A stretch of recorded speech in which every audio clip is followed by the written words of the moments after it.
like listen, Art, I don't like Stanley.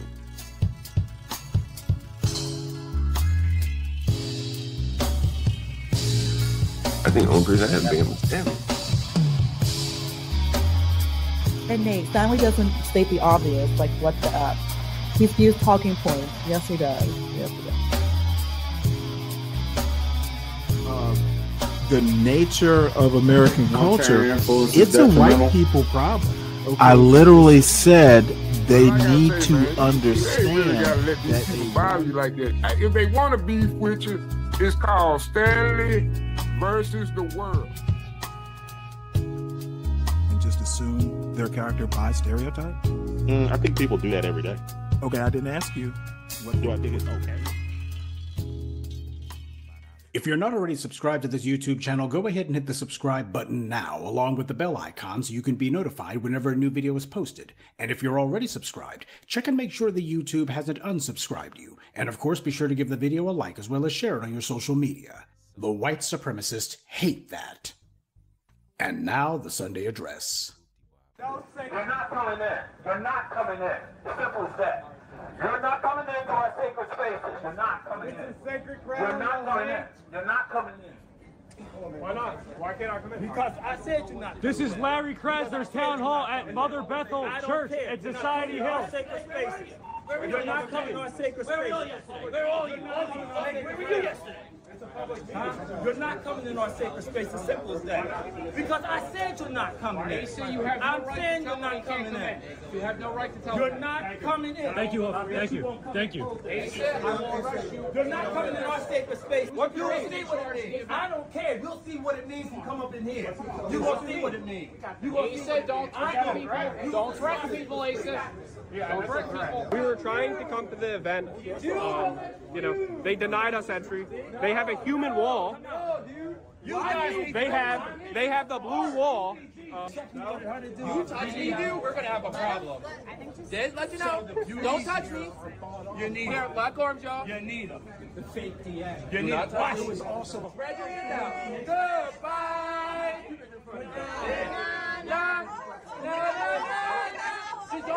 Don't touch us either, man. This is the party of inclusivity. These people are clowns. Is that a threat? They kept y'all safe. Oh, they kept y'all safe. Oh, that's a hateful. Yeah, they kept you safe. They kept us safe. We can handle our own. They can handle their own. Not us. Yeah. So we go to where we want to worship, okay? If you want to come and make You're worshiping Larry Krasner? We were trying to come to the event. You know, they denied us entry. They have a human wall. They have the blue wall. You touch me, dude, we're gonna have a problem. Just let you know. Don't touch me. You need Here, black arms, y'all. You need them. The fake DM. You need it. it. It was also Goodbye.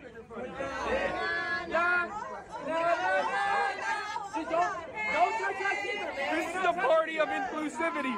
These people are clowns. Is that a threat? they kept y'all safe. Oh, they kept y'all safe. Oh, that's a hateful. Yeah, they kept you safe. They kept us safe. We can handle our own. They can handle their own. Not us. Yeah. So we go to where we want to worship, okay? There was an old song called "The Devil Went Down to Georgia." Well, in this case, the devil went up to Philly. This clown actually wandered into a house of God, and he thought that they were obligated to let him in. And you had a white cop say, "You can't stop him, you gotta let him in." Now, the people ignored him, and rightly so. The name of this church is Mother Bethel AME Church in Philadelphia. Now, the reason for this clown trying to make this commotion is the DA, Larry Krasner, was speaking there. And on a side note, if a belligerent white right-winger trying to barge his way into a black church sounds familiar, it should. Even the name is similar. Remember, Mother Emanuel AME Church in Charleston was where Dylan Roof carried out a mass murder. And now you got this creep. Given his behavior and given the history, he ought to be glad that the parishioners didn't take steps to protect themselves, because they would have been well within their rights. And of course, you won't be surprised to learn that this wasn't this clown's first time pulling this stunt. Just a few days earlier, this same ranting lunatic had already disrupted a town hall that the DA was conducting at another church. So this guy is basically bouncing around, following the DA and trying to make a spectacle of himself so he can get some attention. He's supposed to have some little organization that he claims to have, and obviously this is supposed to be his funding outreach, anything to get his name on the map, right?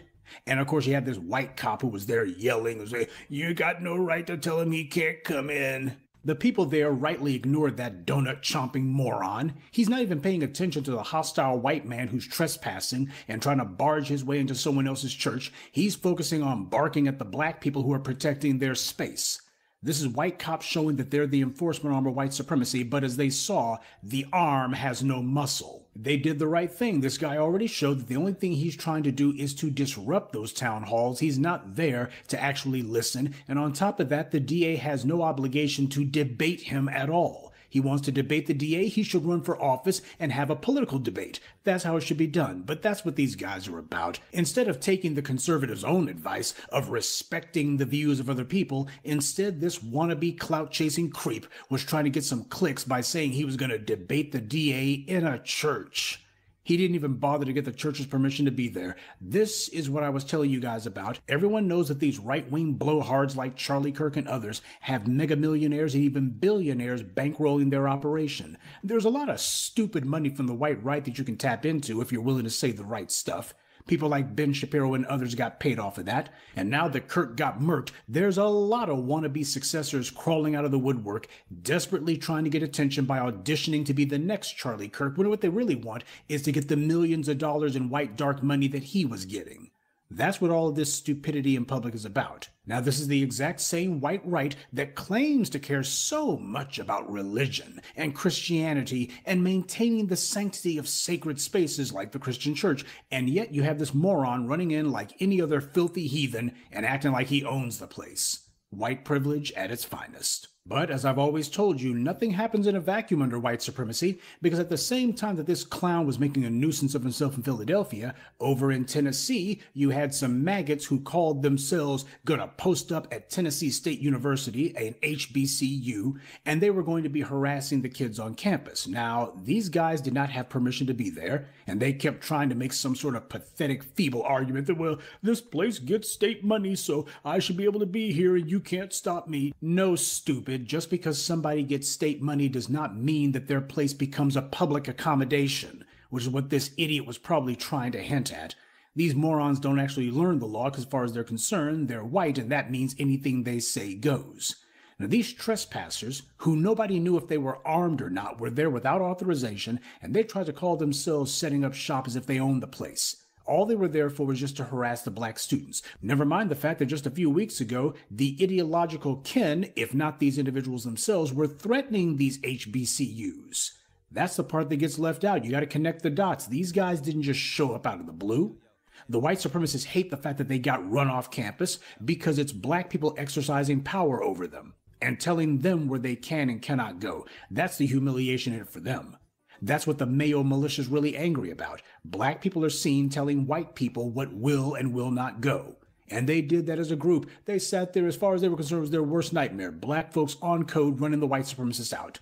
See, as the white right, and left, truth be told, see it, if they tell you as a black person something, if they demand something of you, they say, "Come over here, boy, I want to have a word with you," then you're supposed to do it because they're your superior, right? But not only did these black kids refuse to debate these clowns, they refused to even allow these scumbags to be there. And that's the right response. And remember, the threats coming from the white right on Charlie Kirk's behalf began long before he was killed. Charlie Kirk and his neo-Nazi pals had a campaign going to attack and threaten black professors and university personnel. It was Charlie Kirk's so-called professor watch list. It was actually a list of people the white right wanted their unhinged and violent minions to harass and threaten, and they hoped even kill some of them. When you see things like the harassment and abuse of black children in schools, like what I showed you in Friday's crime report, that's what the white right's trying to encourage. That's the plan. They have racists like DeSantis and others carrying out a nonstop drumbeat of anti-black vitriol and lying through their buck teeth with phony made-up claims that white students are... Hey, good morning, everybody. To I don't know, Sugar Bum. I'm not absolutely sure. Well, let me start from the beginning. Good morning, everyone. Welcome to Stanley versus the World. Please make sure you hit the like button as you file in. And if you happen to be new to the channel, stay a while, see if you like it. If you do, subscribe to the channel and recommend it out. We are trying to get to 500 subscribers, and apparently it's bits and starters, or bits and kind of false starts. It's like 3 steps forward, 2 steps back, which nothing worth having is easy to get apparently. But to Sugar Bum's point, I highly recommend somewhere at the top of the chat, I dropped a link to Voice of Venus's show from last night. And also, I recommend yesterday's Nightish show.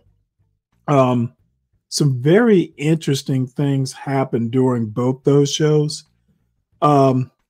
Venus had a self-proclaimed Christian nationalist on last night.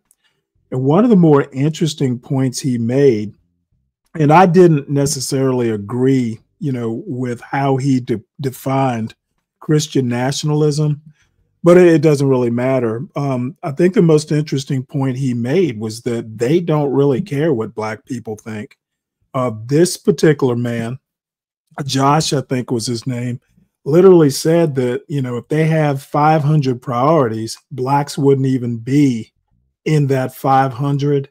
So I'm not sure that they really care what Black people think. So yeah, maybe some of them do. This guy didn't, and he proclaims Christian nationalists don't really care if Black people care or not. So that's the point I want to make. And I don't know much about Skull and Bones at Yale, but if it's a magic number, let's hope it works its magic. So we'll get back to the video. Let's see here. Oh, and by the way, I don't know. These two guys wanting to get into hear the guy who's running for DA in Philly speak at a church. I would have just had the cop pat them down, make sure they're not armed, and just let them know, hey, you got one chance. If you get in there and you get, belligerent enough to kind of interrupt the festivities, then we're going to ask you to leave, and we're going to get it on camera, your behavior and us asking you to leave. Sometimes you got to let clowns actually clown and then call them on the behavior. That's what I would have done. But, I wasn't there, and I wasn't making the decisions. Being maligned or what have you. And that's specifically meant to embolden and encourage some white supremacists to carry out an act of violence. They're not just saying it for the sake of saying it. It is specifically meant to encourage a violent act of some sort. That's the entire purpose of doing it. So no, these clowns don't want to debate. If they did, then they would pay to invite a Black academic or pundit to come to a venue that they paid for or got permission for, and they would do it there. You don't just pop up out of the blue, say, I'm going to go ahead and set up a fold-up table. Now someone needs to debate me. That's like the behavior of a crazy person in the town square, except the university campus is not the town square. And you never see any Black people calling themselves bums rushing some white church and saying, I don't like what the pastor's saying, or you had some politician who's doing a town hall and I demand to debate him after I got through screaming and yelling at him just a few days ago. You never see Black people doing stuff like that. See, the problem for the white right, especially where colleges and universities are concerned, is that the white right totally failed to create institutions that have any prestige or any credibility. This is the reason why you hear the white right claiming that they lost the culture. What they really mean is they lost the war of ideas. That's what they really mean. So now what they're trying to do is they're trying to use... No, I don't think they really mean that. In that case, then, we're just going to go ahead and shut down anything that we don't like. We lost the war of ideas. We lost the culture. What's up, Soul Provider? And that being the case, we're just going to say no more narrative, no more culture, no more anything. It's just going to be white fiat. That's what this is about. When you've lost the culture, when you've lost the war of ideas, well, you have to do stuff like this, bums rushing places that actually do represent the culture. These places that the white right likes to talk about, like Hillsdale College, these places are recognized by everyone, left and right, to be nothing more than diploma mills, the equivalent of a vanity project for wannabe academics on the right. DeSantis whines and complains, hell, when is he not whining, that there's a liberal indoctrination going on in universities. But DeSantis is himself a graduate from Yale, and he never renounces that. And where did DeSantis send his kids for college? He sent them to Yale too.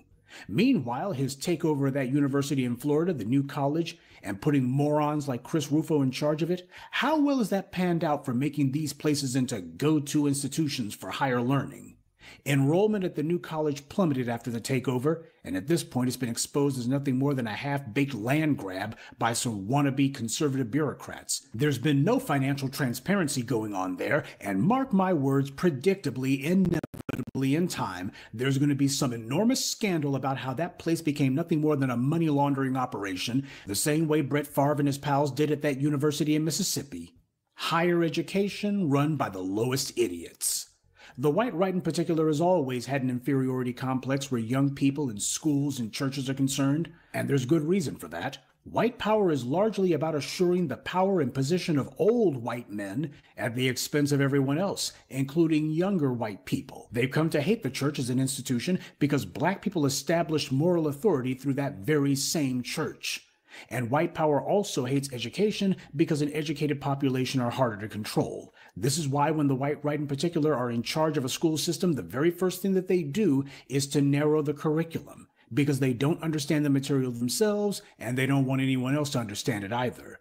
And then they send their unlearned and unwashed minions to black houses of learning, not to be students, but to regurgitate their asinine anti-black talking points. And while there's been a lot of black people who have been asking how come these clowns didn't pull these stunts at some white Ivy League university, well, there's something you need to remember. These colleges that claim to be allegedly liberal, that's actually what the conservatives say. They're the ones who say that. The colleges themselves deny it, and they're right. They're not liberal at all. They are actually right-leaning. They're definitely anti-black. And yet these same liberal universities have for decades allowed racist professors and administrators to engage in all manner of open anti-black rhetoric and material. And they would claim that these racists have tenure and hence cannot be fired. And even if they could, well, we have to be allowed to have an open dialogue and an open exchange of ideas. But the only idea that they're interested in having exchanged is anti-black ideas. On the other hand, on the rare occasion when a black professor decides that there's some controversial ideas about white society that they want to exchange, then all of a sudden their tenure's in danger. This agitprop that the white right is doing has been going on these university campuses for decades. This is not new. They made it clear that colleges and universities are a safe space for anti-black rhetoric. These colleges and universities have eagerly defended it. It was actually so-called leftist academics at these schools who were the main ones saying that you got to allow these people to say unpopular things. But the attitude only went one way. And if you said something about white society or about a non-black constituency, then they'd be quick to say that goes beyond the pale. Remember, the entire reason that men like Dr. Leonard Jeffries and Khalid Muhammad were demonized, vilified, and defamed by the white media was because of universities. Khalid Muhammad gave a lecture in 1993 at Keene College, which was what prompted certain Jewish figures to demand that Louis Farrakhan denounce him and effectively expel him from the Nation of Islam. Dr. Leonard Jeffries was a professor at City College in New York, and a speech he gave, which was off campus, by the way, led to him being fired, despite the fact that he had tenure.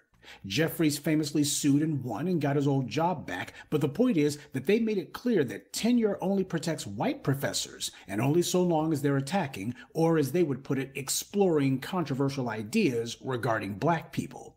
Leonard Jeffries went out of his way to avoid making his remarks synonymous with City College or giving them any sort of grounds to come at him, but that didn't matter. He didn't say what he said at the school or at any other school, but their problem was that he even said it at all. and no one from the allegedly free speech loving white right said a word on his behalf. Nobody was saying, in the pursuit of truth, we have to allow even the ugliest of lies. There must be an exchange of all ideas, or otherwise, how do we learn anything? Nobody was talking like that. What they demand are safe spaces for anti-black hate. And when they see a place where it's not allowed, they try to bogart their way in. And it says a lot that it was the kids at Tennessee State University who had to lead the charge on this one. The faculty and administration, they should have been all over that. But they weren't. And that tells you everything you need to know about the leadership at those places. Those white right-wingers should never have been allowed to walk out. They should have been arrested. They should have left in handcuffs. But as the leadership of these HBCUs see it, their real job is to try to bring in as much money as they can. And that means, well, you don't want to ruffle the feathers of any of these people who you're depending on getting money from. And that means go ahead and let the students be targets for these guys because, well, what really matters is the money. Now, as I said at the beginning of this Sunday address, we all know what the real reason is for this. These clowns are here trying to get clicks for their pathetic social media. Charlie Kirk did this routine, and they're all copying him because white supremacy has no new material, no new ideas, so they just keep doing the same thing, only more of it. Meanwhile, the so-called black leadership is MIA right now, and that's deliberate.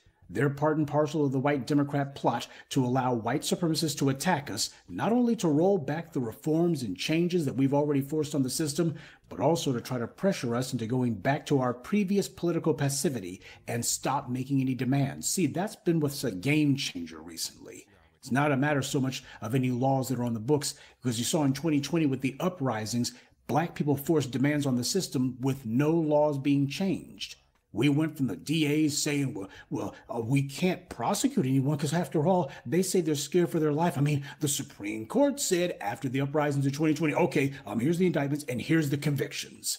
Yeah, black people started actually exercising power the right way. And it's as black people have become more and more strident in making sure that we get our way, that's when we started getting this consistent one-note message from the DNC. Anyone who's going to make substantive demands, well, you're a Russian bot. See, remember they tried that one, Joke Reed and others? But that failed. So now they switched to saying these people who are on the fringe, we can't listen to them. When the reality is the last time Democrats actually won elections was in 2020 when the so-called fringe carried out a nationwide uprising. Even then you had trash like Negro Jim Clyburn complaining as if Democrats had lost the election. Never mind the fact that Democrats had a clean sweep. They got the presidency, the House, and the Senate. But you couldn't tell by the way Jim Clyburn was complaining.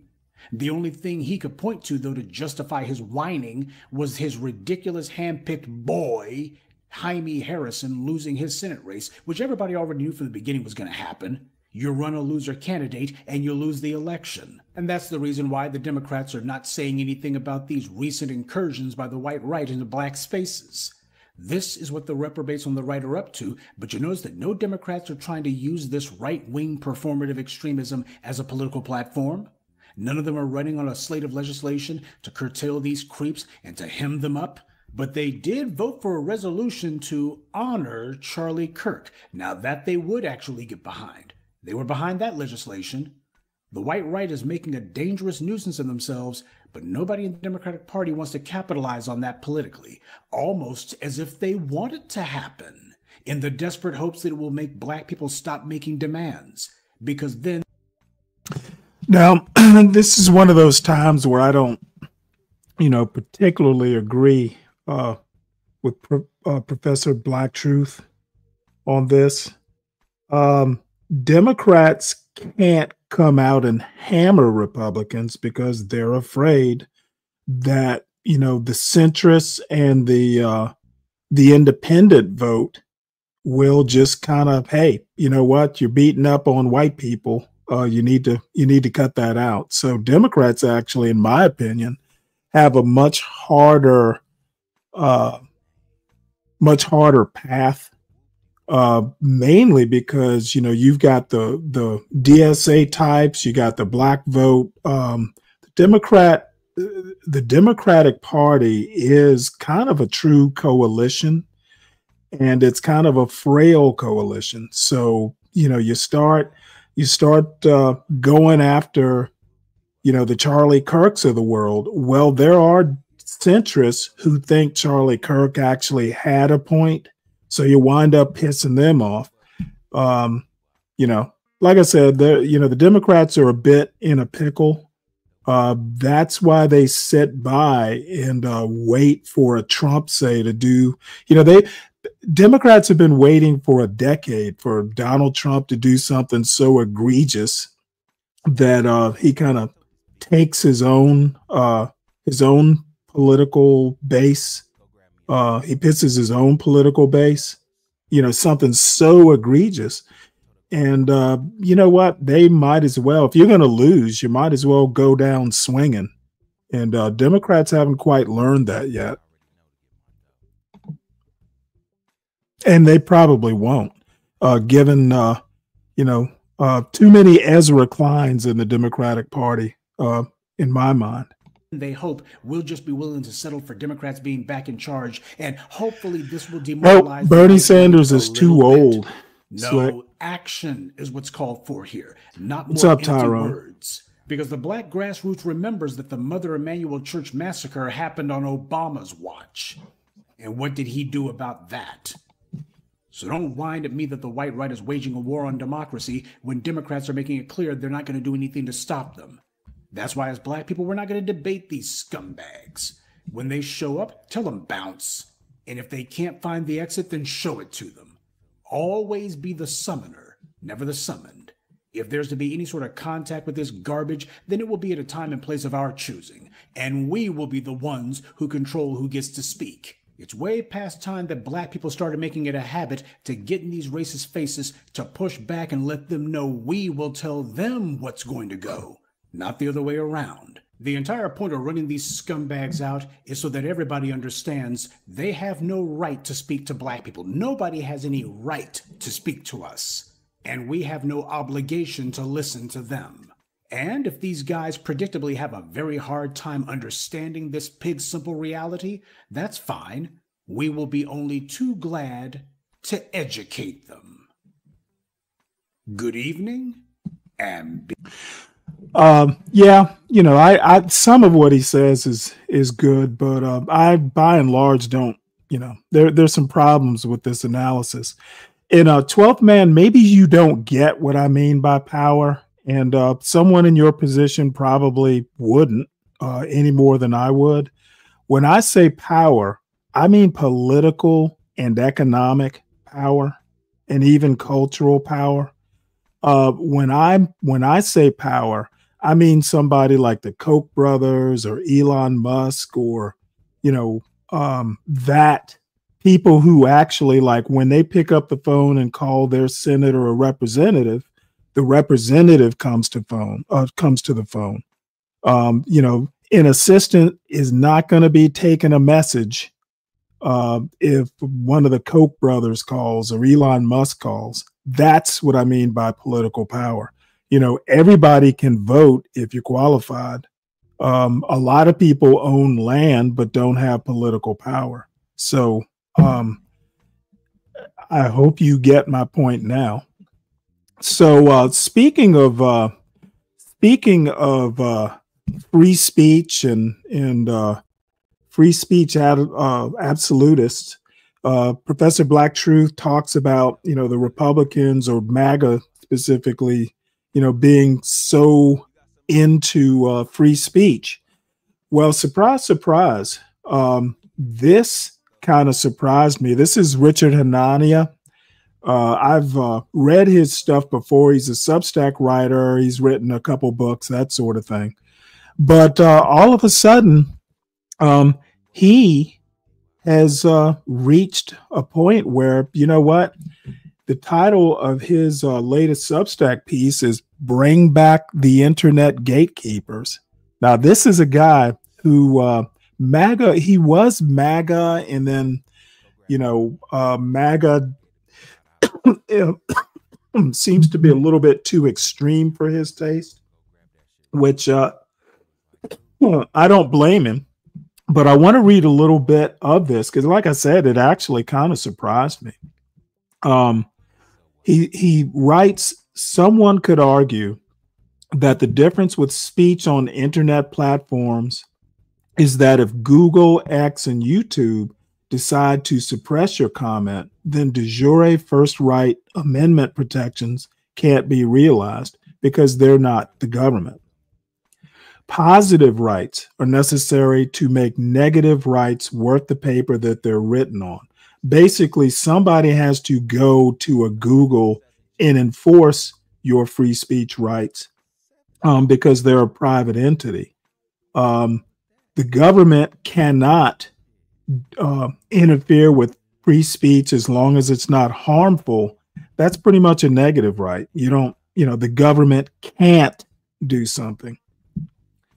So he says, fair enough, but if we're going to move away from free speech as a negative right and towards a common good analysis, then one must also factor in the fact that some free speech inflicts real harm on society.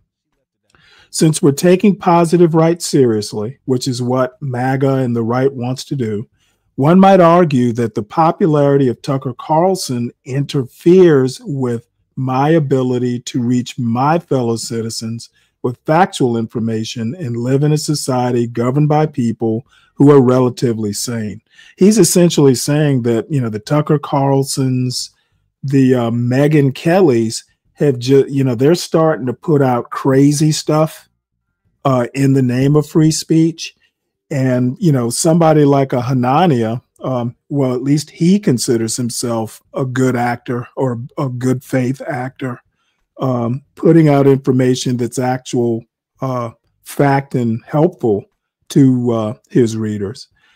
He points out that that Tucker Carlson has interfered with his ability to reach fellow citizens because, they put out that crazy stuff and people believe a Tucker Carlson or a Megyn Kelly or a Joe Rogan. So basically, he literally comes out and says, well, you know what, at least NPR and venues like that aren't crazy. He says here the New York Times is sandwiched between Tucker Carlson and Candace Owens. Megyn Kelly also makes the top 10 of news type podcasts. And recently, Megyn Kelly, has been going in the direction of warning about demons and how vaccines cause autism. None of demons and vaccines causing autism are not supported by any evidence. Note that the news category doesn't even include Joe Rogan, who's listed as having the #1 podcast overall. Joe Rogan's putting out some crazy stuff, and he talks about it in this paragraph.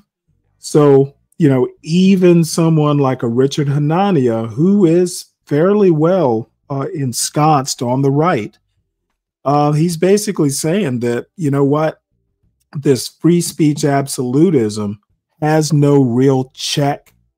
People like Megyn Kelly and Tucker and even Joe Rogan are just putting out whatever comes into their head. They're giving credence to people who have positions that aren't fact-based or supported by any form of evidence. So all of a sudden, you're starting to have people on the right that are going, well, wait, hold it. We need some moderation on these social media platforms. And I just find it refreshing that it took an extreme to make him realize this. Someone like me knew it. Like as soon as Elon Musk took over X, we knew what was going to happen. And I have to read this part because anytime anyone takes a dig at Jordan Peterson, I have to read it. So Hanania says he was thinking about this dynamic when observing, and I'm not going to bring up the clip, of a discussion between Richard Dawkins and Jordan Peterson. He wrote at the time, Dawkins versus Peterson is truly a microcosm of the decline of the public intellectual. Basically, Jordan Peterson, he's just out there. Dawkins, whatever you think of him, this is Richard Dawkins, defines his terms and argues in a logical, straightforward manner he meant manner, argues in a logical, straightforward manner.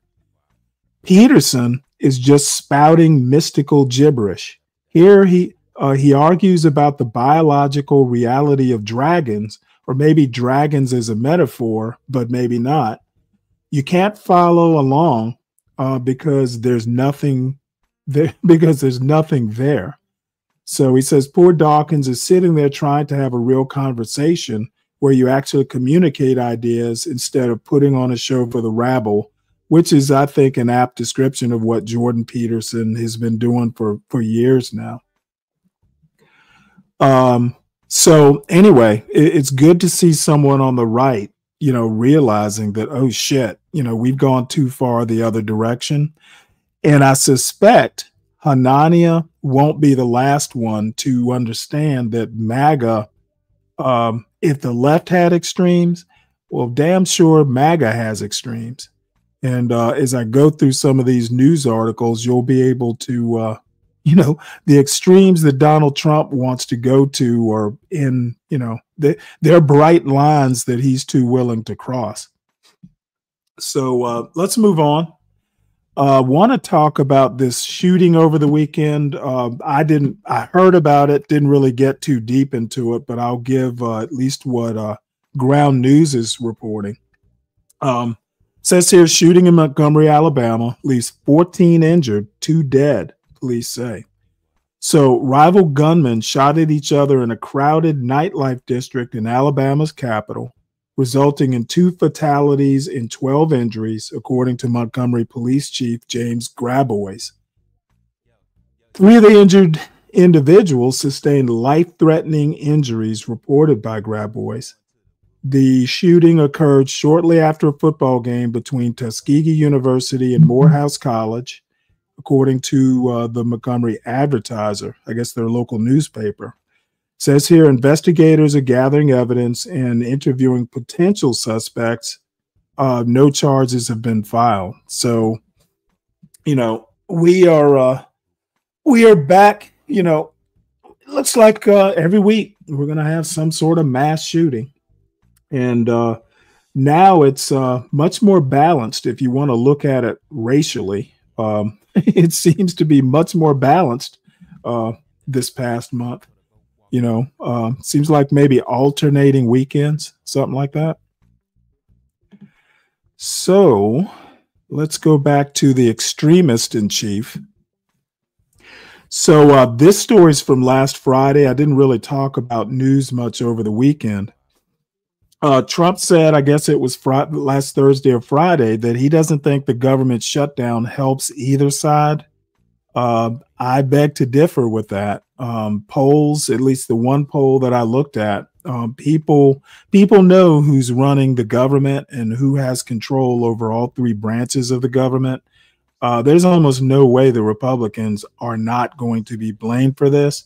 And then on top of that, what the Democrats are advocating for is, they don't want healthcare premiums to go up. And the neat thing about it is these insurance premiums are not just something that Democratic constituents benefit by. There are people, of all political persuasions who take advantage of Obamacare. And that's one of the reasons I think the Republicans aren't going to come out looking good with this. Who wants their insurance premiums to go up if Congress can solve the problem? And, Congress isn't doing much, but whatever it is they've done, it's going to be interesting. Neither side right now wants to capitulate, but I don't see why the Democrats need to capitulate over something that is obviously something that, it's basically something that helps the day-to-day, work-a-day world. Rich people don't care that much about insurance premiums. So let's see what else we got here. Hamas, good news for Donald Trump. Hamas agrees to release all Israeli hostages pending conditions. Well, of course, there are going to be conditions. So let's have a look at this news article, or I'm sorry, this video here. And good evening. Tonight, we are following breaking news as we come on the air. Nearly 2 years ago, Hamas launched that brutal and deadly terror attack on Israel, What's up, Stan? What's up, a SP? war that jumped borders and destroyed cities, lives, and families. But tonight, a potential sign this could be the beginning of the end. Hamas announcing for the first time they would agree to release the remaining Israeli hostages in Gaza as a first step in President Trump's new plan to end the war in the Middle East. They also agreed to hand over political control of the Gaza Strip. In recent days, much of the world had coalesced behind that 20-point U.S. plan to try to bring an end to the war. But we don't know if Hamas will agree to all of those details.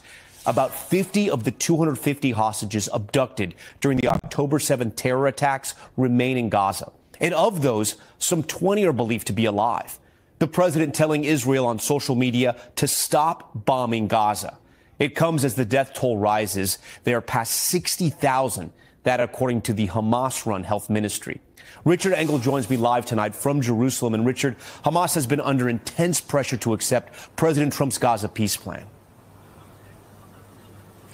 And Tom, that pressure appears to have worked. Tonight, Hamas seems to have agreed to the main points of President Trump's peace plan. Hamas agreed to release all of its hostages, living and dead, almost 50 of them, as you said. It said that it won't be able to do it within the next 72 hours, but that it will enter into negotiations to make that transfer happen. Hamas also agreed to give up power critically in Gaza, handing over authority to a group of Palestinian technocrats. As you said, Hamas was under tremendous pressure. Arab states, Muslim majority states had already agreed to this peace plan, and President Trump appears to have welcomed it. He said that Hamas appears ready for peace and called on Israel to immediately stop bombing Gaza.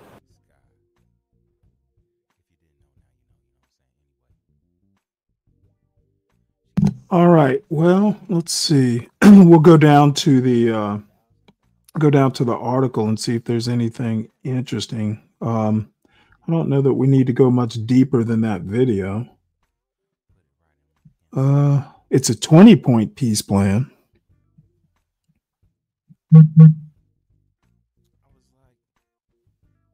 Oh, wait. Here's a video of Trump responding to Hamas. Tonight, is there an end in sight for the war in Gaza? Hamas finally responding to President Trump's 20-point peace proposal after he gave Hamas until Sunday night to accept, or as he said, all hell would break out. So has Hamas agreed to everything? Well, still a lot of questions there. But the huge headline, Hamas says it will release all of the remaining Israeli hostages, living and dead. That's been a huge sticking point for Israeli Prime Minister Benjamin Netanyahu ever since the war broke out almost 2 years ago exactly. Hamas also agreeing to, quote, hand over the administration of the Gaza Strip to a Palestinian body of independence based on Palestinian national consensus and Arab and Islamic support. Meanwhile, just within the last hour, President Trump responding to the news with this video. I want to thank the countries that helped me put this together. Qatar, Turkey, Saudi Arabia, Egypt, Jordan, and so many others. So many people fought so hard. This is a big day. We'll see how it all turns out. We have to get the final word down and concrete. Very importantly, I look forward to having the hostages come home to their parents and having some of the hostages, unfortunately, you know the condition they're in, come home likewise to their parents, because their parents wanted them just as much as though that young man or young woman were alive. So I just want to let you know that this is a very special day, maybe unprecedented in many ways. It is unprecedented. But thank you all, and thank you all to those great countries that helped. We were given a tremendous amount of help. Everybody was unified in wanting this war to end and seeing peace in the Middle East. And we're very close to achieving that. Thank you all, and everybody will be treated fairly. And joining us now is NBC News chief foreign correspondent Richard Engel. Richard, Hamas also seems to be saying that they are ready to start meeting immediately to iron out the details. Do you see any sticking points ahead here?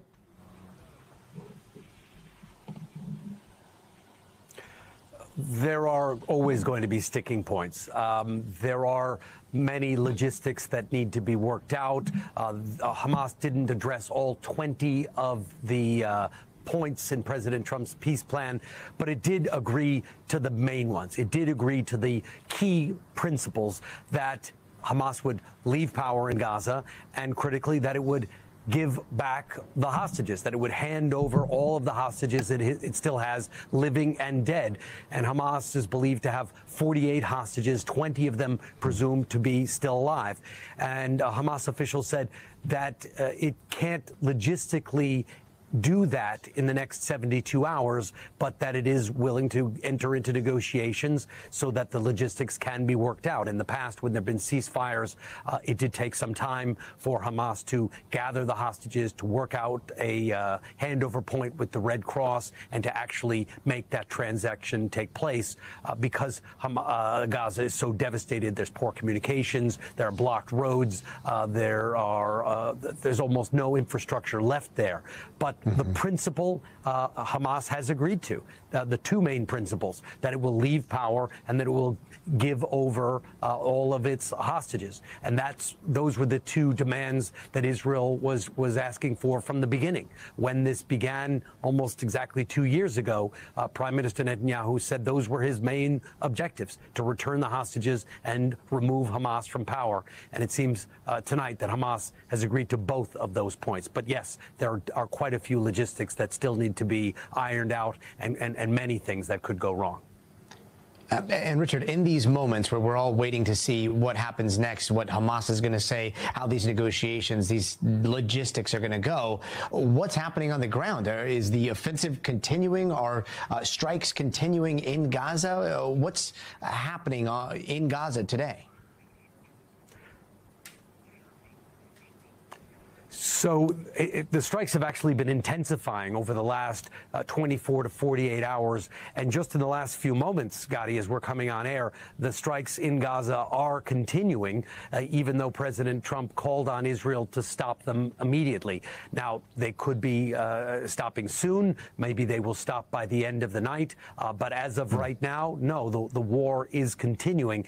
But Prime Minister Netanyahu is already under an enormous amount of pressure, not only from President Trump to stop these strikes, but also from the families of the hostages. The families have put out a statement welcoming this move and calling on Prime Minister Netanyahu to accept the deal, to move forward, to get the hostages out. They worry that in these last few hours, one of the hostages could get killed, that a hostage could get killed in these final last licks strikes.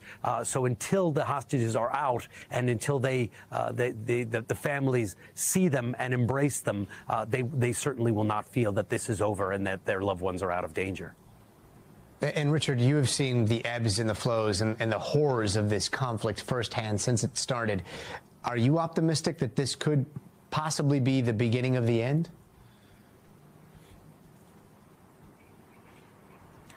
Well, it depends what you call the end. I think it is the beginning of the end of this phase of the war. It could be the end of major combat operations in Gaza. Gaza is effectively destroyed. There is very little left on the Gaza Strip. According to medical officials there, at least 66,000 people have been killed, half of them women and children. There are almost no roads or communications or water lines left. So Gaza doesn't function anymore. Hamas, as a military organization, was already more or less defeated. So what is coming next for Gaza is a very difficult rebuilding process. But that is not the future that is being, what is being offered to Gaza is not a future of liberty. The Gazans are not being offered statehood, independence. They are being offered a life where they are still confined to Gaza, where Israel controls a buffer zone around the entire perimeter, where supplies that go in and out of Gaza are still limited and controlled. They are leaving a war, but entering a new kind of occupation. What President Trump put forward is that a technocrat government of Palestinians, no political parties, but a technocratic government would take over, and that Gaza would be patrolled by an international security and overseen board of governors with President Trump as chairman of that board. So that is not a life that you and I certainly enjoy, and it is not the life that most people around the world would expect. It is not war. They would not be facing a full-on daily military assault, but they would certainly remain more or less captive in a destroyed area with limited access to food, water, medicine, and living on top of broken infrastructure. So their future could be one that they are not being bombed every day, but it is certainly not a bright future. Yeah, the context that you bring to all of this is always so invaluable. Richard Engel, really appreciate that. Thank you so much.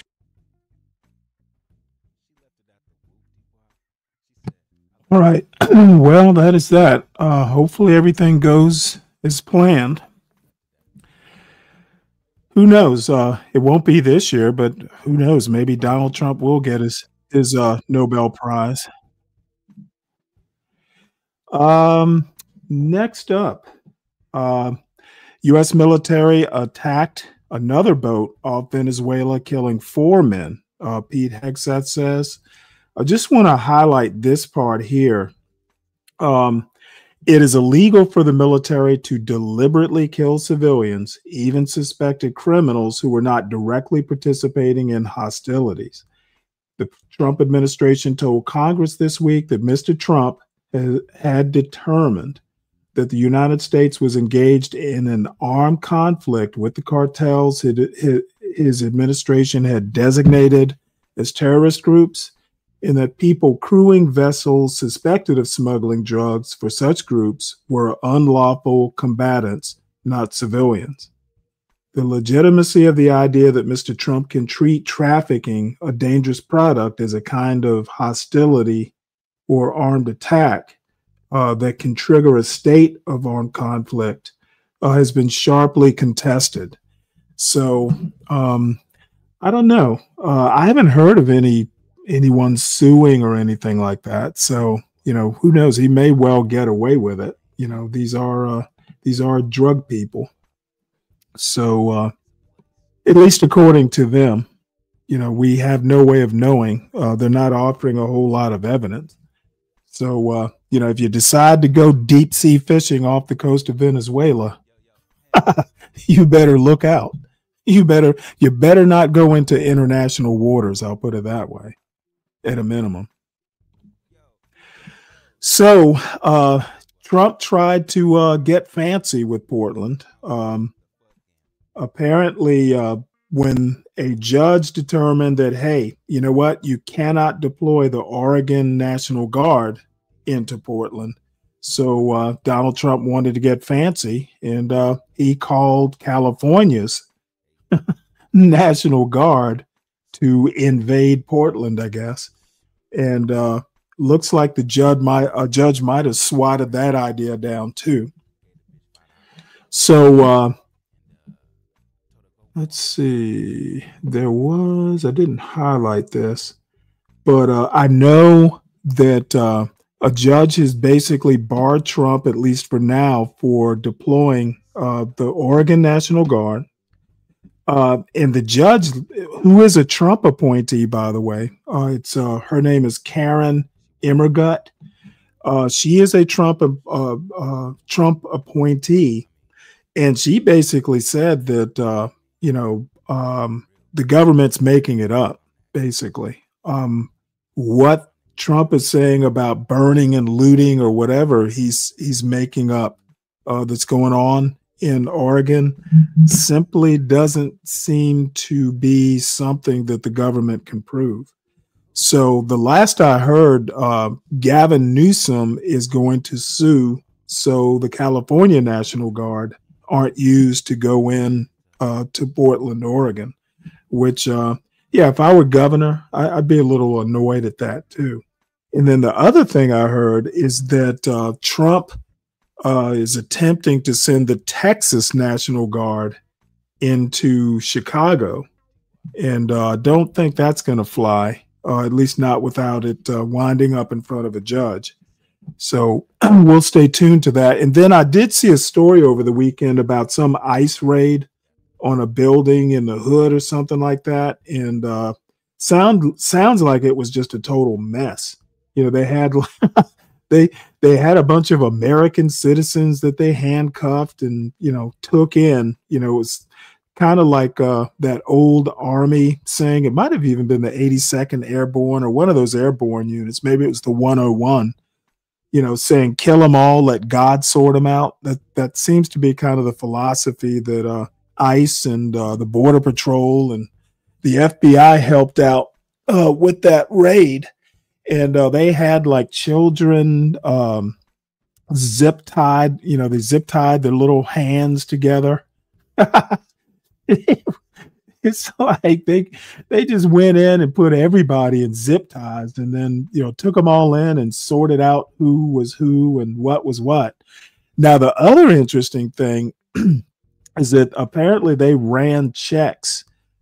So they announced that if anybody had an outstanding warrant, even if you're a U.S. citizen, if you had an outstanding warrant, they were not going to be releasing you, which seems to be a little bit over their mandate. But you know, so far Trump's getting away with it. We'll see how long that lasts. I suspect Pritzker, the governor of Illinois, I'm not even sure what he can do other than take it to court. But Donald Trump has to be careful because Pritzker is a possible presidential nominee for the Democratic Party. And they're taking pictures.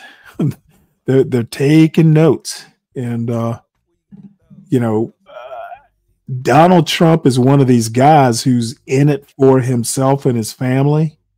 And I don't get the impression that he's laying any sort of groundwork for his predecessor. Now, you know, it's not even been a year in office, so I'm not going to really go in there and criticize too much, but he doesn't seem to be of the mind to make it easy for his successor, whether that is J.D. Vance or not. I kind of doubt it'll be J.D. Vance, but, you know, hard to predict this far out from 2028. What Trump does need to worry about is 2026.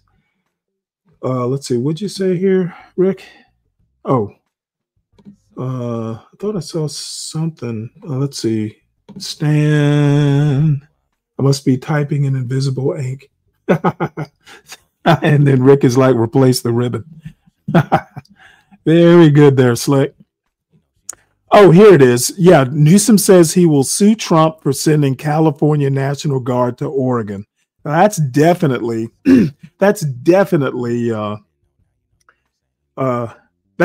thinking outside the box. Let's nationalize another state's National Guard to go in to do an end around the judge who said you couldn't use the Oregon National Guard. Hey, it's thinking outside the box. I'm not gonna fuss too much about that. There was something here that my favorite historian, Heather Cox, my favorite female historian, Heather Cox Richardson, wrote in last night's Letters from an American. Oh, I know what it was. This is going back to Pete Hegseth in the Defense Department. So I'm going to read maybe 2 or 3 paragraphs of this. So Heather Cox Richardson writes, on Friday, the Minnesota Star Tribune reported a conversation again on the messaging app Signal. Why these guys are using Signal, it's non-secure, etc. But they use Signal. It was messages between Stephen Miller's top deputies, Anthony Salisbury, and a senior advisor to Secretary of, Secretary of Defense /War, Pete Hegseth, So a conversation between a Miller deputy, Anthony Salisbury, and a Pete Hegseth, chief of staff or something, Patrick Weaver. Salisbury, who was in Minnesota to attend a funeral. Salisbury is Miller's guy, Stephen Miller's guy. Salisbury was in Minnesota to attend a funeral. His signal chat was clearly visible to bystanders. So what some person, just a bystander at the funeral, sent images of the message that was floating back and forth to the Minnesota Star Tribune. And the two men were discussing a plan to deploy the 82nd Airborne to Portland, Oregon. So what are they going to do? Have them parachute into the city? This is like an elite airborne unit, and they want to send them in to seems like a waste of talent. So it says here, 82nd Airborne has specialized in parachute assaults into hostile areas since World War I. But President Donald Trump had apparently not signed off on the plan that these two guys were discussing. So Weaver told Salisbury that Defense Secretary Pete Hegseth wanted Trump to give him a clear order to send the troops into Portland. Hegseth's guy wrote, "Between you and I," it should be between you and me, by the way, subject of a preposition, between. I think Pete just wants the top cover from the boss if anything goes sideways with the troops there. So basically, Heather Cox Richardson is theorizing that Donald Trump, these guys are discussing a plan that Donald Trump doesn't even know about. Now, as commander in chief, he should be he should be in the loop if they're planning on deploying the damn 82nd Airborne. I'm sure Stan will have something to say about that. But she's basically saying it's starting to look like Donald Trump isn't actually making some of these day-to-day decisions as commander-in-chief on troop deployments, National Guard deployments, that sort of thing. So, this is her theorizing. I'm not going to really comment on whether Donald Trump is in charge or not. Who knows, to be honest. So, we'll go back to Chicago, but a kind of, same issue of deploying troops and the goings on in some of these cities. Federal agents shoot a Chicago woman they accuse of boxing in vehicle in Brighton Park. I don't know where Brighton Park is, not being from Chicago, but I'll read a little bit of this. Says federal immigration authorities shot a Chicago woman who was trying to impede them in Brighton Park on Saturday morning. Department of Homeland Security officials said President Donald Trump's administration and local pro-immigrant groups immediately shared clashing descriptions of the shooting near the intersection of 39th Street and South Kedzie Avenue. Chicago police said one person was wounded. In the shooting's wake, protesters quickly took to the intersection to confront the federal forces. Some threw water bottles as agents tossed tear gas and flashbang grenades at them on the residential street.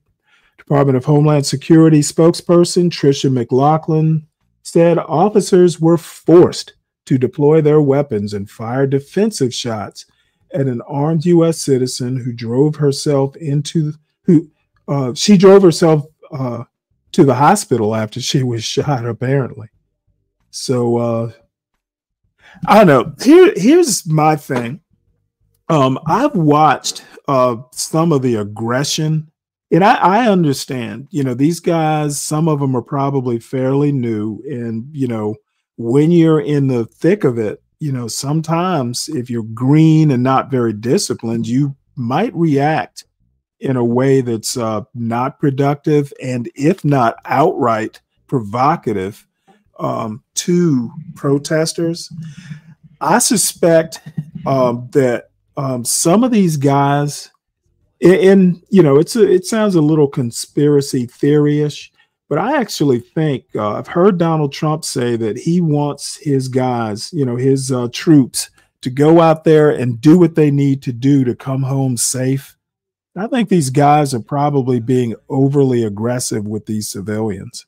I just, you know, I can't prove it, but just watching some of these video clips, I just kind of feel these guys are being a little over the top with the violence and taking down defenseless women who are crying because, you know, her husband's being taken away.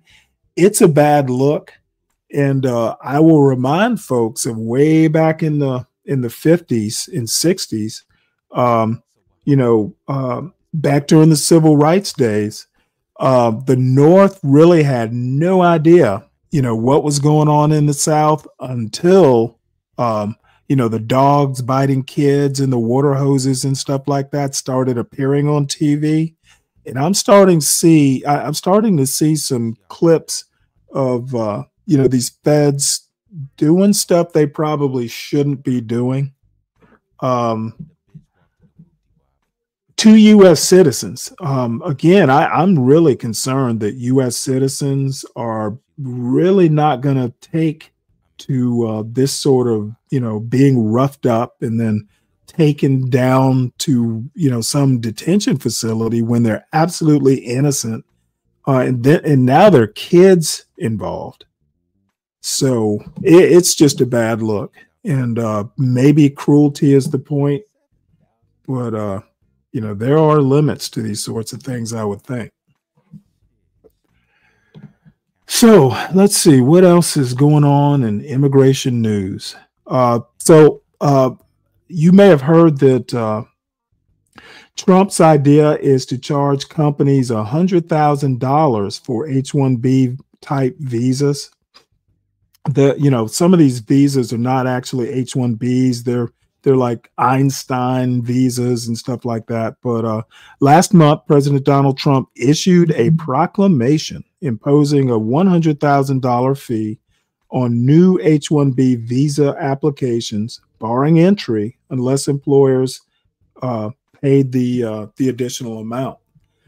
Administrations argue the H-1B visa program is exploited to replace U.S. workers and brings in up to 85,000 new workers annually for major tech and IT firms. A coalition of healthcare providers, religious groups, and university professors filed a lawsuit on Friday in U.S. District Court in San Francisco, arguing the H-1B program is vital for healthcare and innovation. Employers panicked when charges were slated to go into effect in 36 hours. Oh, shit, I didn't realize that. And Democracy Forward Foundation and Justice Action Center warned hospitals, churches, and classrooms, hospitals, churches, and classrooms will lose essential staff without relief. I don't know how this lawsuit is going to work. I think Donald Trump can do it. It is on new visa applications. So I don't know what exactly is grandfathered in and what's not. But I think Donald Trump, I'm pretty sure. Stan, the link should be pinned at the top. It was. It's the one that says "Dare" link for those who dare. What was I saying? Oh, I think Donald Trump can do this. But I guess we'll find out. I don't think a court's going to stop him from imposing fees. And speaking of H-1Bs and all this stuff, look, I've said several times over the past few months that American businesses actually caused some of this immigration issue. I've had some personal experience. This is back in like the mid 2000s, like the mid aughts, where I had, guys these temp agencies were really bad about bringing undocumented or people with false documentation into the workforce. So I just think that businesses are equal partners. You want to blame Joe Biden for everything? How about let's blame some of these businesses who don't actually do their due diligence to make sure that these workers they bring in are documented. And this guy was like the superintendent of Des Moines schools. And somehow or another, the headline says it all. This superintendent's bio seemed too good to be true. It was. So Ian Roberts rose through the ranks of American education with talent, charm, and a riveting backstory. He was also hiding a shocking secret. Well, I want to listen to this at least a little bit till we find out what the secret was.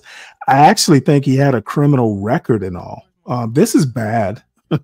It's like this dude had been working for different schools, state to state. He defied like federal orders to deport. This dude is just a mess. And how he wound up being superintendent of schools in Iowa, Des Moines, Iowa. What were they thinking? The superintendent's bio seemed too good to be true. It was. This article is by Mitch Smith, Ernesto Londoño, and Dana Goldstein, and read by an automated voice. School district leaders in Des Moines drew up a detailed wish list when they set out to hire a new superintendent in 2023. They wanted someone who could increase reading scores, improve the math skills of Black boys, adhere to an affirmative action plan, and much more. Most of all, Des Moines Public Schools needed a galvanizing leader who could meet a moment shaped by the aftermath of COVID and the racial justice movement of 2020. Ian Roberts' application seemed almost too perfect. Dr. Roberts had spent most of his career in urban school systems, building a reputation as a charismatic, hands-on administrator. He wrote books, gave speeches, and boasted of degrees from brand-name universities. His life story was also compelling. An immigrant from Guyana who competed in the Olympics and spoke bluntly about his experiences as a Black man in the United States. I believe deeply in the promise of public education being the most important opportunity gap closer for youth, particularly with a focus on diverse populations. Dr. Roberts, who is in his 50s, wrote in his cover letter for the Des Moines job. Red flags would he looks pop pretty up. young for The district being in learned his about a 50s. past brush with law enforcement and a misstatement on his resume about where he had earned a doctorate. But Des Moines officials moved ahead to hire him. 2 outside companies were involved in vetting Dr. Roberts, who told district officials and a state licensing board that he was a United States citizen. Nobody seemed to realize that he was lying, and that the man seeking to run Iowa's largest school district was not allowed to work in this country. For 2 years, Dr. Roberts led about 30,000 students and 5,000 employees in Des Moines, earning praise as the district showed signs of academic improvement. Dr. Roberts carried out his work even after an immigration judge in Texas ordered him deported last year. Popping into classrooms, asking voters to approve more funds for the district, delivering a Juneteenth speech while wearing one of his signature suits. Dr. Roberts' secret life burst into view on September 26, a sunny Friday about a month into the school year, when Immigration and Customs Enforcement agents arrested him after he was found hiding near a trailer park. They said he had fled from officers in a school district-owned Jeep, where a loaded handgun was later found. Since then, Dr. Roberts has resigned. Protesters have held marches calling for ICE to free him, and he has been charged with a federal felony in connection to the gun and other weapons officials say they found at his home in Des Moines. Federal officials said those guns had been possessed illegally because Dr. Roberts did not have legal status in the country. The episode came during President Trump's sweeping federal crackdown on illegal immigration and on diversity programs in workplaces and school systems. It served as fodder for the administration's claims that the nation's immigration enforcement has been woefully impotent. And the revelation upended the image many Americans have of who illegal immigrants are and what sorts of jobs they hold. Above all, it raised a fundamental question. How could someone the government says should be removed from the country have risen to lead the public school system of a large American city? The New York Times reviewed hundreds of pages of employment documents, court records, and public statements about Dr. Roberts, exchanged texts with the detained superintendent through a jailhouse messaging service, and interviewed people who knew and worked with him over more than a quarter century, including a colleague who received an unexpected FaceTime call from Dr. Roberts' phone as he was being arrested. Dr. Roberts was a smart and ambitious educator who sought out tough assignments and earned the respect of students and colleagues, the review found. But it also revealed a pattern of lying and embellishment that helped propel Dr. Roberts into positions of authority, and a series of oversight failures that allowed his ruse to flourish. Reached by text message at an Iowa jail, Dr. Roberts said his detention came as a surprise for many reasons, but he declined to discuss details of his case or immigration status. His lawyer, Alfredo Parrish, declined to answer questions about his client's work status, past arrests, or inconsistencies on his resume. He said Department of Homeland Security officials seemed to be making an effort to demonize Dr. Roberts. It is a disturbing pattern that will fail, Mr. Parrish said in a text message, adding that the public will see that Dr. Roberts is a good man whose main interest was inspiring and educating young people. Some Des Moines residents said they were not sure how to square their positive impressions of the superintendent with ICE's descriptions of him, especially against the backdrop of the Trump administration's broader deportation campaign. The allegations of deception did not match the impression that people like Krista McCallie, a parent who had joined a protest in the hours after Dr. Roberts' arrest, had of him. To grapple with that, she said a week later, is really, really difficult. Incredible energy and tremendous rapport. When he was in his 20s, Ian Roberts arrived at Coppin State University, a historically black college in Baltimore with Division I sports teams, only after track coaches at other schools had passed on him. The new recruit proved to be a hard worker and a natural leader. Within a couple years, he had blossomed into the... Yeah, I'll go ahead and stop it there. I think we get the idea. A lot of people of his type are charismatic. Many criminals are charming. So, Stan, can you hear me? Oh, I can hear you, Lima Charlie. Okay. For some reason, 12th man says he can't hear me. You need to get but I don't know. You need to get them cans out of his ear. Well, I don't know. Maybe a setting on his phone or something. You said that there was something about the Chicago, this lady they shot. You said there was something more to the story? Yeah. About the whole thing you was talking about. Since we're here, and then we can backtrack if you don't mind. But good morning, because I typed good morning and you didn't say a damn word. Don't worry about it. I'm sorry. You know what? I'll text you later. Sometimes it's hard for me to keep up with the chat once it gets flowing. Yeah. So the maximum range of an excuse is 0 meters. Good sir. Hey, but no. So what he did sounds like the American way. Yeah. But this is the thing, right? So they never said that he didn't do what he said he was gonna do, and he had success and whatever, right? However, it's wrong. What he did was totally wrong. Falsifying documents. He was ordered to deport. Right. Because he was falsifying documents, and then they caught him with weaponry, right? So I get that, right? But at the I'm like, okay, all right, well, yeah, for stuff like that, if that's a deportable offense, sure, But if an American did it, right? See, that's the difference between being an American citizen and not being an American citizen. You got a bunch of people in the White House. Pull their credentials. Okay. But, whatever he did, hopefully he left a blueprint behind, because they never said he wasn't successful helping the youth and all that. Hopefully he left a blueprint behind, right? Okay. Well, you did what you did. Leave the blueprint and deport and try to come back the right way. Well, I don't think he's going to be coming back. I mean, that gun that he got found with. Don't worry about it. He was driving school property. That car was assigned to him being superintendent.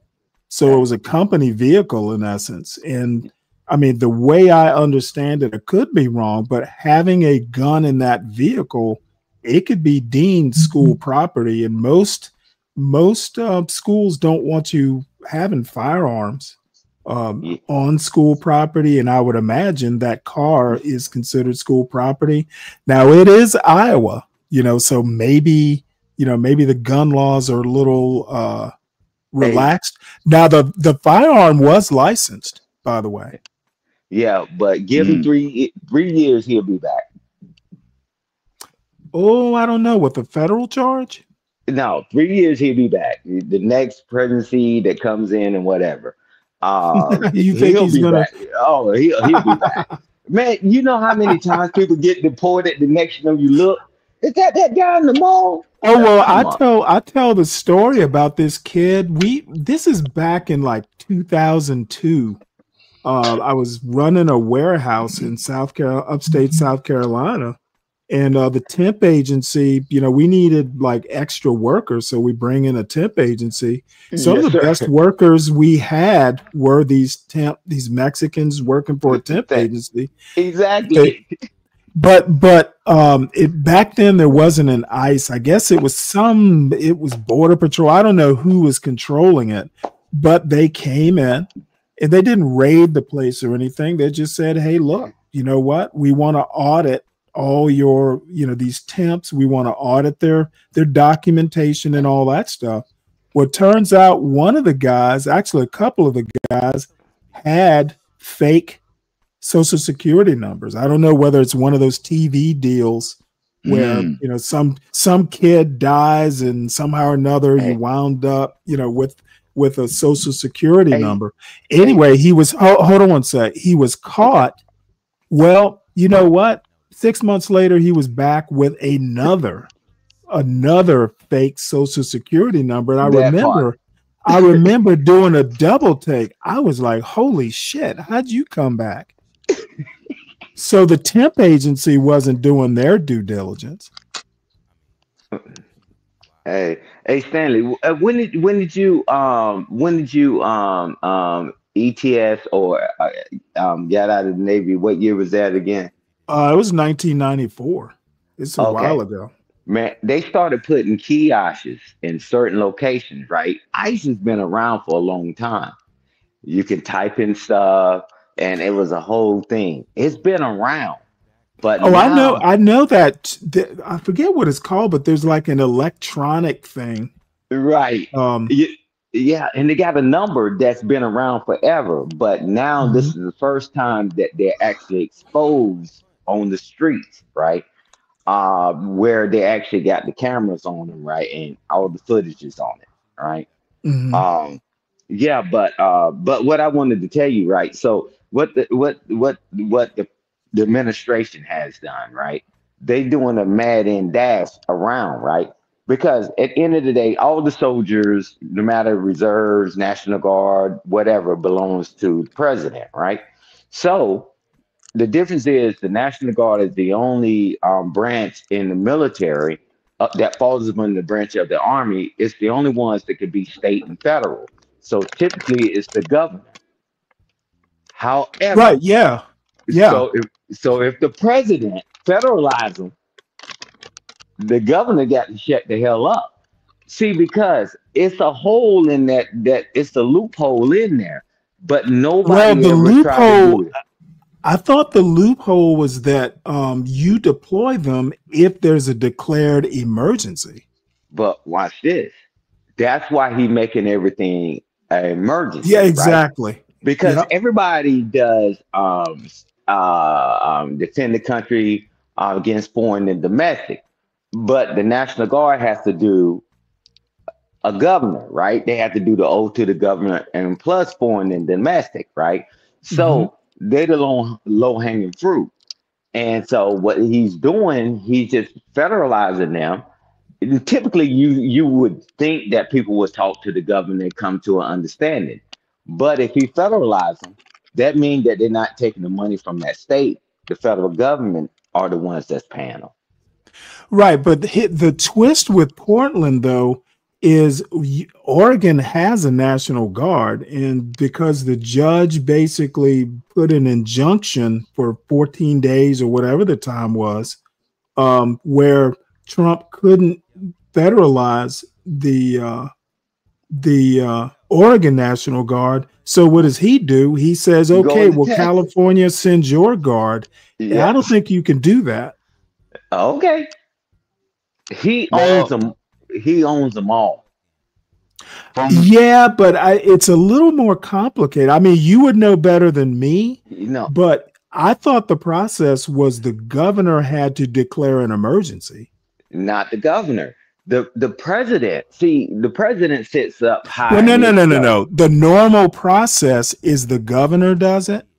However, I agree that I agree because they call him up to send him, to Afghanistan or wherever all the time.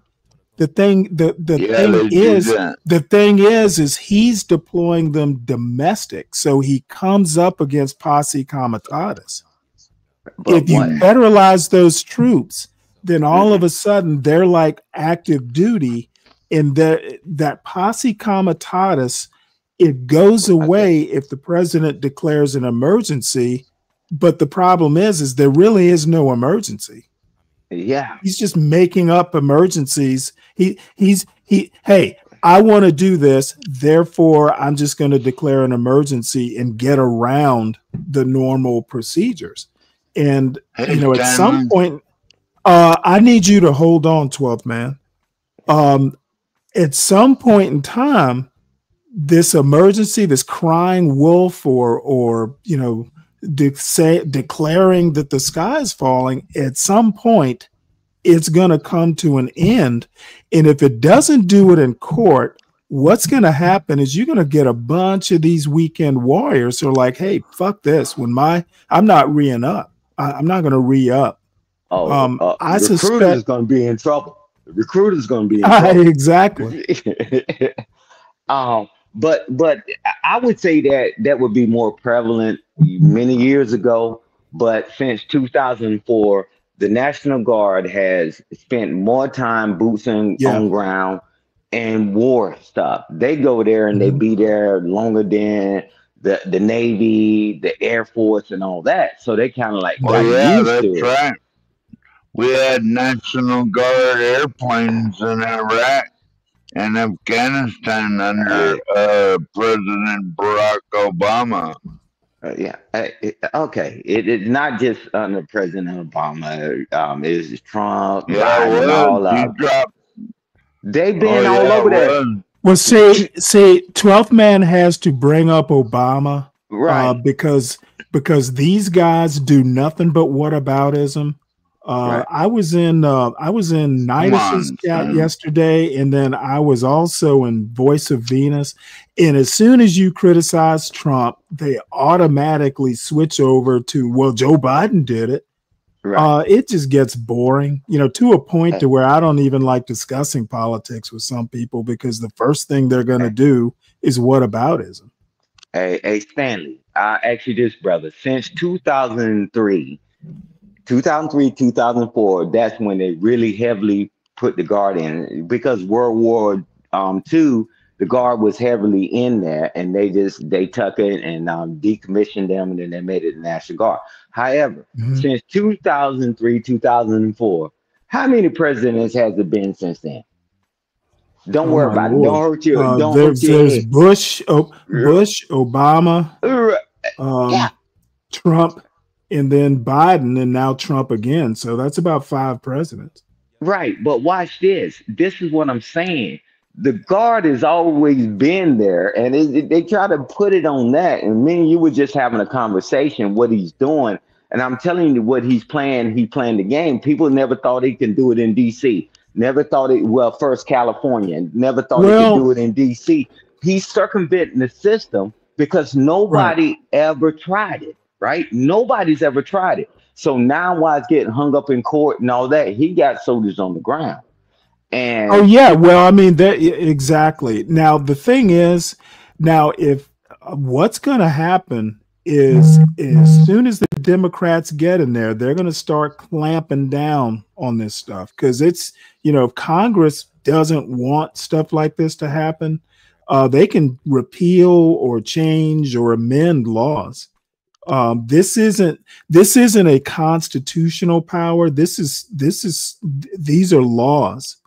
You know, Trump does not have automatic access constitutionally to these powers, and posse comitatus is not a constitutional thing. Hey, but as a matter of fact, posse comitatus didn't come about until after the Civil War. Thank you. If you have Antifa people trying okay, to don't no, dude, I will put you. Do not bring up Antifa. Okay, so this is what we're not. Okay, this is not what we're going to do. Okay, I witnessed this on a Voice of Venus's show last night, where Jokers got up on her panel, and then they just veered away from what the show was about and started doing their own thing. Not going to happen here, 12th man. We're not talking about Antifa. Do not bring it up. Right. Yeah. This whataboutism habit that you have, 12th man, is fucking annoying. So, good morning, dude. I'm literally gonna bounce you off the panel if you can't behave yourself. I don't want to talk about Antifa. Motherfucker, stop just saying it. Yeah. Well, good morning, insurrection. Hey, stop. I don't give a fuck about it, dude. I will bounce your ass, 12th man. We're not talking insurrection acts or anything like that. We're talking about posse comitatus. Thank you. And that's what we're trying to have the conversation on. So you're right, because eventually that stuff is going to catch up, right? You know how it is that, you know, how in the military, how you think the regulations keep changing and updating, right? SOPs keep changing because we haven't seen it before. Nobody's tried this. So now they thinking, oh, hell, now everybody's scrambling. That's why the courts are getting involved. And then Supreme Court, then it goes all the way up the ladder because nobody's ever tried that. Because anytime you wanted the National Guard, the president would talk to the governor or the governor talk to the democratic president. norms. Right. The gentleman thing, right? But he's not doing that, right? So now they got to make sure they stick to this is the law, this is how we govern ourselves. That's what let me be clear though. I honestly, like I said, I think some of his goals are actually good goals. It's the process or the method that I have problems with. And you know what? I'm not going to really get up in arms about him trying stuff. It's just he gets pissed off when he gets shot down and just wants to be like a little fussy child when he doesn't get his way. That's what's so annoying. We don't have an adult as a president. Hey, but what happened? I think he should think outside the box. But when he says, when the courts tell him, look, you can't be doing this, he needs to abide by what the courts say. But watch this. What is his penalty? Because you know, in Texas, he can grab whatever he wants out of Texas and other states. In Florida, right? Yeah, but the problem is grabbing them out of Texas. See, he took the Texas Guard and brought them to DC. The government controls DC. Congress controls DC. So Washington is easy. Okay. It's when you go to these states that have Democratic governors, he's going to run resistance. And the thing is that Pritzker, and he hasn't done anything with Baltimore, I don't think, but West Moore in Maryland. California. Well, no, California wasn't easy. But And he's got a governor. He's got a governor that could very well be, the nominee in 2028. So, of course, they're going to put up a fight. Hold on, 12 man. But this is what I'm saying. This is what happens, right? He can grab them, right? And by the time they figure out what's going on, what is going to be the penalty, right? So the troops are already there, and I'm telling you, he's just that guy. Lack of a better term, he's just that ballsy. He'll get them all, put them on a plane, and drop them there. What's going to be the outcome, right? So well, the outcome, see, there will be no short-term outcome. His predecessor, his successor is gonna inherit the problem, because I can tell you right now, if I were in the Guard and I was just being yanked around like this, you're away from your civilian job, you're away from your family, but you're not even overseas. He's gonna have trouble keeping people in these National Guards. Texas might, the Republican states, those Guard members may be gung-ho about it, but I can guarantee you, California, Oregon, Chicago, Illinois, these people are weekend warriors. And I have worked with the Navy Reserves. My first ship was one of those ships that carried the weekend warriors, once a weekend, 2 weeks out of the year. And those guys, it was literally like the officers would just sit in the wardroom drinking coffee, watching movies. And the enlisted guys, they would just stand around watching the actual active duty guys do it. If you are, say, an electrician and, hey, I've been in the Guard or the Navy Reserve for 5 years. You might not even be familiar with the equipment anymore. If they, hold on 1 second, 12 man, because let me finish this one thought. Did you know that recruitment numbers are up? So what you're saying? Okay, dude, you have recruitment numbers for active duty are up.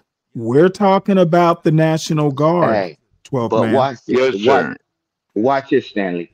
Now, let me show you. Let's fast forward to 2025, right? A lot of people are out of work, and a lot of people make more money being on active duty orders than they do at a civilian job. So this is where the whole falls into the plan. They get, because the point system. Well, do you have a sense of how many people that would be? Because the majority. I've worked with kids in the warehouse who, they were happy to deploy because they were going to be making more than $10 an hour. But the thing is, you also have professionals. A lawyer, isn't necessarily going to want to be deployed. If you're California Guard and you're some lawyer in LA, who cares? You might not want to be going to, because you do know there's certain jobs. The once a month, 2 weeks out of the year. At this ritzy law firm, we can swing the 2 weeks out of the year and call it vacation or something like that. But dude, deploying for months at a time. Hey, but I'm telling you, Stanley, the economy is not what it used to be. Some of these I don't think the economy is not that bad. Wait a minute, because the majority of the people that are in the Guard, they're not CEOs of a company, they're not lawyers, they're working jobs that's making $10 to $15 an hour. Now, based on their rank and getting coverage and all this other stuff, if something goes wrong or something, whatever, they got $350,000, $400,000 life insurance. I'm telling you, the majority of them. Wait a minute. You gotta remember. Stop. A lot of them are EMS, they're medical services and things like that. So you got to remember that. I don't have to remember anything. Don't tell me what the profession I gave 36 years, 2 months, and 25 days to. So I'm telling you, 12 man, let me and Stanley have this conversation for about 2 more minutes. I'm telling you, Stanley, is that they get more benefits and more rights because well, why don't they just re-enlist or go active duty? No, well, because this is the thing, right? I'm telling you this. Yeah, the question is, it's not that simple to go active. It's not that simple because you're already considered prior service. If you join the National Guard or Reserves, you're already prior service, and it's harder to get in once you're prior service. Well, yeah. That's the first thing they'll say. move. Oh, he couldn't make it in the civilian world. Yeah, so a new recruit have a better chance than somebody else, right? Yeah. Depending I on got MOS. So that's what I'm saying. I mean, I've done this thing. I dedicated the majority of my life to it, but I'm saying that it's not going to be that. So what he'll do, see, because since he has so much power, he have people that will volunteer to do it. He's not just going to just pick anybody. He have them just sign up. They already know which guys need jobs and want to do it. That's qualified to do the job. And those are the people that are going to send, right? It's not like a deployment. Everybody's going on the deployment. I don't care whether you the CEO of whatever big Fortune 500 company. Okay, But so you're they will saying use this the is roster. mostly just people volunteering then? I said if it comes down to that. Because let me ask you a question though. I mean, I've never been reserve, even though I did like individual ready reserve. I mean, that's not the reserves. That's like, hey, if the shit hits the fan, we might need you to drive a ship. So, I mean, do you suspect that, hey, we took like Georgia, I think sent 150 guardsmen to DC. Would those 150 people be like, yeah, I'll go? Hey, watch this. Based on, and I can't do it because I'm on here. How many people that was a part of that National Guard in that state that they brought them from? 150. That's not even a spit. Right. It's a fraction, right? It's not like a deployment. When they say you move, you're moving. I don't care what you got going on. They call you the orders. You don't show up. They got a pair of silver bracelets for you. But look at, they got thousands of people that's a part of that organization in that state. 150, not even a spit. It's not even a spit, bro. Well, you don't think, I mean, it just seems weird to me. Now, again, maybe I'm just personalizing it. I'm kind of filtering it through how I would feel. I just don't know why. Look, I understand what you're saying. I'm not even disputing what you're saying. I'm not saying, yeah, but I'm just kind of amazed that, if you're a single guy, like, let me tell you, I have this guy new on Discord. I haven't talked to him. I don't think I've talked to him in maybe 6 months. Now, he had supposedly some high paying job in the financial world. But he didn't seem that, upset when he had to deploy, say, during a hurricane or something like that. Hey, Fred, have you talked to Wolf from Charles's Discord or from Anand's Discord? I haven't talked to him in months. I'll have to see if I can't catch up with him. He was he's National Guard. He's a former Marine, and he didn't seem to be that upset when he had to deploy, say, during a hurricane or something. So, who am I to say? I know I wouldn't want to do it. Maybe I'm just personalizing it too much. Because it's all about points. It's points. It's points that go towards your retirement. It's points. That's why a lot of people go from active duty, go into the reserves and the guard or whatever. It's about points so you can get your retirement up, right? That's what it's about, the point system. However, 150, you can pick any one of those states. 150 is spit. It ain't nothing. And they got enough people on their roster that, because you talking about headquarters, right?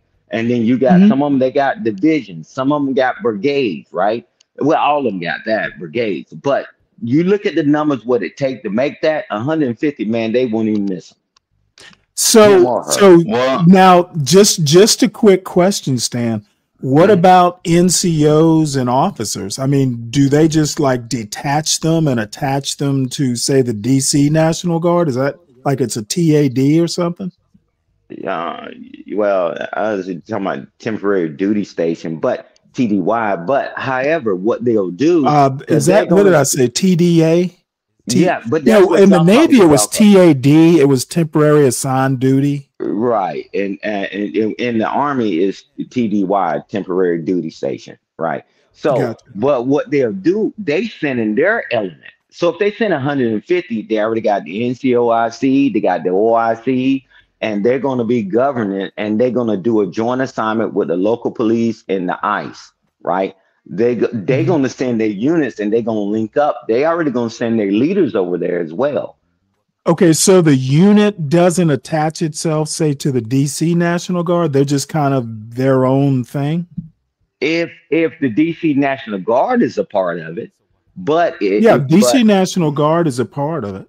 Yeah, so I would think that the Georgia National Guard would take their 150. Okay, we're going to write orders and attach you to the DC National Guard for X amount of months or days or whatever. They won't attach it. It's what they'll do. Is that right?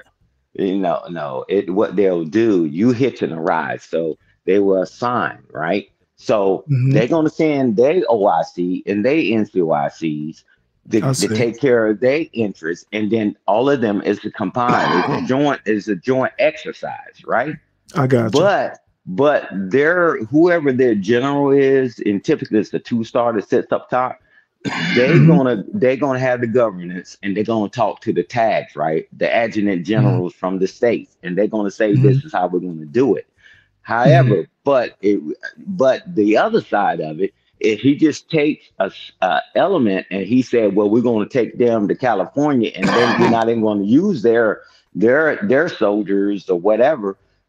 They come in as a unit, and they're going to do what they need to do, and they're going to connect with ICE and the local law enforcement, right? Let me ask you a question. Go ahead, Can 12 I man. say something, Stanley? Yeah, go ahead. From what I've seen, the DHS and ICE agents are perfectly able to handle like Portland.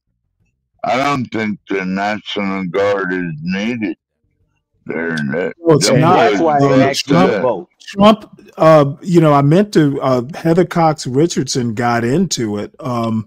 Apparently, people, the footage that Donald Trump saw was from 2020. And for some reason or another, he actually thinks it's happening now. That's why she was from last night. Okay, I'm not talking. Whoa. You're off track again. I'm not talking about last night. I'm talking last week. When Trump started talking about Portland's burning, he started that mess last week, not just last night. And last night was Chicago, right? That wasn't Portland, was it?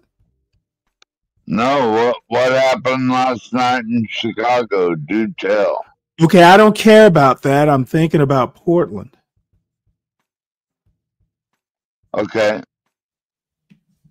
Hey, Stanley, go ahead and finish your thought, because I didn't hear what your question was. No, you know what? I was just, it doesn't really matter. I'm just saying that I don't think Portland, I'm with 12 man. I've seen pictures of, like, there's this one YouTube content creator called Political Punk.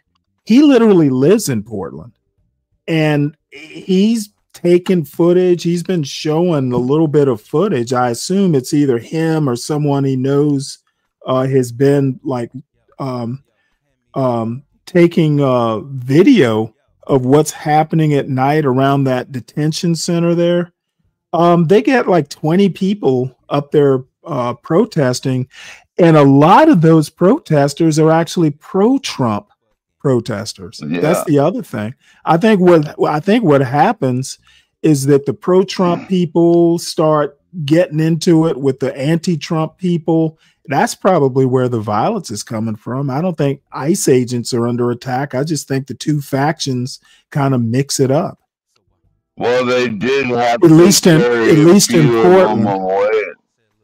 They did Okay, have to carry a few Okay, of I them don't away. care about that. What a few does not require the National Guard. I think you and I can agree on that. Yeah, I agree with that. Yeah, but this is the thing, right? The only president of the National Guard that's been out there, and understand on their uniform it says Army. So I'm telling you, if anybody in the uniform, their job is to back up the ICE agents, right? That's it. Correct. They're not Right. doing any arrests. They're not doing anything, right? It's just a show of force. And so this is the thing that always got me. And you know, when I was in uniform, they would besmirch the National Guard and the reserves, and I said, "Are y'all kidding me?" They take it, and they only got 3 weeks out of the year, 1 weekend out of the month, and they still maintain this standard, and we got every damn day. 365 days, and they outgun us, they outshoot us, they outdo all this stuff.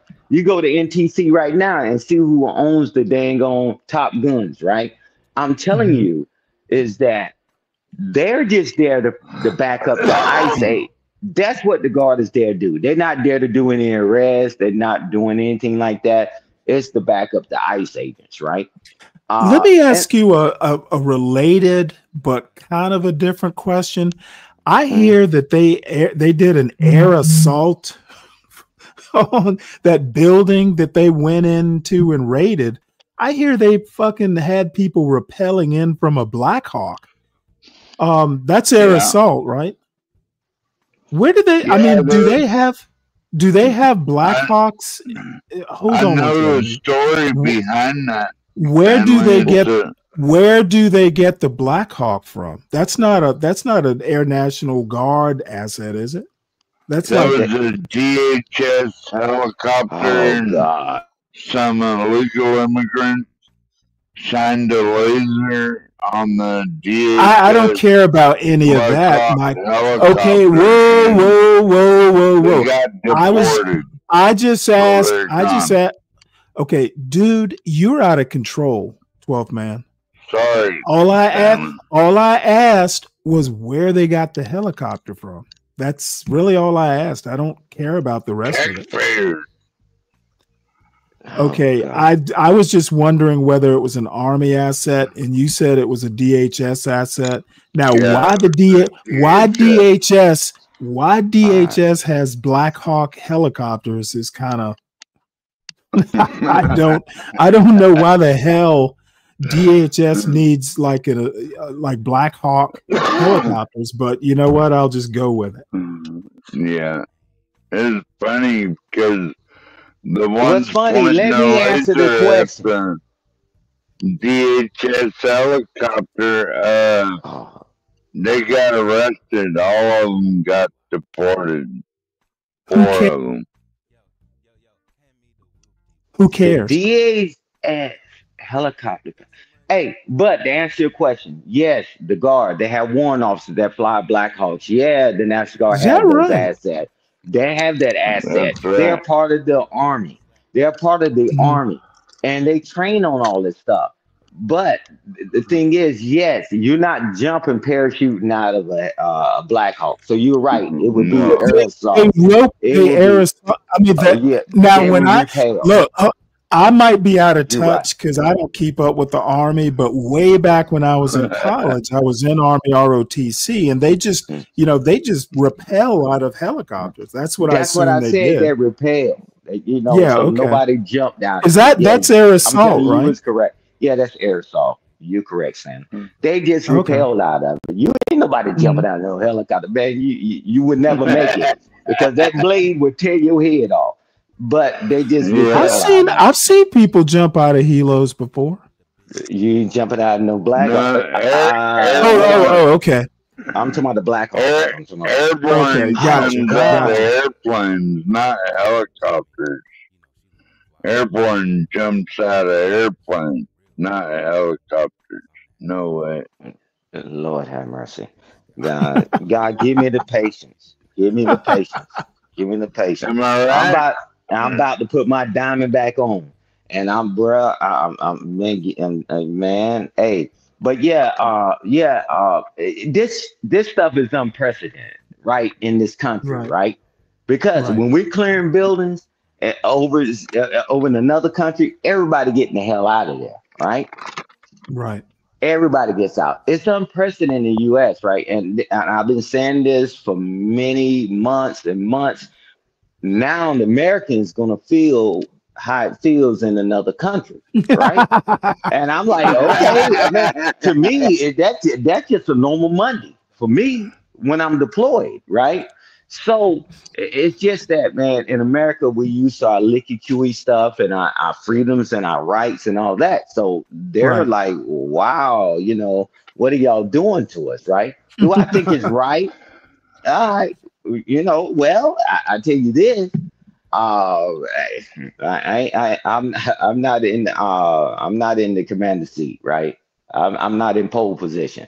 So whatever they did, because I heard different stories about it, so I can't intelligently speak on it. But we clear everybody out, right? And we checking everybody out the door. Hey, make sure you go over there. You go over there. Everybody gets zip tied. Have you ever seen active shooter drill? And when it's active shooter, they say don't try to help because everybody gets a zip tie until we find out who's who.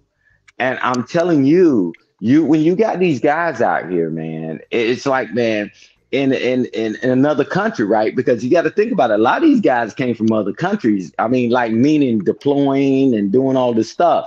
And they got to get back in the mindset, you in America. But you can't teach these guys all this stuff all them years, and they're gonna keep doing status quo, right? But they can do it a better way, man. Be a little more humane. But they get used to doing it a certain way in another country. And I'm telling you, man, that would be an easy Monday. Ask some people what happened in their countries when we deployed over there, and when we was going through these buildings, and when we was clearing buildings, bruh. It wasn't Well, I nothing mean, nice. Trump said during his speech to the admirals and generals that hey, maybe you can use some of these cities as training. I'm like, dude, you know what? I can tell you right now. That's a little out of control, Stanley. Okay, well, you know what? You could see that train coming, from I'm election not day. Megan. Please, Fred. You could see that train a coming, from last year this time. That hey, like I said, I'm not gonna, I kind of admire the chutzpah, but I think it's I think there's something to be said for democratic norms, and I think some of this stuff is dubious. But the other thing that's rather interesting is that all he's doing is he's setting a precedent for some Democratic president to come in and do it from another ideological perspective. Right. Hey, I'm just telling you is that that once they say weapons free, you can do what you need to do. They're gonna go back to their mindset. Man, think about it. You can look at the agents and who's out there. They got so much experience doing things because they always thinking in their head, you can't trust anybody. Everybody's an enemy. Everybody's a target. When you're clearing a building, how I know that the person I'm coming to get, that you ain't gonna try to shoot me or slam a butcher knife in my back. So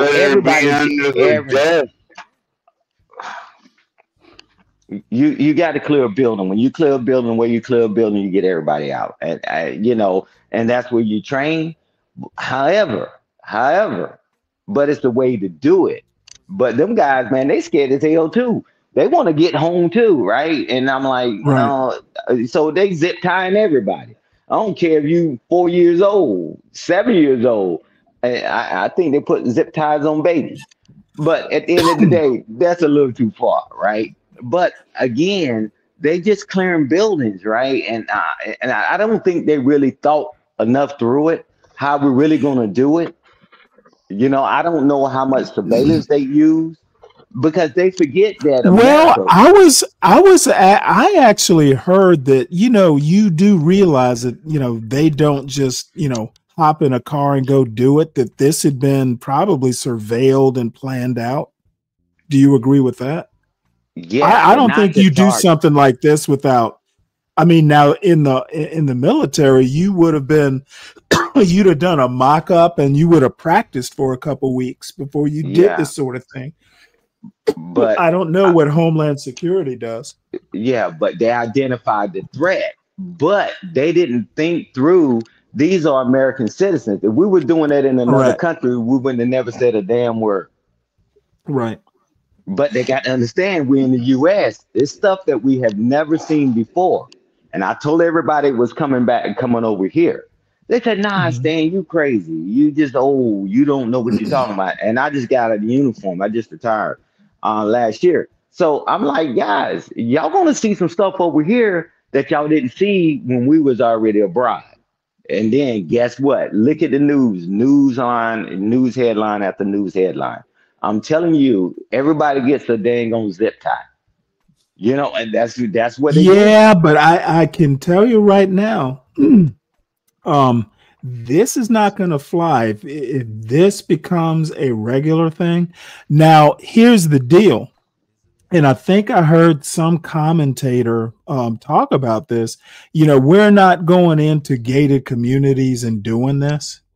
There are probably people in that building that, yeah, it's a little rough, a little inconvenient, but you know what? I'm willing, because I know I'm in the right. I know I might be inconvenienced, but my shit's together. I don't have any warrants or anything.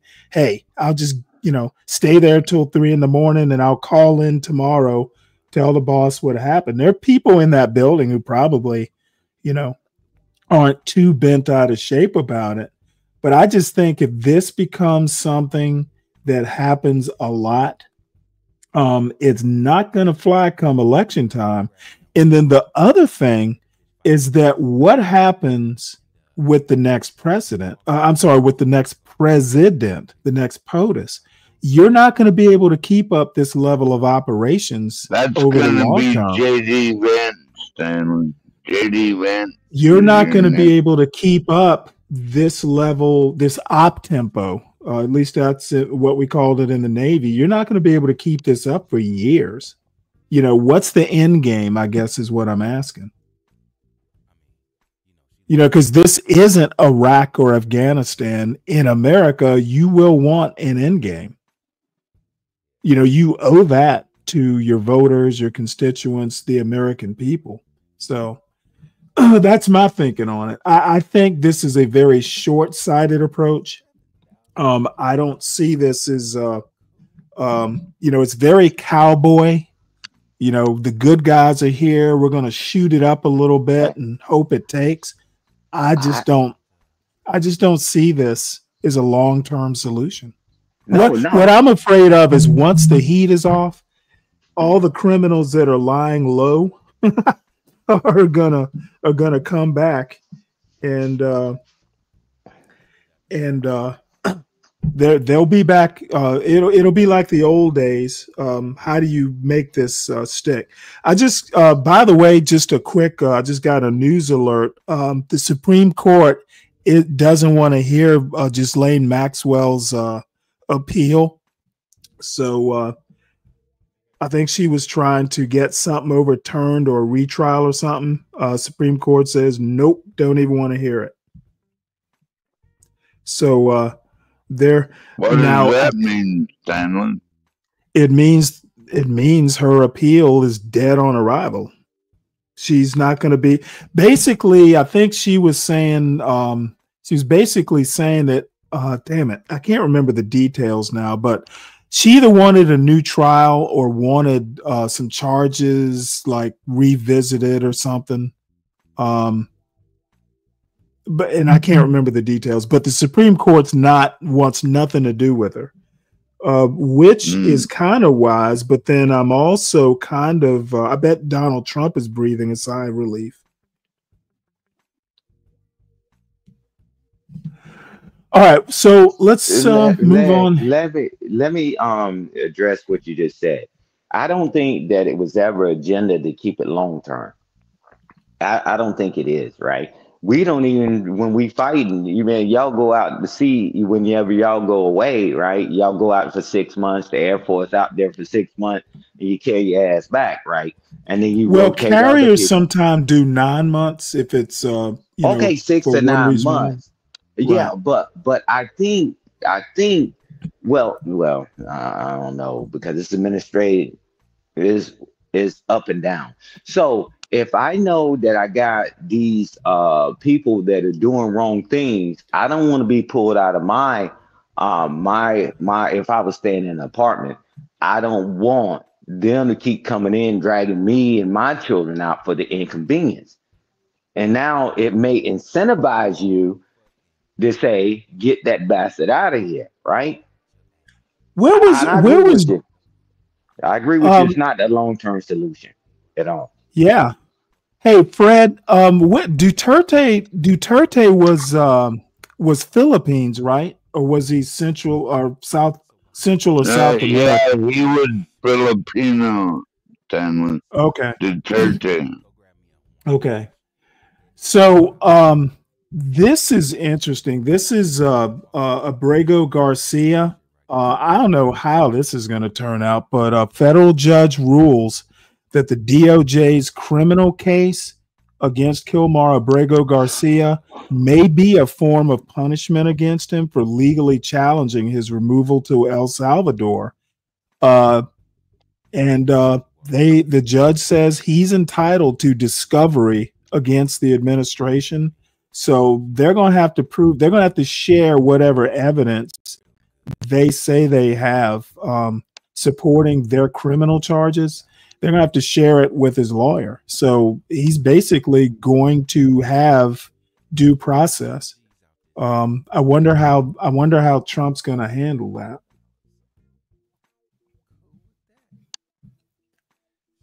Any idea? Let the Filipino people take care of themselves.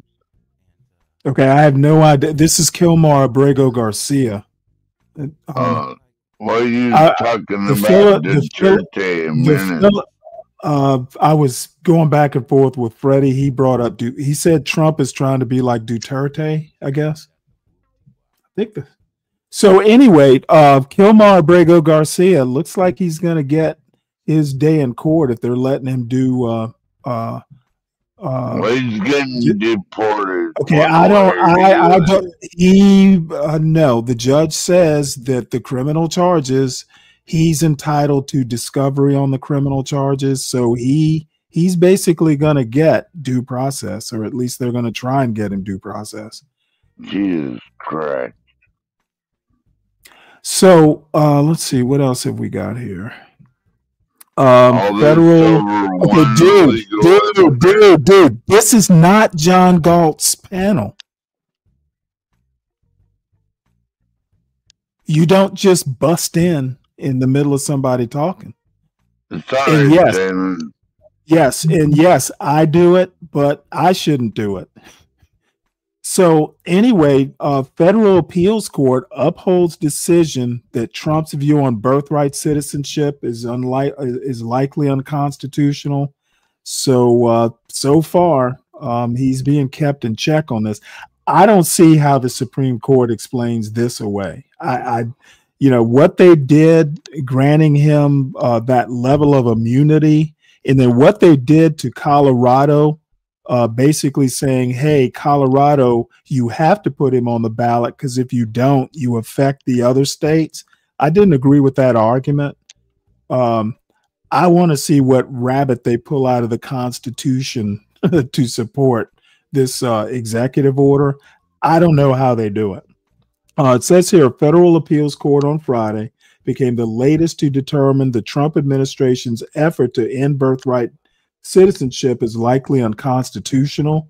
This was a 100-page ruling. The First Circuit Court of Appeals upheld a Boston District Court's injunction that blocked the government from enforcing an executive order signed by President Trump to significantly narrow birthright citizenship. The concept that people born in the U.S. are automatically citizens. No comment from the White House. So, but I thought the Supreme Court had already scheduled in November to hear this case. And by the way, I hope to be broadcasting that live because I want to hear the case from start to finish. I bet it'll be like a 3 or 4 hour hearing. So let's see. Supreme Court does let Trump administration end temporary legal protections for 300,000 Venezuelans. So I will vote for Donald Trump. Has come back to bite some folks. The Supreme Court on Friday cleared the way for the Trump administration to end temporary legal protections for more than 300,000 Venezuelan migrants. The High Court agreed to freeze a lower court decision that found the Department of Homeland Security illegally terminated the TPS program for Venezuelan migrants, which allowed them to live and work in the U.S. without the threat of immediate deportation. By halting the September ruling from U.S. District Judge Edward Chin, the Supreme Court is allowing the Trump administration to move forward with rolling back the legal protections for Venezuelans. This is the second time the High Court has greenlit the Department of Homeland Security's move to strip hundreds of thousands of Venezuelans of their temporary legal protections. Although the posture, I do not want you disturbing me in the middle of me reading something, 12th man. Fucking mute yourself. Although the posture of the case has changed, the parties' legal arguments and relative harms generally have not, the Supreme Court said in an unsigned order. Same result that we reached in May is appropriate here. Kagan Sotomayor said they would have denied the Trump administration's request, and Ketanji Brown Jackson dissented. We once again use our equitable power, but not our opinion writing capacity.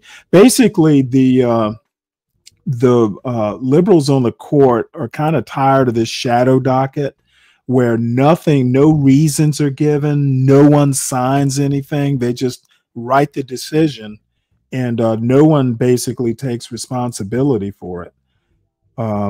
This is becoming a problem. You know, if you're gonna render decisions, let's get some signatures, some John Hancocks.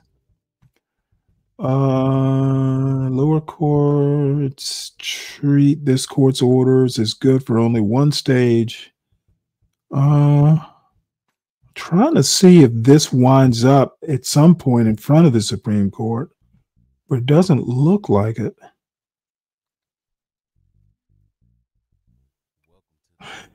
Yeah, essentially what they're doing by delaying this, but lifting injunctions, is they're going to let Donald Trump break shit. And even if they decide, hey, Trump, you can't do this, it's already broken. You know, these people are already gone. So already gone. Thank you. This is insanely political. Anyone who says the Supreme Court's not political is just like, they're sniffing gas or glue. Hey, so go ahead, Stan. Hey, Stanley, you remember the times when the Supreme Court or the federal court it was like thousands of pages, right? Their decisions, right? Each one of them wrote it and they put it all together. Now, man, we can't even get the Cliff Notes. They just say, we're lifting something, but you know how it is. As long as you are here, you got an opportunity, but when you go to another country, you know, all bets are off, bro. And that's they're gonna let them break everything, and then somebody's gonna try to fix it later. But what happens to the people that's already been harmed or companies? They don't care. Look, right. I maybe maybe once I'm done with these articles, I do have a couple videos that I want to get into. But I can tell you right now, this is, listening. I should really listen to Venus, the Voice of Venus's show from last night. They had Josh. Some people may know who Josh is. I've seen him on DJ Hamp's show, and I'm not like into DJ Hamp's show. I've seen I've heard the name, but I've never seen the show except Nightish reacting to it. That's the only reason I know that this Josh character, who's a white nationalist, he seems to show up on Hamp's show every now and again, or maybe he's a regular, I don't know. But he was on Voice of Venus, and he calls himself a Christian Christian nationalist. And apparently he was up on Hood Conservative show. But this guy's just blunt. It's not really my cup of tea, Freddie. But I haven't seen. I've only seen bits and pieces on Nightish's show, so I guess I really shouldn't even render a decision or a judgment. But this guy literally said that, hey, Christian nationalists, at least the ones of his ilk, don't give a shit what black people think. They just want the brown people out of here, because what they want to do is they want whites back. They want a white hand firmly on the tiller of the ship of state. So they don't care. They just want these people out, in whatever means necessary. If you have to bend a few rules, or the Supreme Court look the other way, they don't give a shit. And then once they get this problem under control, then it becomes about power, because at some point in time, Christian nationalism, and I don't think most of the people that call themselves Christian nationalists aren't that bright. I seriously doubt that they have the intellectual firepower in a very broad sense to pull off some of this shit without pissing a bunch of people off. And say they do accomplish it, then there's going to be an internal squabble about which form of Christianity takes primacy. Is it the Catholics? Is it the Baptists? Which Protestant is going to take it, or will the Catholics? It's going to be a mess. That's why I don't think they're going to be able to accomplish it, because you got all kinds of different types of Protestants, and then the Catholics. If the conservative Catholics are anything like imperious, no one will fucking even want to follow what they think. Could you imagine having imperious as fucking, some sort of president or mullah or Pope of the United States? They literally want a monarchy.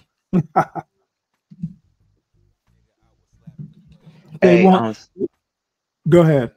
I just got one quick question. I had sent you something in your on your phone. What, today? I don't know if I need it. Yes. And I don't know if I need to send it to your email so you can pull it up. Yeah, send it to the email. Okay. Yeah, I'm gonna see if I can grab it and send it over there. I don't know whether it came through on your phone, but text? I didn't see a text. Yeah. Let's see here. Oh wait, you know what? You did send me. Oh, I saw the link part. I didn't see the actual Instagram part. So let's have a look at it here. Yeah. Email is better. Oh, okay. Yeah, I've seen this guy before. Yeah, but this is like the craziest let thing. me do this. Let me share it right quick. I can share it to my Slack. Okay. And so this is the thing, right? And what people have been telling people, nobody lets the biggest and the brightest lead, right? And I'm telling you, he breaks it down. The biggest and brightest leave from where? Government? No, I'm talking about the country. And this guy, he breaks it down. How this history thing's going on, and then he brings it to 2025. Yeah, he's a reverend, isn't he? He's some sort of minister. Yeah, I think he is because I had saw that, and so when I saw that, I said, okay, and I shared it with a few people. But just the way he breaks it down, Oh, excuse me. how things got started. So Yeah, I didn't mean to he's an derail it. interesting guy. Yeah, and find the lie in what he's saying, and it's like, it's like wow, and but Supreme Court justice is totally political, and but how far do we break this before it's a point of no return, right? For us Well, to the be able thing to, is, and maybe I will show some of Venus's show. Look, they want to break it all the way down. If I don't know if you've ever heard someone like a Be Brave talk. This Josh guy was totally blunt. He literally said, if there are 500 priorities that Christian nationalists have, blacks wouldn't even make what blacks think as far as fairness or anything like that. That would be like number 501. They don't care. They want white. Basically, Christian nationalism to me is white nationalism. I don't know why they get fancy with the Christian part. It's white nationalism. They literally want to take this back to the early 20th century where you didn't see black people in Congress. You didn't see them as sitting judges. You didn't see them as mayors even. yeah, because you say Christian And they would prefer to have everything segregated. They don't have a problem with if blacks want to separate and have their own little towns and stuff like that, they would be all for it. It made me think of Marcus Garvey collaborating with the KKK. Hey, there's some blacks who you can reason with. They're reasonable. They want separation. We want separation. There's some interest convergence. There are things we can have common ground on. And at the end of the day, you go live your life. I go live my life. But we keep the power. We'll even let you have some economy, but we're going to keep the power. And we want the culture back, please. This rap fucking music needs to go. We want the culture. We want the social. We want the politics. And you can have, some culture, on the fringes, and you can have enough so your people don't starve. That's pretty much what I got out of it.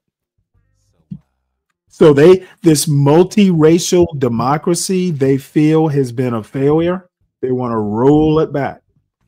Civil rights, we want that gone. We need to go back to how it was when they feel the country was great. They want to make America great again. And Charlie Kirk was one of the people who's like, yep, Civil Rights Act, all that shit needs to be repealed because America was working great before the Civil Rights Act. Essentially, the Civil Rights Act and the welfare state is when the top started to wobble. Everything was spinning great until 1964, 65, and 66, 68. Since then, the country's been, on a downward slope. They want it broken to a point to where they can he talked about women voting. Women don't need to vote. And better than that, only property owners vote. Okay, even if you're poor and white, if you don't own shit, you don't need to vote. So these things are hardcore. I just shot you an email that is historically is some truth to it. And I just sent you an email on it, right? The bus company and all this other stuff. And then I know it's all true. It's in the history books, but I don't think the majority of the country is not inclined to go back to 1950. There are white people who don't want that shit. And the other thing is you're not going to be able to pull this off with 50% of the country against it. Yeah. So they Not think it's without, easy not to put the without genie arms. back. They think you can put the genie back in the bottle, and I'm telling you, you're not. Well, We so far, they're going to man. make their best. They're going to make their best attempt. Look at what they're doing. Barry Weiss. I don't know if you know who Barry Weiss is. CBS just made her the executive editor, so she's going to be over all the news. I can't remember if Dan Rather and Walter Cronkite. I think she's got like a Walter Cronkite, Dan Rather level job with CBS, and she's I think she would describe herself as heterodox, but it's essentially, kind of like a libertarian conservative type. She's going to change CBS News. It's going to become somewhat like a Fox News, that she's inclined to do shit like that. Now, the only thing is that she's a lesbian. She was married to a man, but she got divorced and wound up marrying. I don't know if she's married, but she got with a woman. So I think that's probably going to come back to haunt her. She's had her own little niche. She started something called the Free Press. She's been associated with University of Austin. So I think, she's probably got the right kind of job where she doesn't have to be public facing that much. Because if she was, I know the far right would be going after her ass. Though I think the far right is more tolerant of lesbians than they are of gay male couples. The far right has its kinks. All right, Yes, so the Supreme Court, they're gonna have a time, and I will defend the Supreme Court slightly in saying that, I think this Monday, their new season or their new session, they come back from their summer break. So they were on a break. I can understand some of the shadow docket stuff, but even with the shadow docket, they need to be signing shit so we know who's actually signing it. They're just going, hey, denied, and not signing it, not even given like why they denied it. They're just kind of phoning it in apparently. And they're going to be less likely or less able to do stuff like that now that they're back in session. We know where their offices are. We know where to find them. All right, so let me take a look at my email right quick.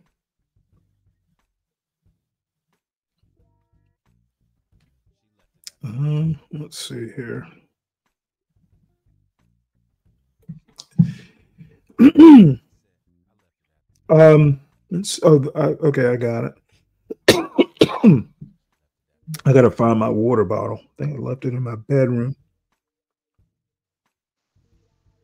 Do you want me to send the other one to your email as well? Yeah, it might be a little easier. Okay, I'll do that. I'll see how I can grab it. Okay, so while I'm thinking about it, everybody please make sure you're hitting the like button. And if you are new, please make sure that you subscribe to the show and share it out. We're on the drive to 500 subscribers. I think that's all I need to at least think about monetizing the show. Though, like I said, I'm probably going to get as many wrenches as I can gathered about and come up with the decision. Because I personally think that Cash Apps are good enough. YouTube's going to be taking, their cut. I'd rather not. And having like a club or whatever, like a fan club or whatever they call subscribers. If I'm going to do all that, I might as well just go to Substack or something. I just kind of think that leaving it open, instead of now I can see some advantages to putting the show behind a paywall. You might be able to show some stuff that you wouldn't ordinarily. But I'm not sure about that. I'm not exactly sure how that works, but we're a ways away, so I probably don't need to worry about it that much. So we're going to shift gears and look at some overseas news and some local news. Japan is set for its first female prime minister. Sanai Takaichi, I'm sure I mangled her name, a hardline conservative, was elected as leader by Japan's embattled governing party, paving the way for her to become prime minister of the coalition government. So they're going to have their first female prime minister, and looking at her face, she does look hard. So hard line, probably not something that should surprise anyone. Let's see if we can get a picture of her. I thought they showed like a fairly close-up picture. Let's see, can we blow this up? But anyway, that's pretty much it. She is their first female prime minister. She looks like she will do a judo move on you if you mess with her. And let's see, Sean Diddy Combs' lawyers plan to appeal as convicted hip-hop star faces more years behind bars. So Combs was sentenced to 4 years. Let's see here, 4 years and 2 months in prison for transporting people across state lines for sexual encounters, as stated by the court. Prosecutors had requested a longer sentence of over 11 years. Combs' lawyers announced plans to appeal the conviction following the sentence handed down on Friday. He was acquitted of sex trafficking and racketeering charges that could have led to a life sentence, as noted in the trial records. So they're going to appeal it. I bet he won't get out on appeal, though. And then bad news. This case is going away. Fonnie Willis effed it up. Judge sets 14-day deadline for appointment of new prosecutor in Georgia election case against Trump. I think if they drop the case against Trump, all these people that actually, I think there were at least 3 people I can think of that actually pled guilty. I don't know how that works. If you plead guilty, can you have those can you get the conviction overturned? Not sure. Let's see. A judge in Georgia gave a 14-day deadline to appoint a new prosecutor for the case against Donald Trump and others related to the 2020 election. Yeah, the Georgia Supreme Court basically said, Fonnie, you're done here. You can't pursue this case. You're off of it. So the district attorney, Fonnie Willis, was disqualified from the case due to a personal relationship with the special prosecutor she hired. If no new prosecutor is appointed within 14 days, the judge said he will dismiss the case without prejudice for want of prosecution. I can't remember without prejudice. I think that means it could be retried. I can't remember. Again, I'd have to talk to Juan. I don't remember off the top of my head.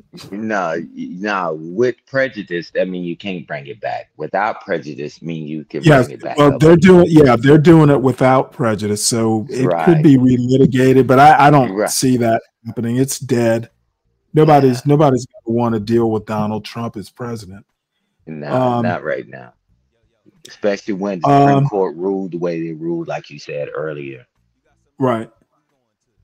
Someone brought up, and I can't remember, it wasn't my show because I didn't do a show yesterday. Someone brought up, I guess it was on Venus's show last night. They literally said, well, blacks don't have think tanks. And I'm like, au contraire. There's at least 2 that I know of, and this is one of them. It's called the Joint Center. It is a black-oriented think tank, Joint Center for Political and Economic Studies. Now, I don't really know what they do, but I'm going to find out. They've got a newsletter which I subscribed to yesterday, I think, or maybe it was the day before. So just to dispel the notion, there are Black-oriented or Black-centered think tanks in Washington. They're not big, probably not that well funded, probably don't have the Koch brothers as funders, but they do exist. Yeah, can you send me? I sent that other email. That would have been the second one that I text you. But however, can you email me that link and see so I can subscribe to them as well? You know, so whenever you get the opportunity, no big deal. Thank you. I guess I can do it now. Okay. And there's one other one, and I just can't think of it. And at some point, I'll probably go in and look it up. But I'm kind of curious to see, since they do political and economic studies, I want to kind of figure out what they do. What are they good at? Do they have a specialty? So let's do this. So I got your Facebook, or is it Instagram? Well, Instagram is owned by Facebook, right? So I got that one. So the second one was the Instagram with the guy speaking that I sent, that I text to you. Yeah, I got that guy. Okay, so let's see what this one is. Yeah.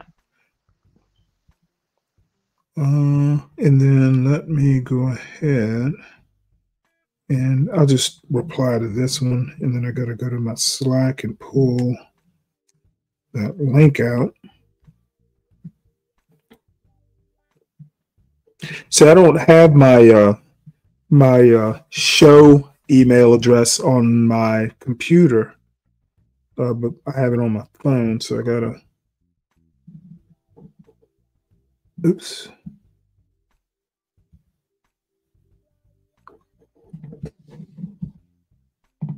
I dropped that. Where did I put that?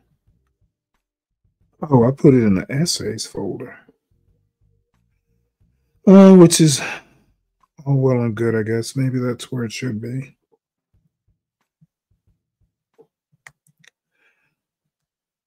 Okay, so I'm going to put this link to the to the think tank. I'm emailing that back to you. So I do want to hear what this. Okay, thank you. That says. What did I do with it?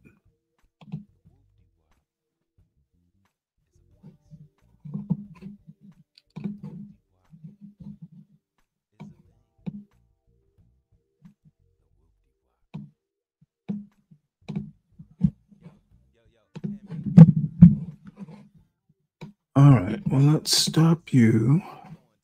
Let's figure out how to get the volume on. There we go.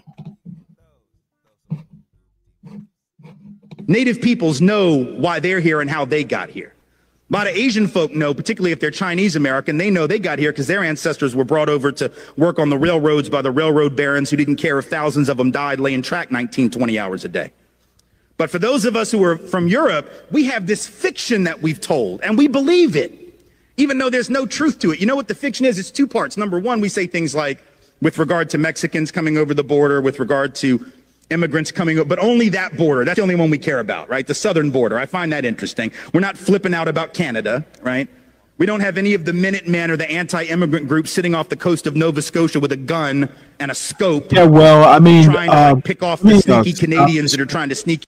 Actually, there has been a little bit of attention on Canada because their border crossings were up last year.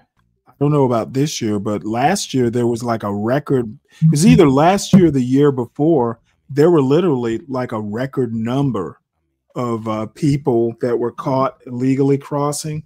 So there has been, you know, the numbers coming over the border of Canada are nowhere near what they were south of the border, but it's got attention. So I'm not sure that, how old is this? Do you know? No, I'm not sure, but but the premise is, so let's say we go from a number of 50 a year and to 150 a year. Quite naturally, that's an uptick, but it's That was more to about it. It's not. 7,000. Yeah, so I'm just giving a scenario. So how many was it before, right? And but what he's saying is not so much even about the Canada stuff. It's just about when he start talking about the history of how this thing really played out with Mexico and all Well, that. If anybody knows the history, well, that actually, I do somewhat. It used to be, especially back before Texas was annexed, it was porous. There was no border. Remember, California, New Mexico, Arizona, they came into the United States as territory after the Mexican American War. So there was never that much of a border. Even after these became territories, California has always been porous. So, I mean, the history is there, they called them the Badlands they didn't call them the Badlands for nothing. I totally agree with you. I totally agree with you. And again, I think Joe Biden, I'm not going to get into Joe Biden, but he made some really, like, 2 or 3 things, and the border was one of them. Donald Trump was beatable. I don't know what they were thinking. I think what they thought is, oh, hey, Donald Trump is so bad, people aren't going to vote for him. And boy, were they wrong. And that's like the miscalculation of the century. In here for our superior healthcare system, which after all would be a pretty stupid thing to do. But in any event, we only care about that one border, forgetting for a minute that border was created at the end of a war that was started on false pretense by this country, after which we jacked half of their country. And you weren't taught that in school either, because our history books aren't interested in telling the truth. They tell this very patriotic history that has no relationship to the fact. So that border is artificial. Mexican folk who are coming here, documented or not, let's be clear, are coming home. Their families were here before our families were here in almost every instance. But we forget that, and then we say things like, well, I don't mind them coming. I just want them to come legally like my people did. The hell does that even mean? Come legally? There was no law to break when our people came. The fact that we didn't break a law that didn't even exist, you don't get cookies for that. You don't get like a pat on the back and a gold star because your great, great, great whatever was law abiding when there was no law that he could have violated, even if he wanted to. But we've told this lie that we came for these upstanding principles. So we'll say things like, well, our people came for liberty and freedom, democracy. These people are just coming for stuff. They're just coming for jobs. They're just coming for health care. They're just coming for stuff. We came for high-minded principle, right? Because we believe that. What kind of third-grade version of American history is that, right? Like when Donald Trump says, well, Mexico's not sending their best. What the hell? You think Europe sent their best? Europe, no, our people were the losers of Europe. I'm not trying to be an asshole. I'm just telling you the truth. Like, our people were the losers of Europe. The winners didn't get on the boat. You understand what I'm saying? The winners didn't leave. Why the hell would you leave if you were winning? Only the losers left because they had no choice. They were dying. They were starving. They couldn't support their families. A lot of them were convicts who were sold into indentured servitude to work for rich European people. They were barely above the level of a slave themselves. The idea that we had we didn't believe in liberty and freedom. And we know that because once we got to the colonies, we set up the opposite of liberty. See, black folks know why they're here. Native peoples know why they're here and how they got here. A lot of Asian folk know, particularly if they're Chinese American, they know they got here because their ancestors were brought over to work on the railroads by the railroad barons who didn't care if thousands of them died laying track 19, 20 hours a day. But for those of us who are from Europe, we have this fiction that we've told, and we believe it, even though there's no truth to it. You know what the fiction is? It's two parts. Number one, we say things like, let's see here. I don't know. I think this, I think his version's a little simplified for my taste. He's probably talking to I actually have I have a video that breaks it down. Gerald Horn. I've got a Gerald Horn video that covers some of what he's saying. Right. Yeah. You see, because the biggest premise behind it, right?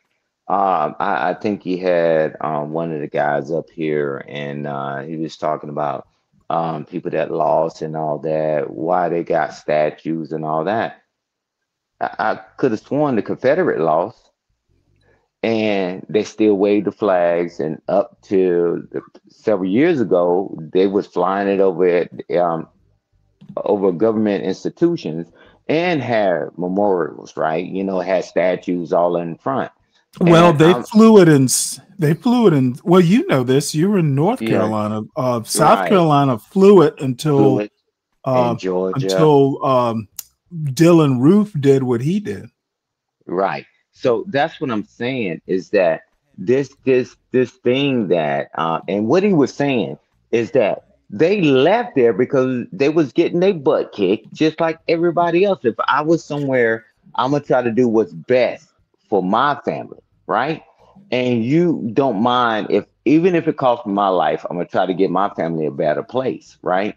A better way of life, right? And so I'm like, we act like history only goes, right? Or loving your family is only based on your race, right? Well, but I'm gonna give a little bit of grace. Our schools, and I think quite deliberately, don't teach actual history. They teach patriotic history, and this push. What amazes me is the Donald Trumps of the world actually think that we're not already teaching patriotic history. I know the version of history I got wasn't much better probably than what they teach now. Maybe it was, but the only reason I'm so much into history is my mother was. So, I had history books at home that, excuse me, that I could read. So your average person finds history boring.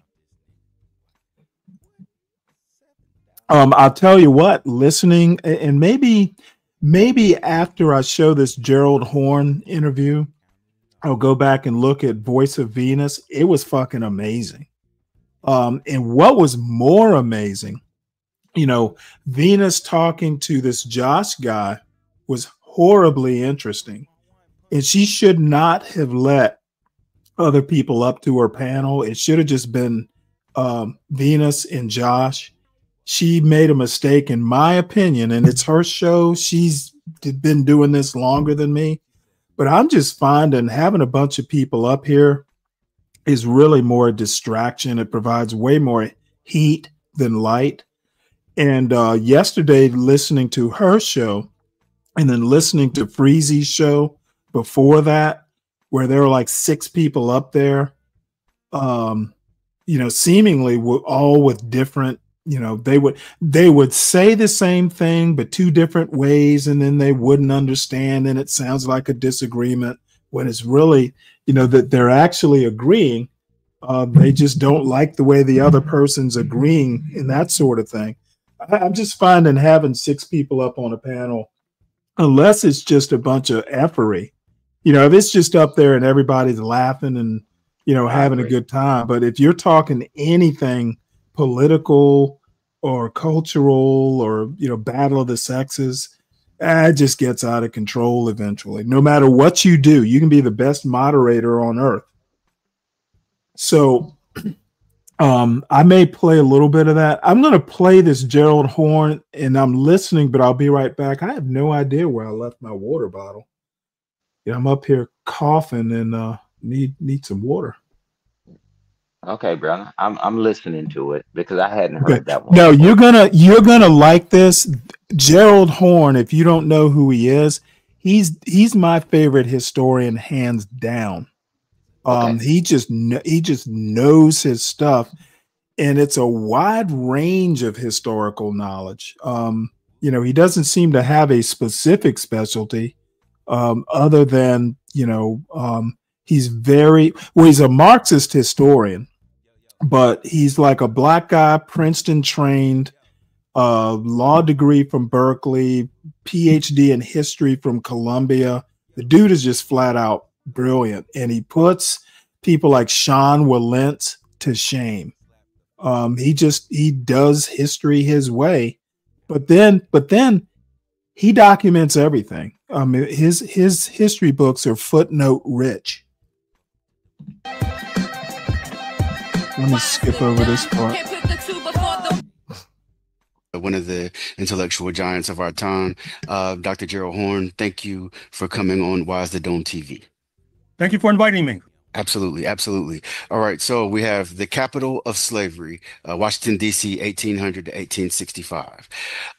If you can, just kind of let us know what inspired this research and what inspired the book. Well, this is not my first book on Washington, D.C. Recall that I published a book a couple of years ago, Revolting Capital, Racism and Radicalism in Washington, D.C., 1900 to 2000. This book is a prequel, so to speak, to that text. And as well, it's important to put this book in the context of other work that I published, not only other work that I published, but other work that other writers have published. What I mean is that there has been a reevaluation by many, including myself, of the origins of the United States of America. Mm-hmm. For much too long, the revolt against British rule in 1776 has been viewed by far too many as a great leap forward for humanity, despite the fact that with the triumph of the rebels led by slave owner number one, George Washington, you saw an exponential increase in the number of enslaved Africans from the thousands in the late 18th century to the millions by 1861. You saw Native Americans lose more of their land. And in fact, one of the triggers for the revolt against British rule was the fact that London, the colonial power, had tired of expending blood and treasure, moving west across the continent, routing Native Americans so that George Washington and those like him could profit. In fact, in the book at hand, Hey, Stan. Yes, sir. What this is the other thing, and I kind of know where these people are coming from because I've talked to a guy named His Ghetto Point of View. In these YouTube streets, pretty much everyone, no one believes that Black people have African origins. They're just like, nope, we were here. We were here before the Indians were here.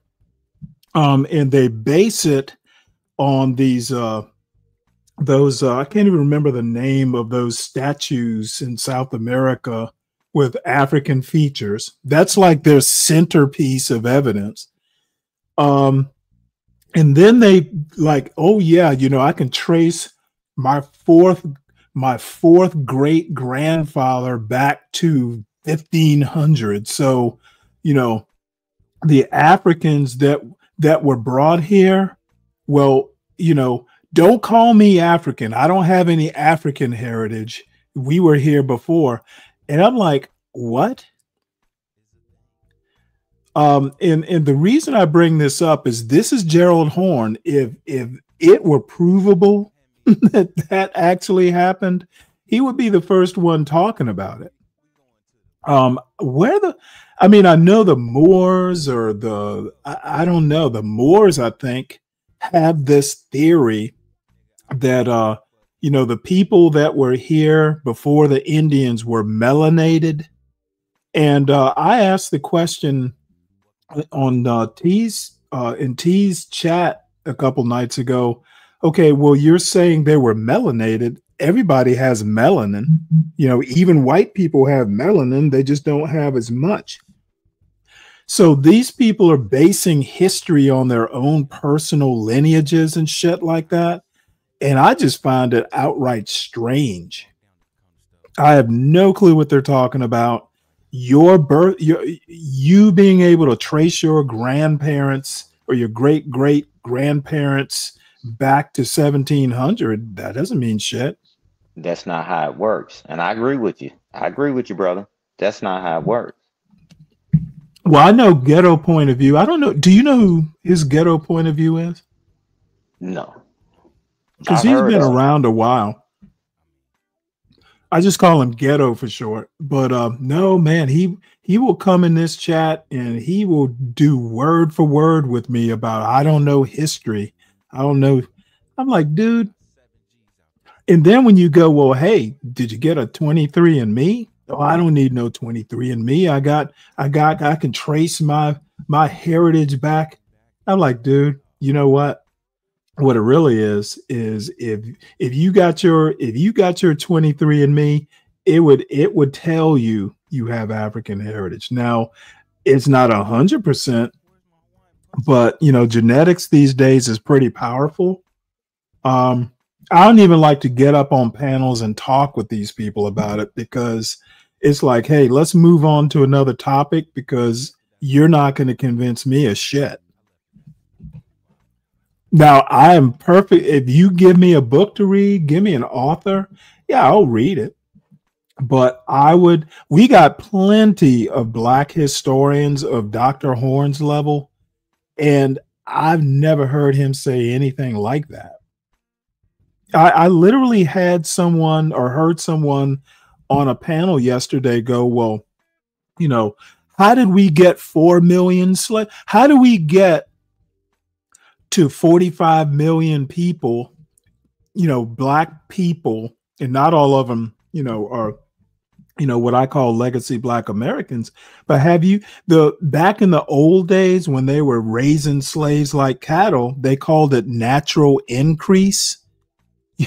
I mean, they would breed their slaves. That's how you got, you know, there were, at the end of the Civil War, there were 4 million Black people, they estimate, of African heritage in the United States. So you go almost 200 years, you go from 4 to 45 million. I would actually expect more. I think it's fair that you could go from 4 to 45 million or so in 180 years. I don't see that as, I mean, why do I need to prove that? So they've got some strange ahistorical arguments, but they swear they got the bead on the real history. And they're part of the problem too, in my opinion. I agree. You know, so that's why I stay away from those conversations as well, Stanley. To be honest with you, when they be talking that stuff on the panels, I don't even go over there, get up on the panel. Yeah, well, you know, the thing is that they're like, oh, well, you know, they're not teaching the real Black history in schools. Okay. You're not going to go anywhere that I know of. Maybe in, and I need to get over to Q Butter's panel one of these days to talk to him. Because I'm interested in his school, you know, not that I have kids to send there or anything, but I'm definitely interested in what he's doing. I don't think I would go, you know, the African-centered education, they don't live in Africa, and I'm not a Pan-Africanist. So, you know, I'd send my kid to his school, even though it's African-centered. You know, I can counter anything they might learn his history was. You know, I'm more interested in the math and the science. And then the other thing, you know who Flow State is, right?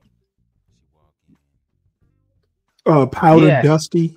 Yeah, Powder Dusty. Yeah, I know Flow State because he changed his name to Powder Dusty. He was in Nightish's chat yesterday, and I'm not going to get to one of these days. I need to go over to his channel because he and I got into an actually a pretty good back and forth in the chat about basically colorblind. You know, like they say the Constitution is colorblind, which is just a fantasy. That's Clarence Thomas literally said that the Constitution was colorblind. And I'm like, dude, I know where you're from. You know good and goddamn well that Constitution was never colorblind. And it's arguable that it is now. This colorblind bullshit is literally why systemic racism you can ignore systemic racism if you're colorblind. You just deny that, oh, hey, the Constitution's colorblind. We don't have to do any hard work or look at anything closer. It's colorblind. I think that is training kids to be ignorant of U.S. history as well. Well, he and I got into a back and forth, and I told him, yep, well, you know what?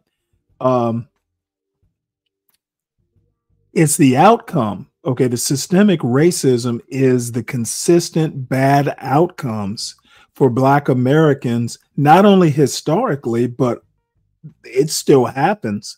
It happens less, but it still does happen. You know, a lot of people on the right, and I honestly think white people in general, just are okay with colorblind laws because they don't really have bad outcomes. Because whiteness is the European beauty standard, of the standard of Western countries. And I would argue, especially the United States, we're supposed to be diverse. Okay, we're not like Sweden, which, you know, that has a more homogenous population. And I just, for the life of me, do not understand why these people can't understand that. Well, there's a book called The Racial Contract, which Gerald Horne will mention, and I actually have it queued up on my Kindle here. I just figured out how to use Kindle with StreamYard, so you're going to start seeing me depend on the actual books on my Kindle more often. So, you know, people just won't come up here going, oh, hey, Stanley, you're just making shit up. You know, I'll be able to reference it, and, you know, with footnotes, you know, if need be. So people understand that it's not Stanley making this shit up. There are some actual professional historians like Gerald Horne here who have spent a lifetime studying this shit. And you're going to tell, yeah, that's all he does is research. So anyway, we'll play this, and just stop me anytime. Yeah, but that's who, the people that have been to college, you know that you had to cite your work and it had to be from a scholarly research, right? So yeah, but go ahead. Yeah, but I don't think this is a college thing. I mean, you don't have to go to college to read a history book. No. What I'm saying is that when you citing your work, right, you got to cite the source. So I was just going along what you were saying. So like Stanley's not just pulling that out his ass. So okay. For themselves, so they can check it for themselves. Well, not only that, but you know, I'll be able to just bring it up now that I can figure it out. I can actually just bring it up to my screen, like Brooklyn St. Michael reading Black Metropolis. I don't know if you saw any of those videos, but yeah, he just brings his Kindle right up to the screen and reads it verbatim. So that way, plus I can show off my, I got like 350 books on my Kindle. So I'll be able to show that off too. Part of it is just hubris. I stumbled across the will and testament of George Washington. And when he perished, when he died, he was one of the most significant landowners on planet Earth, not to mention in the early United States. And so given this kind of history, unsurprisingly, you've had a number of researchers who have revisited 1776. I'm thinking of Tyler Stovall, the late Tyler Stovall, formerly of UC Berkeley, his book, White Freedom, which I think those two words neatly encapsulate his vision of what transpired in 1776. I'm thinking of the late Jamaican philosopher Charles Mills, his book, The Racial Contract. I'm thinking of the premier Black intellectual of the San Francisco Bay Area, now resident, Ishmael Reed, who did a spoof of the Disney come Broadway extravaganza, speaking of Hamilton, where Mr. Reed sought to rebut this idea that slavery was somehow irrelevant to the goals and ambitions of the rebels. I'm thinking of Raoul Peck, the leading Black filmmaker, perhaps in the Pan-African world. You may be familiar with his film Lumumba, on Patrice Lumumba. His documentary, Exterminate All the Brutes, is a sweeping castigation of settler colonialism, U.S. style. I'm thinking of Nicole Hannah-Jones and her 1619 project, speaking of the professor at Howard University in Washington, D.C. So you should also know that Native American scholars have been revisiting 1776 too.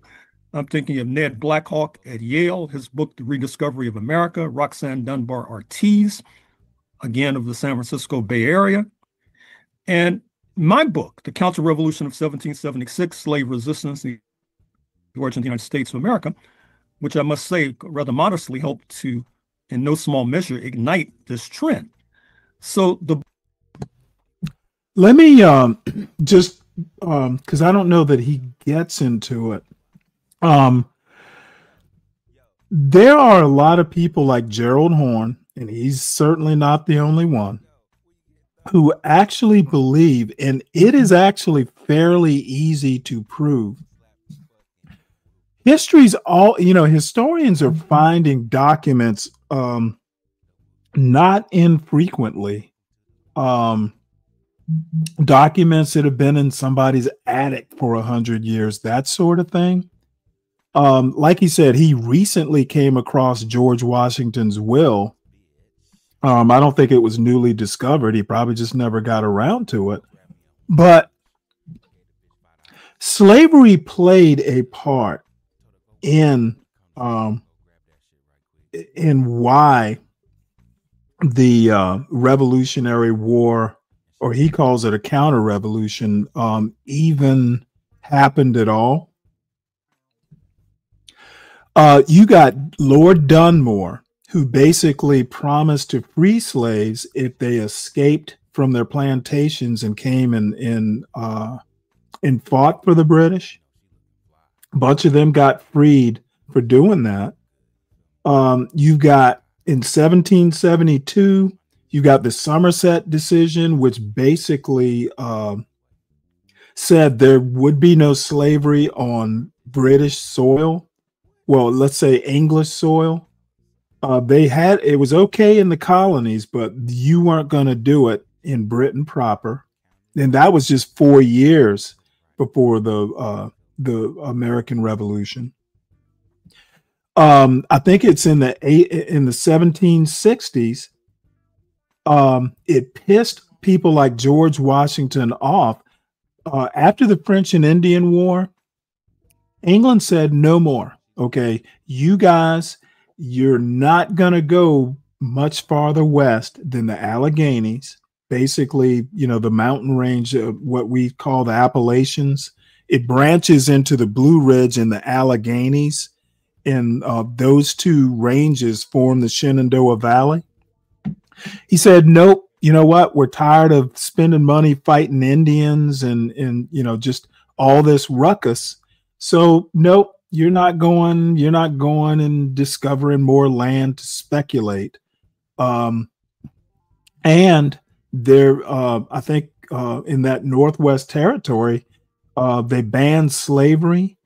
I can't remember whether England did it or whether it was actually Americans who banned it, but basically slavery wasn't going to expand. And neither was territory for people like George. People were getting really rich off of land speculation. And then the other thing is that to fight in the Revolutionary War, Georgia, South Carolina, those two states especially, the only reason they even joined the Union was because they were specifically afraid that England, Dunmore, and then the Somerset, Georgia and South Carolina were hard fucking core into slavery, mainly because up until I'd have to call a year, but right around that 1776 time frame, Charleston was making a killing off of the slave trade. And because they were farming rice and indigo, rice, I don't know if you've ever seen a rice paddy, Stan. You might have. You've been to Asia. Okay, well, dude, you grow rice in bogs. Like if you've ever seen cranberries, where it's like a big marsh, you like flood a field. You dig ditches and you flood a sunken field with water to grow rice. It's got to be submerged. So they were bringing. Could you imagine working in a rice bog in Charleston, South Carolina in the summertime? Dude, they're water moccasins, the mosquitoes, that water is where the mosquitoes breed. South Carolina and Georgia. Georgia didn't have slavery right off the bat. So let's just stick with South Carolina. Dude, the life expectancy of a slave in the rice farming was less than 10 years once they got here. And they were basically the slaves in South Carolina for those rice plantations and rice and indigo. Dude, it was plug and play. You don't even have to bother learning the slave's name, because by the time you're done working them to death, if they don't die of malaria or something like that, you're going to work them to death. They had to have that slave trade. They needed fresh bodies as soon as they could get the fresh bodies. And that's why the slave trade was delayed for 20 years. They wanted to abolish the slave trade right in the Constitutional Convention. And there was another reason also. Charleston and South Carolina were like, nope, this is a hard pass. If you even breathe wrong about slavery, we're not signing the Constitution. And the only reason they fought in the Revolutionary War is they were convinced by the North that, hey, Britain's going to take your slaves. You better be fighting with us if you want to keep your slaves in the slave trade. And then the other reason, at the Constitutional Convention, Virginia, ever since the South was deathly afraid, especially after Haiti. Dude, those people lived in fear of slave revolts, and there were quite a number of slave revolts. Haiti scared the bejeebus out of them. Jefferson writes about it. So at one point in time, there were more slaves, more black people in Virginia than there were white people. Well, Virginians, with all those extra black people, they created an internal slave trade. Okay, they were breeding slaves in Virginia and probably North Carolina too. They were breeding them to send down south. So they had exhausted the land by the late 1700s, because they've been farming cotton and tobacco. Well, tobacco specifically, tobacco will just ruin your soil. You're only going to get, a certain number of crops out of a plot of land. That's why all these people like Jefferson and Washington, they had 2 or 3 plantations, because they needed to rotate crops. This was way before they figured out crop rotation and stuff. Now, the Indians had already figured it out, believe it or not, but European farmers hadn't. So Virginia, basically, because the plantations weren't that fertile anymore, a lot of those plantation owners were making money in the slave trade, And if you got slaves coming in to Charleston from Africa, hey, I can't get maximum value out of the slaves I want to sell. So there was some tension during the Constitutional Convention about the slave trade. And then the compromise to phase it out after 20 years, that's how that came to be. So I took a long way around the barn explaining all this because Gerald Horne doesn't have time to get into it. But this is something that conservatives, I don't know if you've heard of the 1776 Project. It was meant to be oppositional to the 1619 Project. They simply, Sean Willentz and people like that. And funny enough, the far left Democrats, those types, they didn't like the 1619 Project either. Because they want to be, they don't want, the far left doesn't want to deal with race. They want to deal with class. I would call them class essentialists. They basically want to pretend race doesn't exist. And there's no way you can get around that currently in the United States. So anyway, that's the background for this. I sure have a lot to say, don't I? Book at hand takes off and uses this previous historiography as a launching pad. And what I seek to show is that at the same time, you had congresspersons on Capitol Hill in Washington prattling and prating about liberty and freedom. A stone's throw away, you had enslaved Africans being sold, not only in the shadow of the Capitol, but of course across the river in Alexandria, Virginia, another major slave trading enterprise. And finally, that sandcastle collapsed, in a sense, in August 1814, when British invaders torched the White House, joined by enslaved Africans, who then got on British boats and sailed to Trinidad and Tobago, where their descendants continued to reside. This caused the settlers, the elite settlers, to scapegoat and blame the free Negroes for what the enslaved Africans did, because they thought that the free Negroes set a bad example for the enslaved, because the very fact that they were free showed that there was an alternative to slavery. And so they came up with this idea of shipping the free Negroes, not least from neighboring Maryland, across the Atlantic to the state they established, speaking of Liberia. But that was not all. After the Nat Turner slave revolt, August 1831, where dozens of settlers were massacred, the idea took flight that some of the enslaved should be freed and shipped across the Atlantic to Liberia.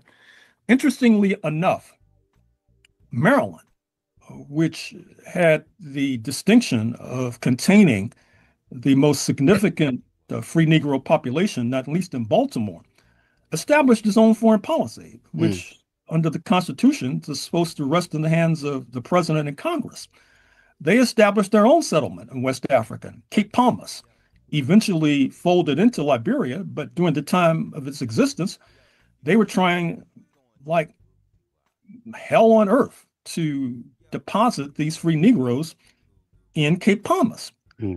And perhaps I should hand the microphone over to you in case you want to follow up on anything I've said. Oh yeah, absolutely. And a lot of so this is such a important book for me, especially because I have some family history that's kind of tied in to some of the things and events that go into making the book. And later on in the interview, I'd definitely like for you to help bring some context to it. But before we get into some of the details, I was thinking about this, this idea of American myth making and this American origin story of, benevolent forefathers who fled persecution and sought equality in this new world for all men.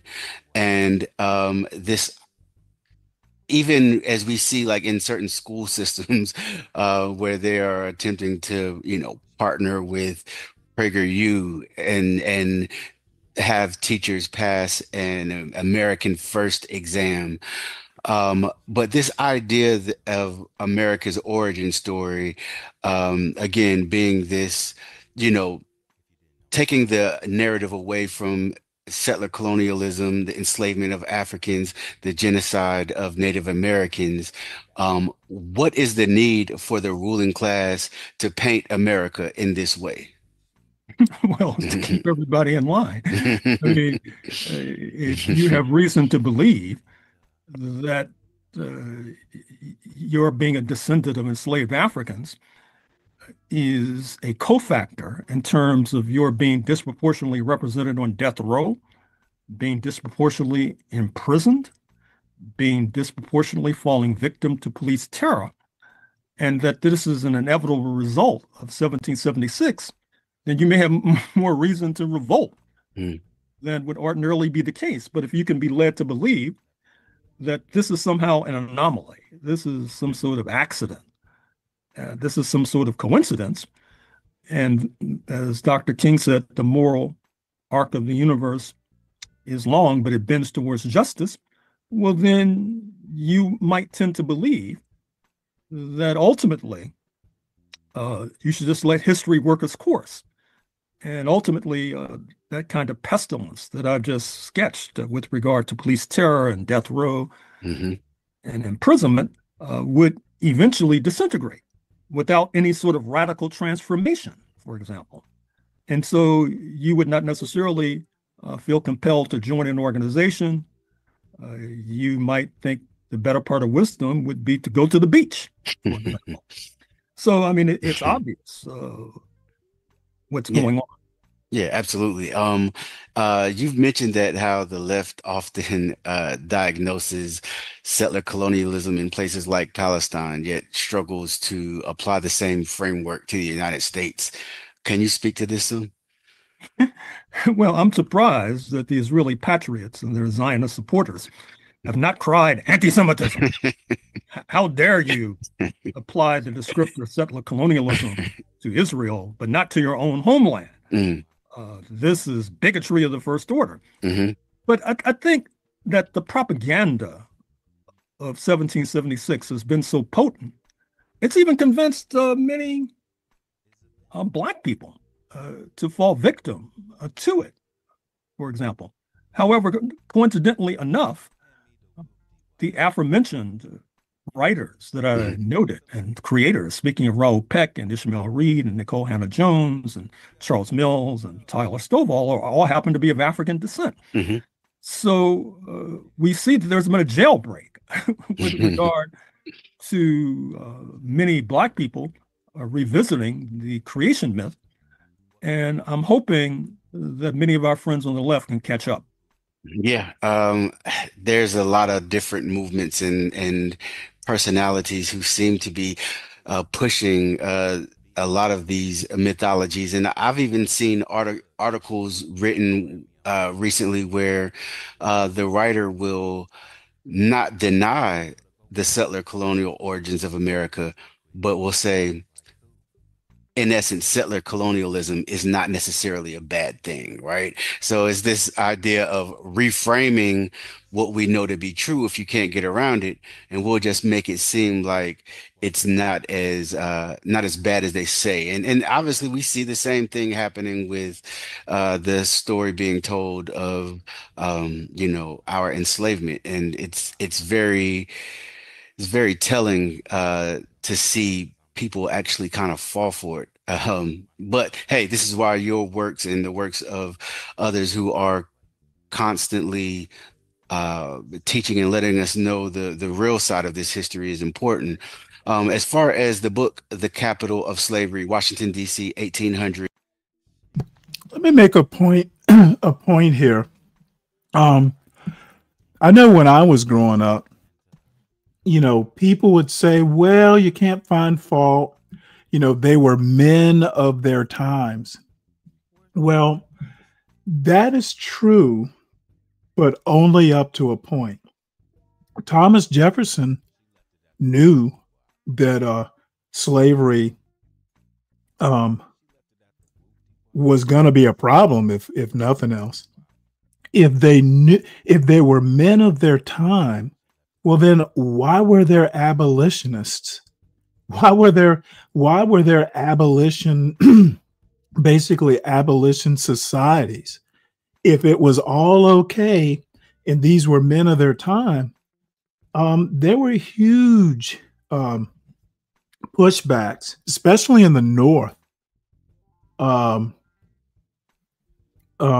against slavery. And it was just the Southerners. They were dead set against it. They were the true men of their times. And they did everything they could to bully the North into accepting slavery. And, you know, for the people, because I remember American Man specifically talking about, well, you know, the North had slavery too.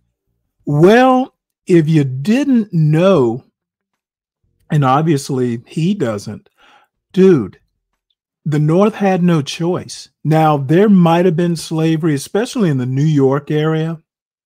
The Dutch didn't have a problem with slavery, but slavery was forced on the North.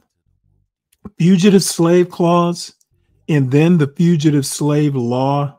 I guess that was in, what was it, the 1840s or 1850s, where, you know, it was constant. The fugitive slave clause in the Constitution specified that escaped slaves would be returned to their owners. And then when the North started ignoring the Constitution on it, Congress passed legislation, and it was more or less forced by the South, because with the 3/5 clause, they actually had more political power than the North. They forced fugitive slave laws, which literally said, hey, you know what? If we catch wind of somebody hiding a slave or not returning slaves as property, your ass could wind up in jail. So the North having slavery, some of it was because it was forced on them. And we're not going to talk about the slave catchers who would go up to places like Philadelphia, New York City, and Boston and fucking just snatch kids off the sidewalk and send them down south into slavery. So again, people not knowing the details, it just annoys me when people come up here and talk all kinds of smack and literally don't know what they're talking about, especially when it comes to American history and politics. To 1865. For those who haven't What's up, read Dirty? the book yet, can you kind of give an overview on what they'll be getting into and diving into once they are able to get this book? Well, as I just said, I'm dealing with this alleged contradiction of slave trading taking place in the shadows of the Capitol, while congresspersons are discussing freedom and liberty inside the halls of Congress. I gave previously a mini introduction talking about the War of 1812, the establishment of Liberia, the Nat Turner slave revolt. With regard to the establishment of Liberia in the 1820s, by 1847, Liberia had declared independence. But it's striking to note that, setting aside, if one can, the contradiction that the U.S. Negroes had with the indigenous pre-existing African population, speaking of the KRU, K-R-U in particular, the fact is that their Declaration of Independence in the 1840s was quite progressive. They had not forgotten about what had befallen them in the United States of America. Mm-hmm. And so, as a result, you had many Liberian leaders seeking to ally with British abolitionists, seeking to ally with Haitian revolutionaries, and putting pressure on Dixie. Also, in terms of putting pressure on Dixie, you see the John Brown raid, so-called, October 1859, planned in Canada, by the way, where a group of militants sought to attack slavery in what was then Virginia, now West Virginia, seized the armory at Harper's Ferry, presumably, then armed the enslaved and lead a bloody guerrilla war from the mountains of what is now the Mountaineer State. He's captured, put on trial, executed December 1859. One of his comrades, Osborne Anderson, escapes, lives to fight another day. And this free Negro then writes about the John Brown raid, which I quote in the opening pages of the book at hand. The John Brown raid helps to trigger the U.S. Civil War, 1861 to 1865.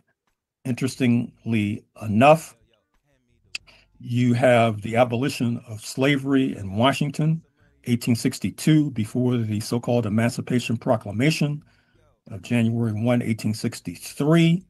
Interestingly enough, the enslavers were compensated. They received a kind of repair or reparations. Of course, that did not happen to the enslaved, which is not unusual. When Haiti, which plays a major role in this book, abolished slavery, the expropriated French slave owners at gunpoint forced Haiti to cough up reparations to the former enslavers, which has deformed the Haitian economy since that ominous day. In the 1830s, when Britain abolished slavery, you saw that the enslavers were compensated, helping the enslavers to then shift to being getting a leg up in terms of the capitalist class, then rising in London. And interestingly enough, it was only in Washington, D.C. that the enslavers were compensated. When slavery was abolished in Virginia, Maryland, Georgia, Mississippi, Texas, etc., there was no compensation. And that factor helps to explain the post-Civil War ferocity of white supremacy in terms of the rise of lynching, Ku Klux Klan, terrorism, because on the eve of the Civil War, the investment in the bodies of enslaved Africans was the most important investment in the country. And that property was seized without compensation. If you want to see someone get angry, take their property without compensation. Seize their iPhone and don't compensate them and see how they react, for example. So this is the story that I tell. Yes. Everybody definitely make sure you grab this book. He's definitely building off of some previous works, but it's an amazing history in the nation's capital.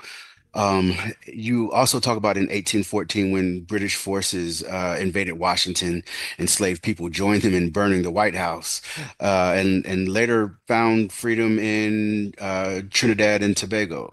That's not a history that I think a lot of Americans and African Americans probably know.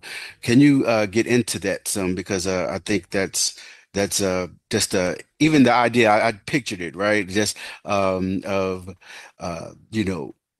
the White House on fire and these red coats and enslaved Africans are the culprit, right? And so it's just even the imagery just to think about is powerful. But for those who don't know or have never heard that story, can you talk about that some?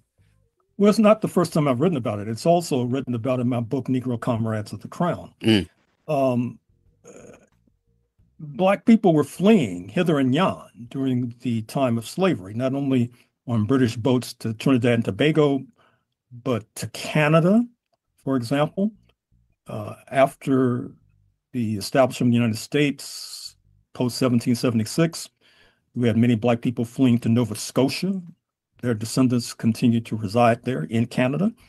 You had Black people fleeing south of the border into Mexico.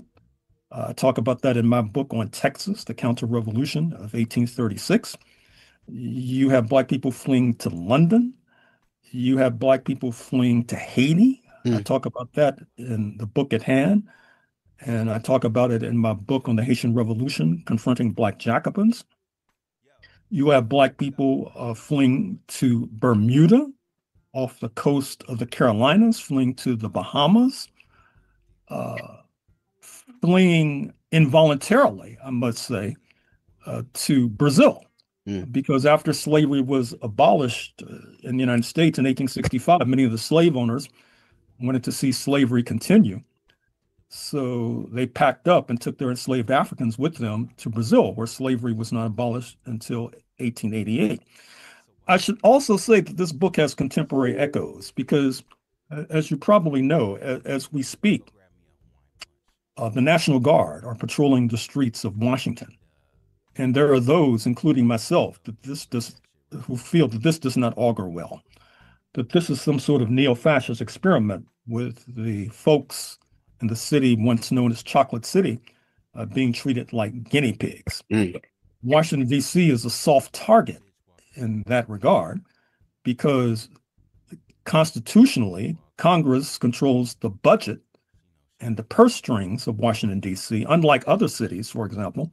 Recall the National Guardsmen were sent into Los Angeles, but California has a governor with presidential aspirations. Speaking of Gavin Newsom, there's talk about sending the National Guard into Chicago. The governor with presidential aspirations, Governor Pritzker, has objected strenuously. There's been talk about sending the National Guard into Baltimore. The governor, Wes Moore, the only Black governor, has presidential aspirations. Washington, D.C. does not have a governor. Unlike California, Illinois, and Maryland, it does not have two senators. It has one congressperson, the enfeebled Congresswoman Eleanor Holmes Norton, who in any case has circumscribed voting rights in the House. And so Washington, D.C. Is a soft target. And it's felt that if you can establish a president there, you can establish a president across the country. This is taking place at the same time that there is an effort, not least in Texas, to gerrymander the representation in Congress, for example. A purpose is to send packing two leading members of the Congressional Black Caucus, speaking of Congressman Al Green of Houston, Congresswoman Jasmine Crockett of Dallas, of North Texas.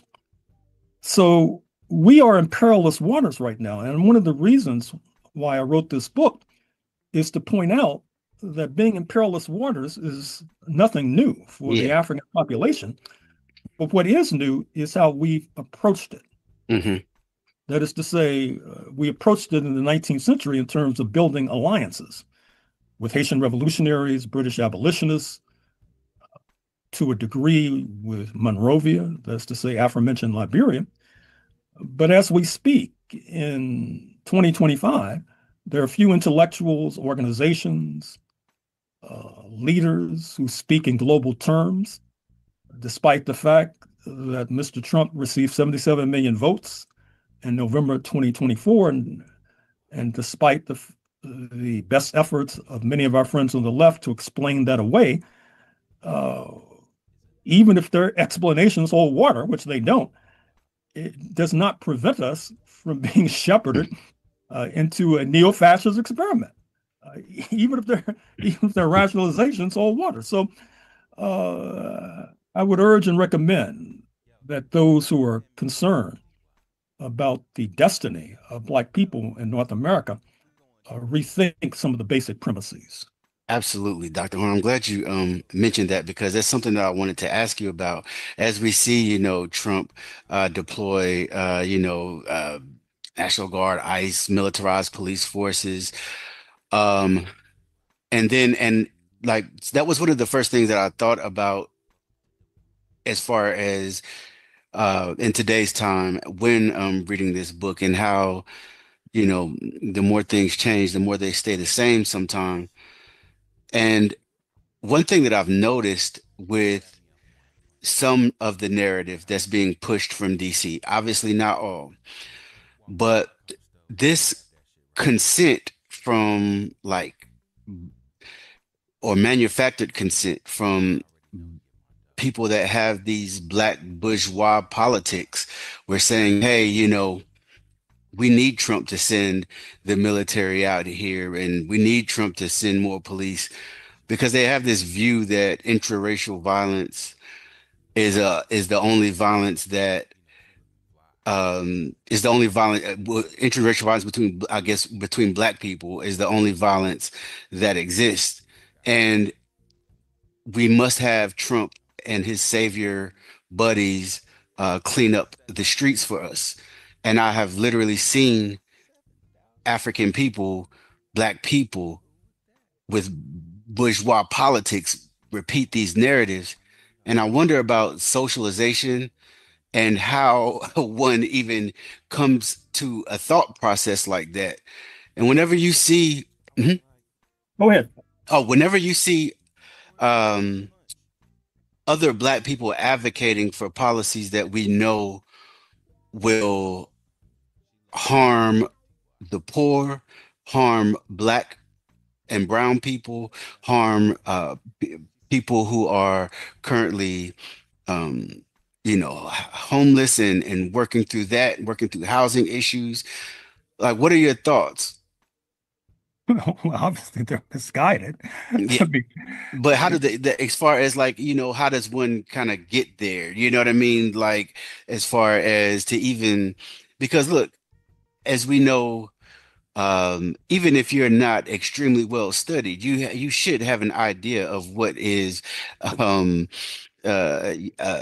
sense of humanity to understand that who this is going to affect is normally going to be the people that cannot defend themselves against this type of thing. And it seems a growing number of people seem not to care or see things that way. I just find it odd. Well, I don't think you should find it odd. I mean, what you're basically saying is that there are many or some who have false consciousness.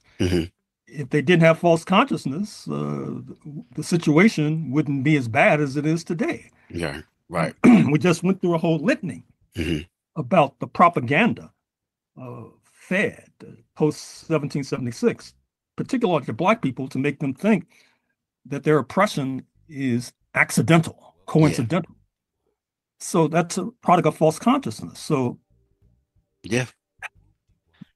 No, I get it. I get it. In the book, what I wanted to tell you, as far as when I mentioned earlier about how some of my family history is tied to some of the events that happened that you speak about in the book and in other books. I recently found that I had some ancestors who left Virginia in 1860 for Liberia. There was also a letter that was written from Liberia from one of my ancestors to my fourth great grandfather. And I've seen discourse with some on the left that have framed the Liberian project as a settler colonial type of thing. I don't know if I feel that way, but have you heard that framing of Liberia in that way? And what are your thoughts on that? Well, sure. As I mentioned momentarily, there was conflict with the pre-existing African population once these U.S. Negroes arrived. The conflict, to a certain extent, still bubbles to the surface. If you go to the internet, you can find some gruesome scenes of what happened in 1980 when there was a revolt against what was called Americo-Liberia rule. And many of the so-called Americo-Liberians, that is to say the descendants of the U.S. Negroes, were taken to the beach. You can stomach it. You can watch it on your screen and mowed down unceremoniously. You have a similar sort of tension in Sierra Leone because what happens is that after the Royal Navy in London turns against the slave trade, but U.S. enslavers and other enslavers are still involved in that odious commerce. And so when the Royal Navy captures slave ships on the open sea, be the Africans having roots in Angola or Mozambique or wherever, they're dumped in Sierra Leone. And that creates tensions with the pre-existing indigenous population.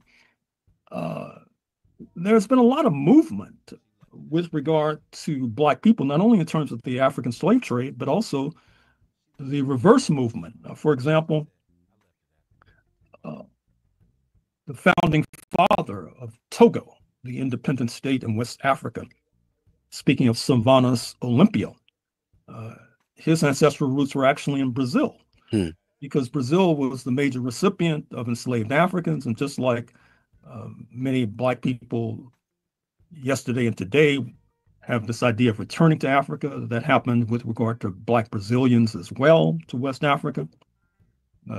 Likewise, just this week, the president of Nigeria, Mr. Tinubu, had a state visit to Brazil.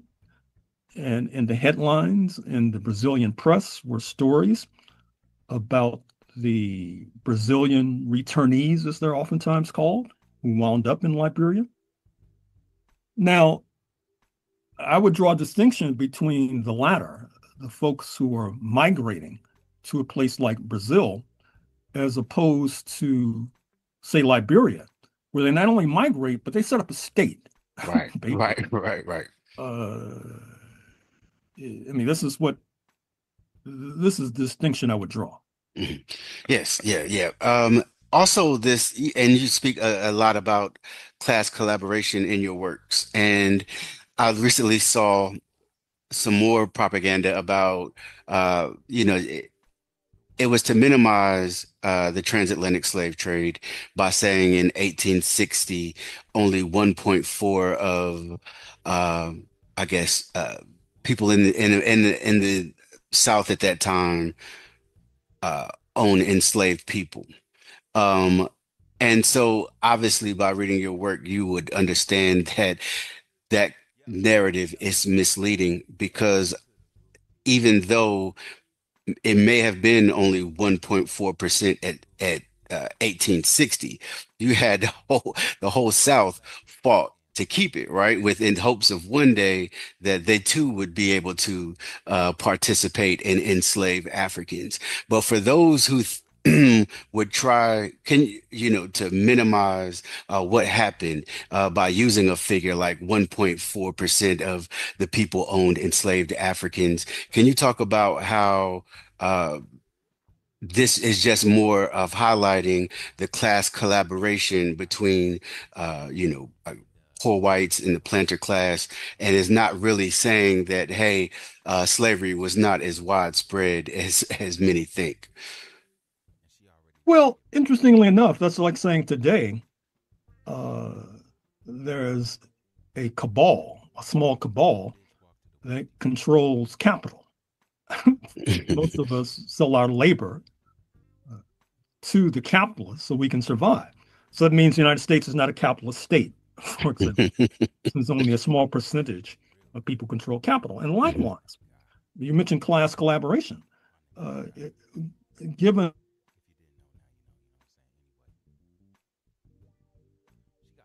move on and accept it, how does that explain why so many non-slave owners were willing to give? It actually amazes me that people love to get on these panels and talk about all this bullshit, and when actual history is being presented, they all just fucking don't want to hear it. It disappoints me that so many people want to talk about, Black people, not learning stuff. Oh, we don't know our history and all this bullshit. And then when it's presented, they all want to go over to CT's show and, places where there's more fuckery. It's disappointing, but I guess I've said this before. I'll just have to live with it. It is beyond my belief that people don't give a fuck about this shit. But then they want to come up and start talking about shit they don't know about. I don't know. It's just generally disappointing to me. That's why I don't like going up on other people's panels. It is frustrating, folks. their lives in fighting to preserve slavery. Mm-hmm. It's not only class collaboration, that is to say, this rather potent, unique unity between and amongst those defined as white across class lines, which explains the ascension of Donald Trump in November 2024. But it's also the painful reality that many of them thought that they could become slave owners. Right. There was a pot of gold at the end of the rainbow.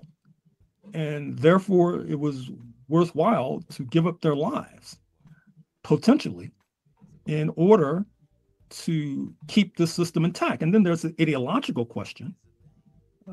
That is to say that many in the slave South and Dixie were alienated, shall we say. They were revolted by the idea that Black people could be freed and therefore could assume a position of equality, because that went against many of their biblical beliefs, that went against many of their political beliefs, their economic beliefs, their psychological beliefs. So if you understand that, then you'll understand why even after the Civil War ended, there was the rise of the Ku Klux Klan, in a sense, to try to force Black people back into a kind of slavery. Mm-hmm. So there you have it. Yeah. Yeah, no, absolutely. Absolutely. Last thing I wanted to ask you, on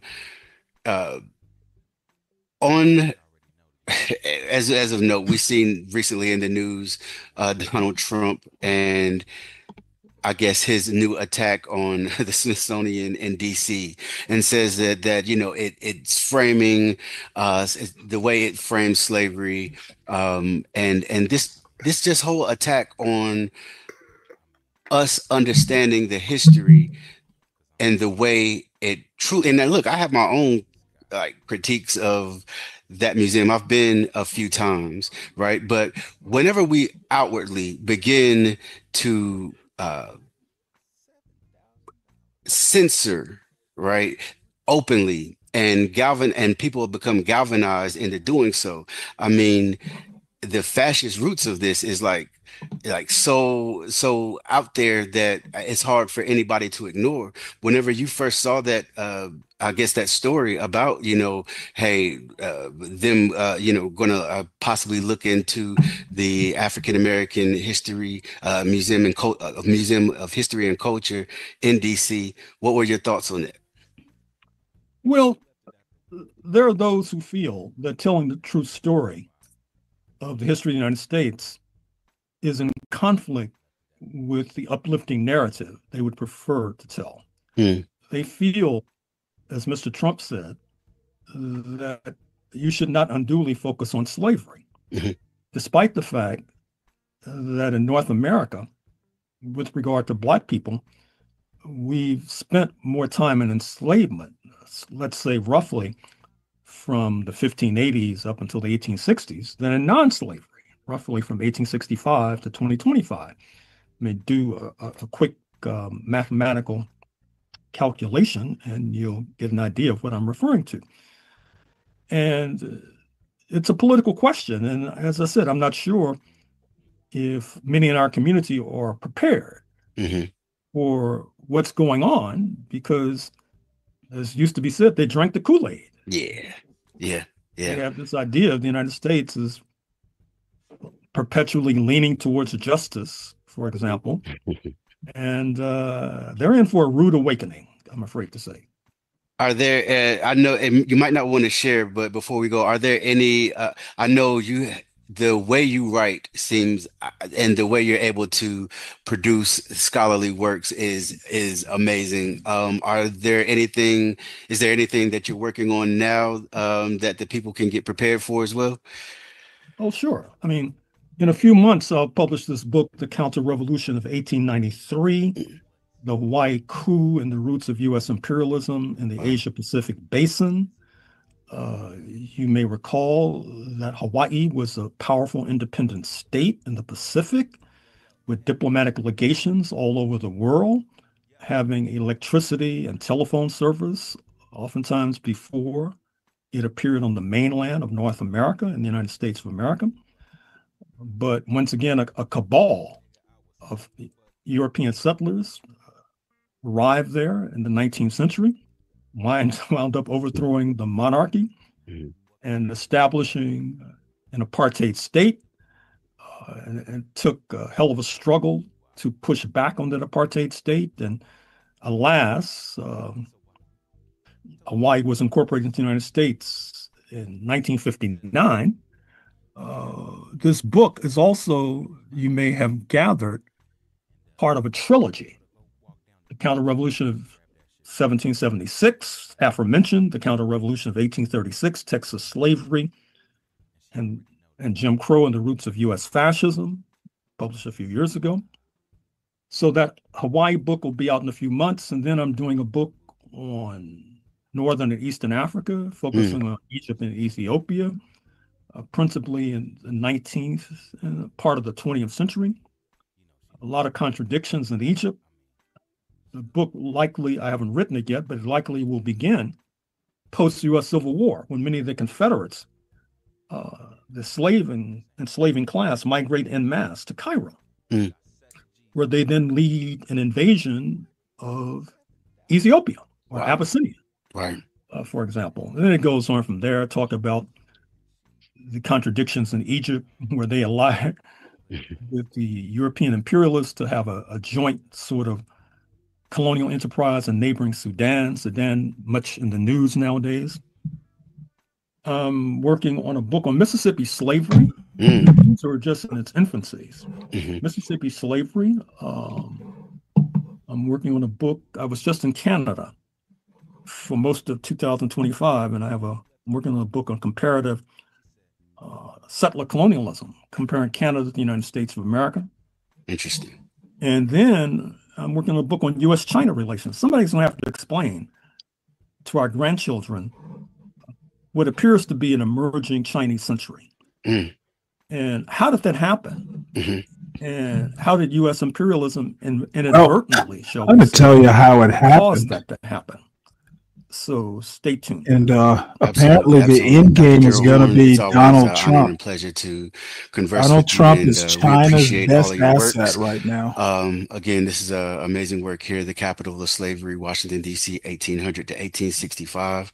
Again, like I said, a lot of my family history has been tied to events that have gone on that this book covers. And so it's not just reading it with historical eye, but reading it, understanding that I have a personal stake in it as well. So again, just thank you for all your work, and thank you for taking the time out to come speak with us here. And we appreciate it. Thank you for inviting me. Absolutely. All right, folks, I got one more video I want to have a look at. Then looks like everybody has scattered to deal with their scattered off to the fuckery channels. I see the John and CT are up and running, so we will just have to finish up with this one, then I'll go do something else.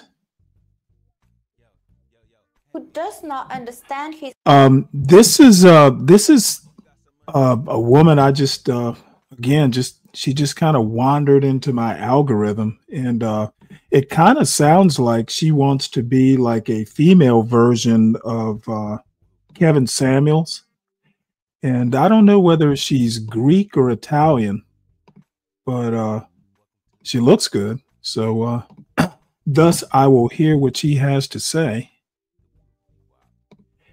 And I don't know. Everybody, make sure you hit the like button. If you're new, go ahead and subscribe to the channel, if you will. Test it out and recommend it if you like the show. And I may do a show this evening. I may not. I do have some things that I want to talk about, but I'm not sure whether they won't keep. Well, I guess I shouldn't say wandered. The fuckery's like a siren call. Let's face it, it's more entertaining to hear about the latest tenant that John has abused, or to go over to CT and hear how Rosa Parks wasn't black. All that fuckery. I for the life of me, I don't know. I think it's good every now and again, but it's like eating an all candy diet. To me, I find some of that, let's go abuse a tenant today. I guess if you're interested in that sort of thing, but I just can't get into it, day after day after day. And then, CT has his audience. I for the life of me, don't really get. Hey, people just like the drama and the fuckery. And, every now and again, I'm just like, well, God damn it. I find, hey, not everybody finds American history that interesting, or the politics that goes around with it. I just find American history a really good lens to look at current politics.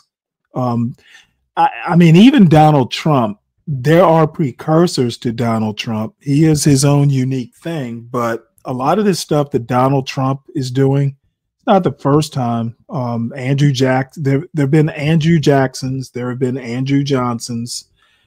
There have been precursors to a Donald Trump, and but these are young folks. I guess they got to get their fuckery in. So this woman's name is Maria. I haven't done a whole lot of research on her, but she's basically trying to help men and trying to, she's talking about men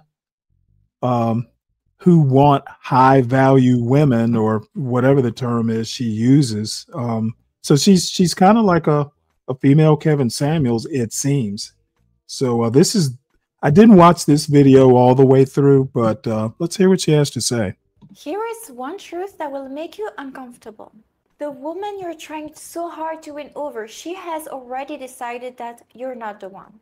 And it happened the moment you decided not to walk away. You think persistence shows dedication. You think fighting for her proves your worth. But what if I told you that every text you sent when she was cold, every dinner invitation you sent her after she's already pulled back, every attempt to fix things when she's clearly out, is actually destroying any chance you had with her? And I'm going to show you why men women truly respect are the ones who are walking away, and more specifically who know when to walk away. And I'm going to teach you how to become that man. I am Marie, your dating mentor, and I'm teaching high achievers to attract and keep their ideal woman. And here's my advantage. I'm a woman and I understand women, and more specifically female psychology, from the inside out. I know specifically what makes us lose interest and what makes us chase, lean in, respect you as a man. And today I'm going to break down the psychology behind why women respect men who walk away, give you the massive cost of getting this wrong, and give you a clear framework on how and when to walk away, with your dignity and her respect intact. Let me paint you a picture of what happens when you don't walk away. You've met her, there's chemistry, maybe you've been on 1 date, 2 dates, and then there's a shift that happens. Her texts become shorter, she's often busy. And instead of taking a hint, you double down. You send longer texts trying to recapture her initial attraction. You suggest better restaurant, try to elaborate better dates. You might even have that conversation about where are things going between the two of you. Does that sound familiar? Here's what you don't realize is happening. With every extra effort you putting in to try to win her back, you're communicating that she's more valuable than you are, that she's above you. You're operating from scarcity, that she's your only option, and that you're trying to convince her to choose you. Think about it in business terms. When a client starts to get cold, do you slash your prices, try to give this client so many new features for free? Of course not, because this signals desperation, and this decreases the perceived value the client will have of you. Same applies with women. But here's the cost is real. And if you don't have this ability to walk away when needed, you don't become just a man she wants to walk away from. You become the type of man she does not want to have in her life. She does not see herself build a future with.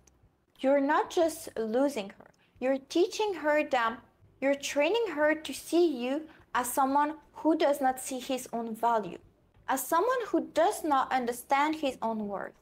And here's the psychology. Women are biologically wired to be attracted to men who have options, and it's evolutionary. So every man who has the ability the capabilities to walk away from women, to walk away from a situation, signals that he has options, or that he knows he can have other options, other women. It can be in dating, it can be in life. And this is a high signal of value, because you know you have other options, other opportunities with women, and you're certain that if it's not her, it will be another one, that she's not your only option. And this mindset, this abundance mindset, this is what will keep you with the right woman, what will keep you attracting women you might actually have a good match with. But here's something even deeper that's happening. When you refuse to walk away from a woman who's clearly not interested in you, you're violating her trust in your own judgments. And she starts thinking, if he cannot even read the signs that I'm not interested in him, what are the other obvious signs that he's missing? In dating, in life, in business? And women want to be with a man who gets it, who understands the social dynamics, who can read between the lines, who can trust his own instinct to make decisions. And a man who pursues a woman who's clearly not interested shows the opposite of these qualities. And here's what most men don't understand. When you walk away, you're not just preserving your dignity. You're letting her space to feel something for you. Because at the end of the day, attraction needs tension. It needs uncertainty. And if you're always walking to her, what's up, Black if you're Knight? always there for her, every single moment, you don't leave her space to miss you. You don't leave her space to chase you. And she does not even understand that she might be losing someone because you're always there. Now we are going to talk about the emotional contrast. And let me show you the difference between two different types of approaches. And I truly want you to feel these. The wrong way would be she takes 6 hours to respond, for example. Immediately send another text to ask if she's okay. And when she finally answers, she finally responds maybe one word. You answer a huge text. If you suggest dinner for Friday, she says she is busy and she does not offer another alternative. Instead of taking the hint, you suggest Saturday, Sunday, whatever works for you. During the date, she seemed distant, distracted, always on her phone. Instead of ending up the evening early, you extend it. You suggest drinks, then dinner, then a walk. You try to make the date longer than it should. And how does this make you feel? Desperate, small, like you are performing for approval. And now imagine how it will make her feel. Suffocated, pressured, like she cannot be honest with you because you don't even listen. You don't even see that she's not interested, that she needs more space. And the right way would be this. So she takes, again, 6 hours to respond to a text. You match her energy, don't respond straight away, or respond with one word, just a direct response. You're not playing games, you're just not investing more than she is. Another example, you suggest dinner for Friday. She says she's busy and she does not offer you an alternative for the days. You say, no worry, maybe another day. And then you make plans for later, for yourself, but you don't chase. During the date, she seems distracted, disengaged. You politely end up the evening early. I can tell you have a lot in your mind tonight, lately. Let's call it here. And how does this feel? This feels like you respect yourself. You have standards, like you're the man who knows his worth. And how does it make her feel? Intrigued, uncertain, like maybe she misjudged you. Like maybe she needs to step up her game. Have you ever sent a text and immediately felt the energy drop? Have you ever caught yourself trying so hard with someone who's trying really less than you are? And that feeling in your gut is your masculine instinct telling you to walk away. Now let me give you a clear framework I give to my clients inside my MATE method. So first, match her energy. This is the foundation. Whatever the level of effort, of enthusiasm, this is the foundation. Don't exceed it. If she takes hours and hours to text, match this. And matching her energy is not about playing games, but it's about emotional intelligence. It's about reading the situation and answering properly. In business, you would match your client's level of urgency. If they're not in an urgency to move forward, neither are you. And now you have to apply the same exact principle in dating. Second, you have assessed the pattern. So one cold response could be a bad day. It does not mean that she's not interested in you. But a pattern of multiple cold responses is data. It's valuable information. And you truly have to look over the trends over time, not just one single event. If she's constantly taking a lot of time to respond, having less intimate dates, seeming maybe less enthusiastic with you. And what tends to happen is that high-achieving men are really focused on data in the business, but ignore the data in dating. And I want you to truly start to interpret, to analyze her behavior like you would do for a market research. What is the data telling you about the woman you're dating currently? Third, you have trust your instincts. So your gut knows when someone isn't that much into you. And that feeling when you're working so hard for someone's attention, that's not normal relationship efforts. That's your instinct screaming at you to preserve your dignity. And I want you to truly trust your instinct that made you successful in your career. If something feels off, it probably is. Fourth, then we have execute the walk away. So I mean quietly, confidently, and to redirect your energy towards people who truly value you for who you are. Stop texting first, stop suggesting plans all the time to people who are clearly not interested in you, to women who are not interested in you.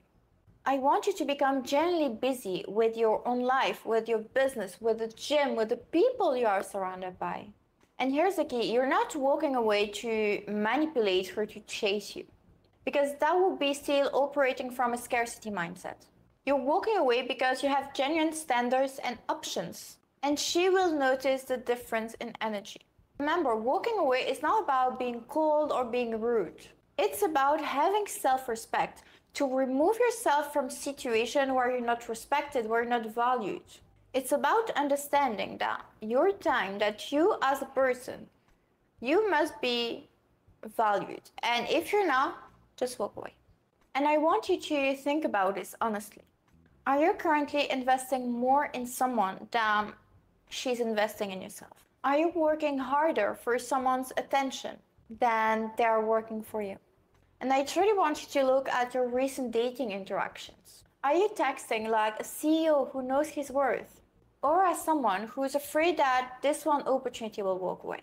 And when was the last time you walked away from a woman who clearly did not match your energy? How did it feel? And more importantly, what happened next? And here's the hard truth. If the idea of walking away from a person, of a woman, starts to panic you, this means that it's probably the good thing to do. Because the panic is the scarcity mindset token. It's the belief that you cannot do better. It's the belief that you have to hold yourself to whatever attention you get. But you're not that man.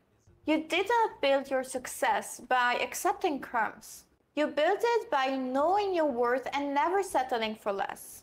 And the woman who's right for you will never make you feel like you have to chase her. She will be excited to hear from you. She will make time for you. She will invest in getting to know you because she values you. And here's what I truly want you to remember is that if a woman's interest is not linked on how much you pursue her, it's earned by how much you value yourself. And walking away is not playing hard to get. It's about being hard to get because you have genuine standards and options. And when you can operate from a place of abundance, from a place of options, then everything changes. And if you're serious about attracting and keep your ideal woman, feel free to book a call with me to see if we could be a match to potentially work together. During this call, we will see exactly where you're at today, where you want to go, and what kind of can be missing in between to see if we could solve this issue together. And in the meantime, if you like that video, feel free to like it, hit the subscribe button, and share it with a friend who might need it.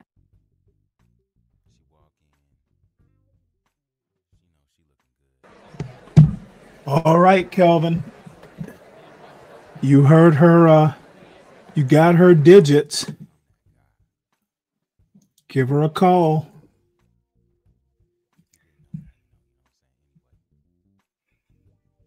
Oh, let's see here.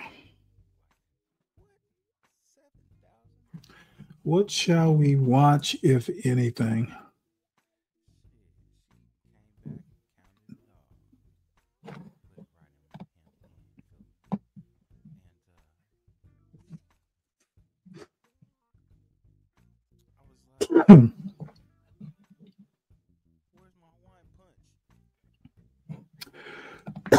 Now, this is interesting. Eddie S. Glaude Jr. discusses his new book, A Politically Astute Lyrical Meditation on How Ordinary People Can Break Loose from Their Reliance on a Small Group of Professional Politicians and Assume Responsibility for More Just and Perfect Democracy. Interesting. We are the leaders we have been looking for. You know what? This sounds interesting. Let's at least try it. I wish Lupin were here, but we'll watch it anyway.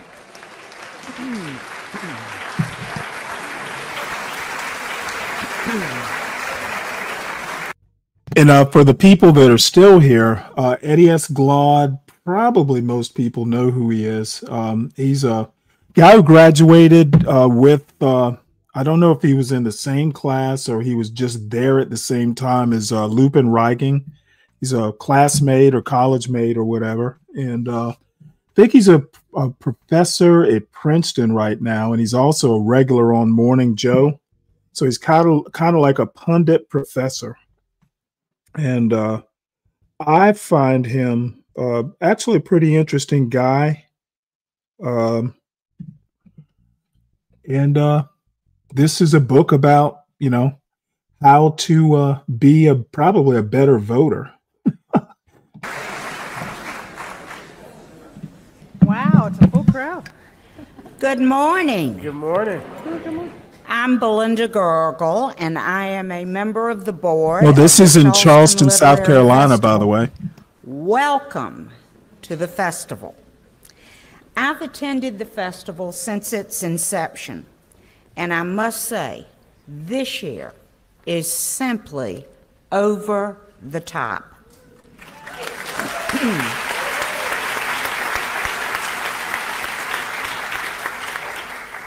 Were Friday and Saturday's programs not incredible? Just wonderful? And how about that extra hour of sleep we got this morning, okay? Folks, we are so lucky and fortunate to have this literary festival in our city. Through the generosity of wonderful donors and supporters, urged on by our beautiful and talented development director, Suzanne Pollock,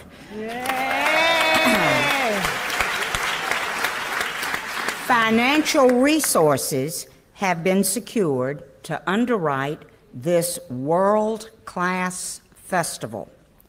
Please take a look at these fabulous people who donate, who are listed in the back of your program.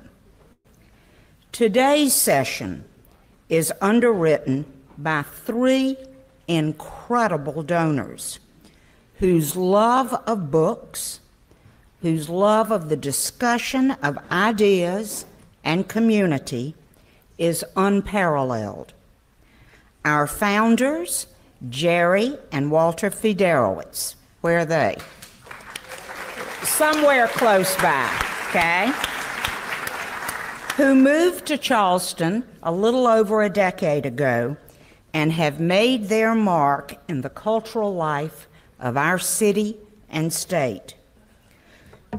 Second supporter of today's event is board member Lee McNary and her husband, John.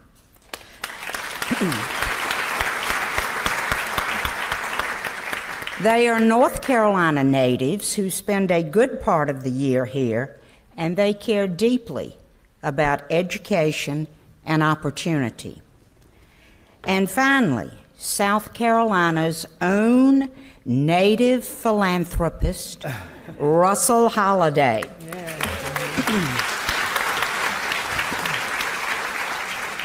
Whose gifts have enhanced so many of our state's cultural institutions.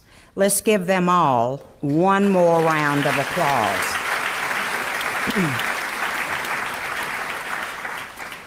Today we kick off day 3 of the festival with consideration of an important new book by Professor Eddie S. Glaude, Jr. that truly highlights what has to be the most important question of our day and of this particular moment. What is the future of our great American democracy, and what is our role as individual citizens in ensuring that it not just so everyone knows, this was July of 2024. So it was a month after Joe Biden and Donald Trump, that debacle of a debate, and it's before the 2024 elections. So there was still hope. There was still hope in America at the time. I'm not sure this lecture could happen or this interview could happen in July 2025. But this is back in the days when there was still hope for our democracy, folks. not only survives, but thrives. Folks, we are in for what I know will be a riveting discussion between Professor Glaude and business leader extraordinaire Joan Robinson Berry.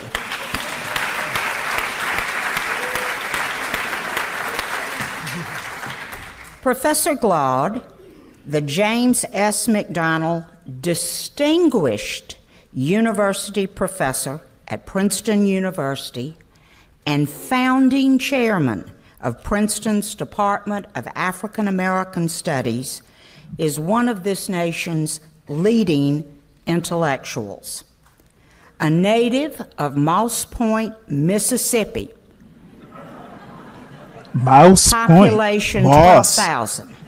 Moss Point. And the son of working class parents. Professor Glaude told an interviewer in the Princeton magazine that he grew up in a home that had almost no books. But he loved to read, and he found books in school and in the public library. As a high school student, he participated in a statewide youth program to encourage young folks in Mississippi to participate in state government. We know it here in South Carolina as Boys State. and he was the first African American to be elected student governor of Mississippi. He graduated from high school at the age of 16 and enrolled at Morehouse College in Atlanta.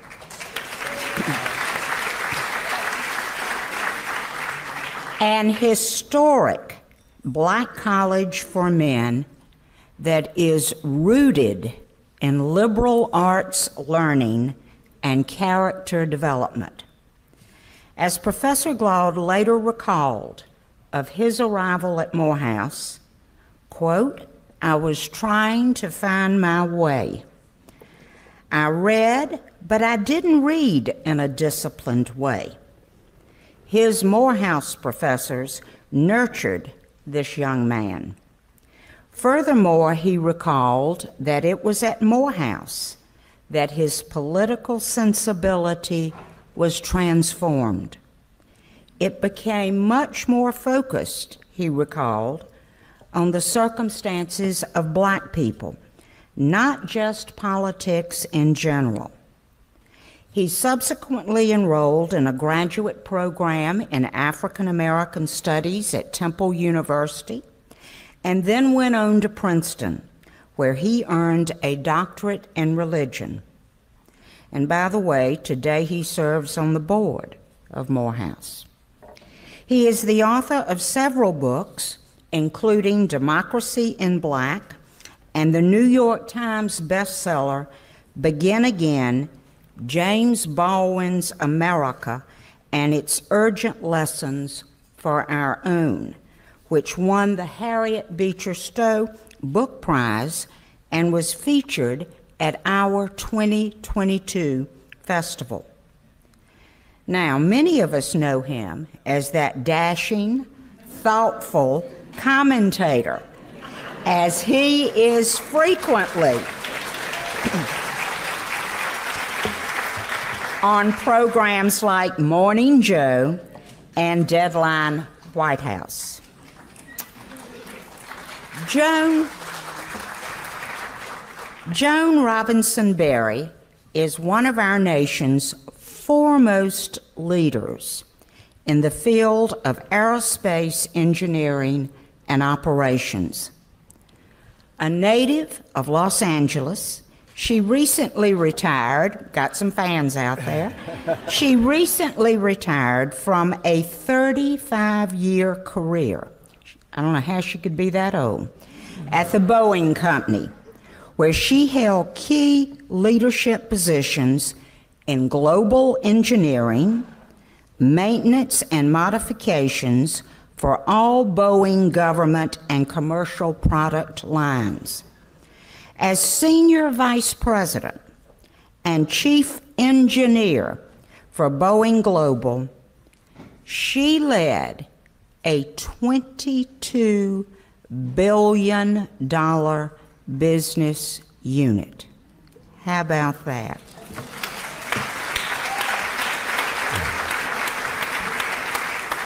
Of course, we know her as the Vice President and General Manager of Boeing South Carolina. Ms. Robinson Berry earned a BS degree in engineering technology from California State Polytechnic University, Pomona, and an MBA in engineering and industrial management from West Coast University. She holds honorary doctorates from 3 different universities, so I'm going to call her Dr. Robinson Berry. She has been recognized as one of 50 most powerful women in America. And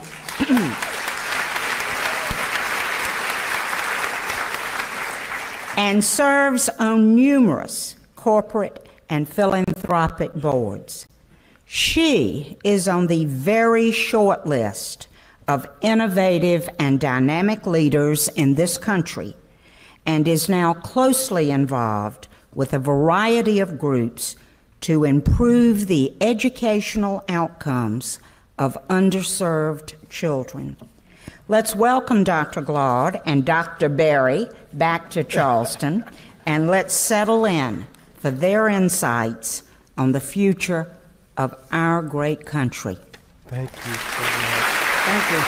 Thank you.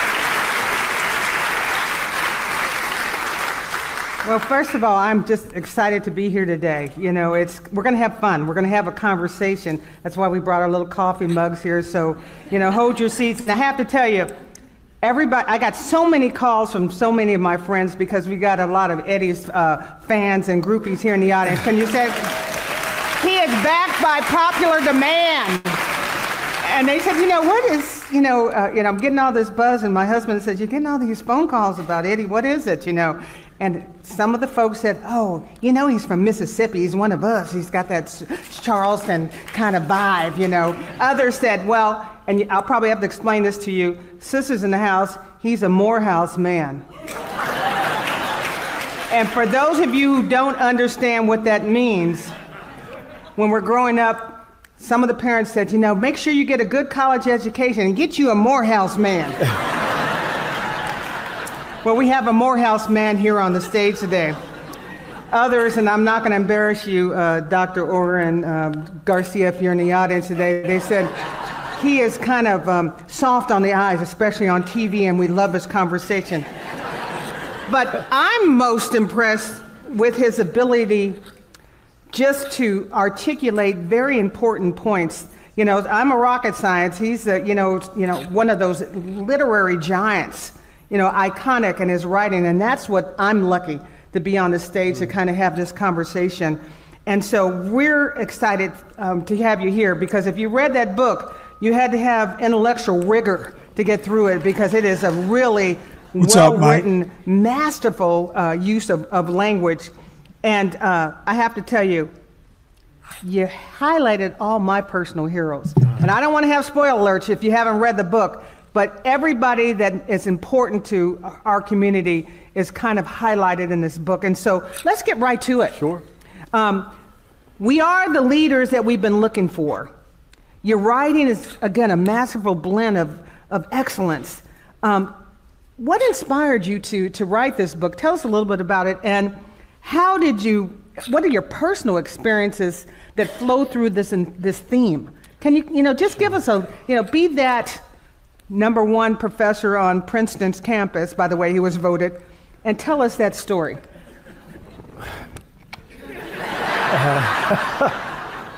First of all, let me just say it's a delight to be back in Charleston, to see new friends again, to be on stage with you, to share and bask in your brilliance and your achievement. I am so honored. Miss Belinda, I hope they've recorded that so I can send that to my mama so she can understand her baby and all the fullness, So I appreciate it. What motivated me to talk? Well, let me say this before I continue. Thank you to all the people behind the scenes, the folks working the cameras, the folks who are going to run the mics, the folks who are going to clean up after us, the folks who put the microphones on us, the folks who are running all the stuff, the invisible labor that makes our gathering possible. We want to give them a big hand.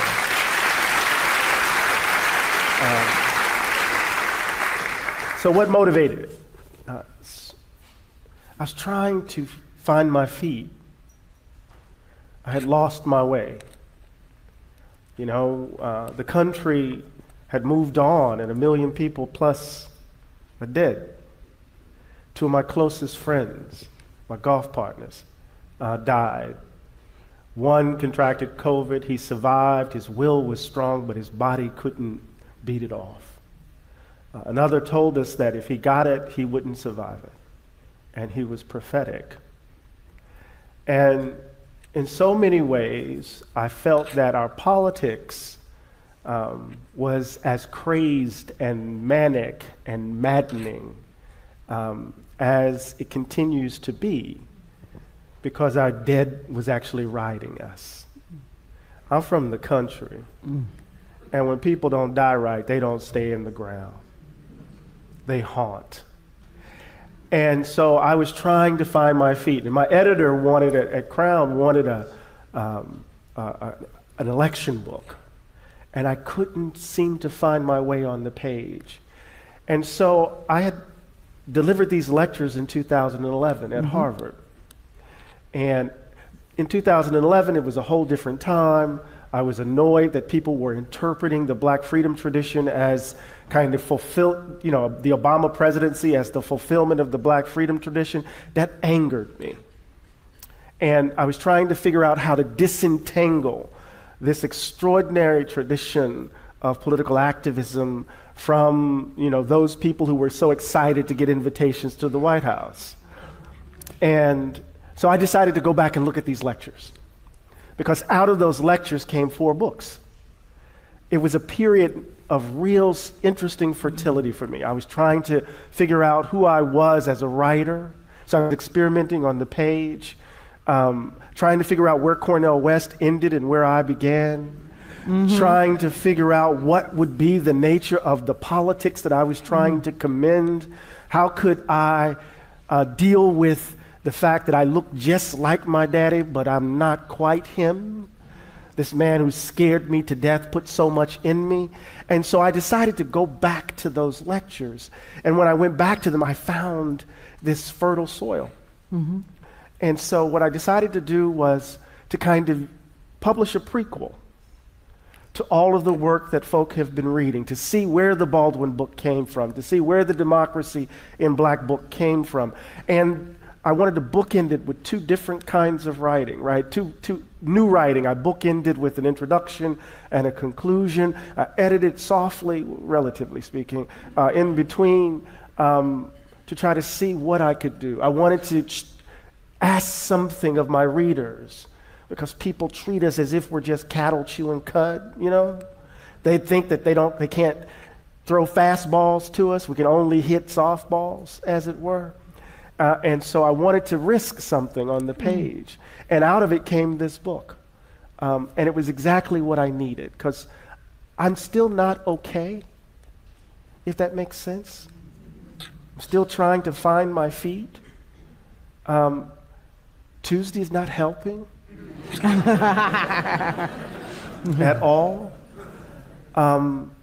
It's been an absolute joy to see the reaction to something I was deathly afraid to publish, but something that I needed to write and give to the world.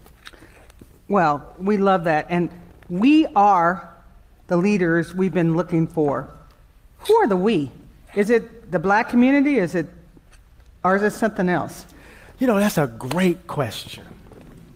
In 1986, James Baldwin gave an interview, it's the year before his death, to David Estes of the New Orleans Review.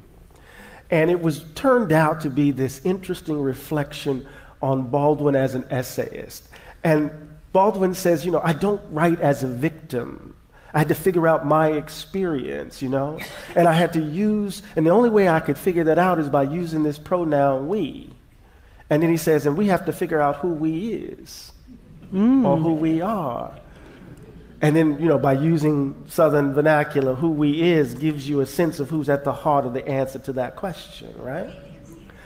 And so part of the we is aspirational. It involves an idea of being together that is not yet in existence. Part of the we involves those folk to whom I'm indebted and to whom I care most about. Part of the we is those people who have like-minded politics. And so you have to figure out who the we is in the book, because I'm playing with it the entire way. But the title comes from Miss Ella Baker. Come on now. And when she says, we are the leaders we've been looking for, she's talking about all of us. People. Right? Everybody. And that's how I viewed it, because I said, I can view this as being a woman, as, an African American, or a scientist, just the we. Yeah. And so it's a bigger we. Absolutely. And so that brings the next topic. I used to have this blog where I used to say leadership is a verb. And this book is all about leadership. So how do you define leadership? And how do you drive it into this wonderful book? You know, leadership evidences itself in so many different ways. It's the manifestation of our talents and capacities in the jointly shared effort to make a better world, wherever one happens to be located. You know, to pursue ends and aims together with others. And so leadership at its best, I think, involves or entails those folks who are able to create the conditions in which the talents and capacities of folk around them come into full view. Leaders aren't the folks who are leading the march, aren't the folk who's always in front of the camera. No, these are the folks who understand, right, what it means to have an end in mind, a vision or a mission that drives us, and to be able to mobilize the skill sets of all of us to get to the end, to accomplish the mission. And so for me, particularly in terms of political leadership, what I was trying to do in the book was to say we need to stop outsourcing our responsibility to folk. We need to stop outsourcing our responsibilities to so-called prophets. We need to stop outsourcing our responsibility to so-called heroes, right? And understand that great people, and this is Emerson's formulation, great people come to us such that even greater people can follow. And so what does it mean to understand oneself as having the capacity to lead, right? And this is the real key example. Bob Moses, the great SNCC leader, was at Princeton for a year. And when he came, I had to close my mouth. Because, you know, I'm from Mississippi, and Bob Moses is a hero in Mississippi. I'm not possible without Bob Moses and the work that they did. And so Bob was telling me about Fannie Lou Hamer. And he said they were on the way in Sunflower County to register to vote. And they were scared to death. And they knew what they were driving into. Y'all know a little bit about something like that in South Carolina. They knew exactly what they were driving into. And he said while they were driving, people were afraid, but this person in the back of the bus was singing every hymnal in the hymn book at the top of her lungs. And people were initially kind of unsettled, right? Because the transitions were abrupt, but she was singing at the top of her lungs. And then they realized what she was doing. She was fortifying the spirit. It turned out that sharecropper was Fannie Lou Hamer. And so what was Bob telling me? He said with a kind of earned insurgency, SNCC organizers were trying to create the conditions under which local people could understand themselves as the transformative agents that they needed.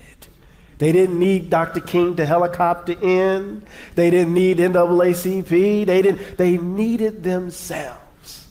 And these sharecroppers who could barely read a sentence turned out to be the transformative force in the state of Mississippi. And I'm sitting up here thinking to myself, now that's a lesson. That's a lesson we need to learn in this moment. Absolutely.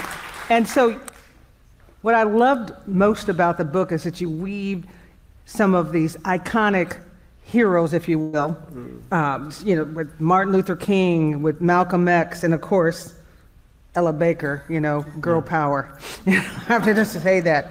Talk about how you were able to take the concept of who they are, right, and then from a historical perspective, connect it to leadership. Of the leadership, the model of leadership that I was commending, right? Yes. I mean, in so many ways, the book is autobiographical. You know, I grew up in this working class household. My dad was a postman. That's how cotton back in the day, though. My mother dropped out of high school in the 9th grade. She always makes sure, she insists that I get that right.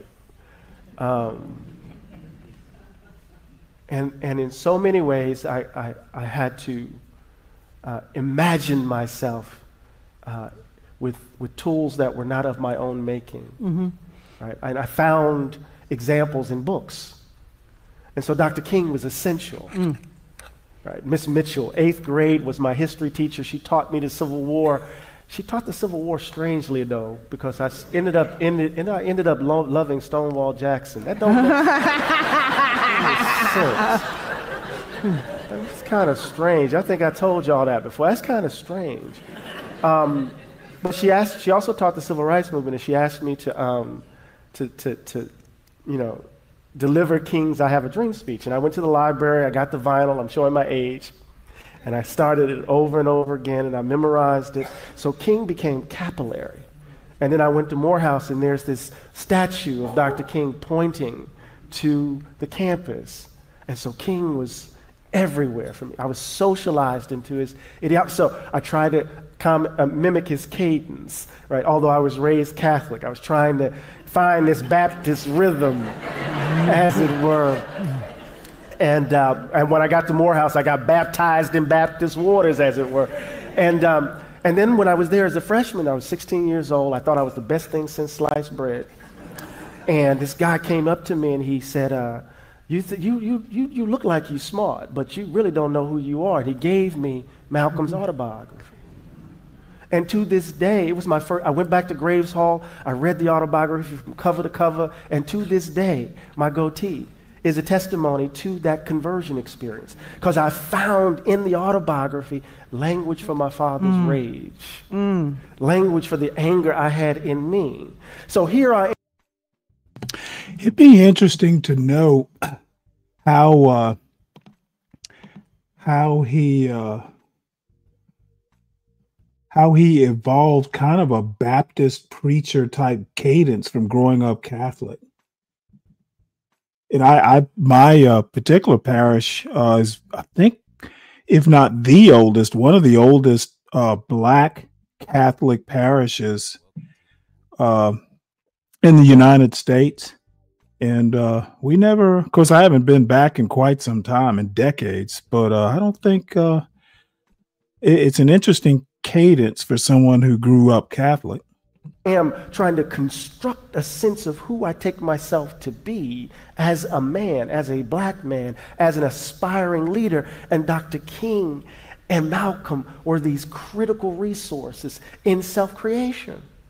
And then, of course, I had to end up in the hands of Miss Baker to shake loose from that notion of what it meant to be a man and a leader, to understand that the pose and posture that I had created was actually my constraint, were shackles in some ways. That's powerful. And so the arc of the book is not just simply an abstract meditation on race and politics and democracy and leadership.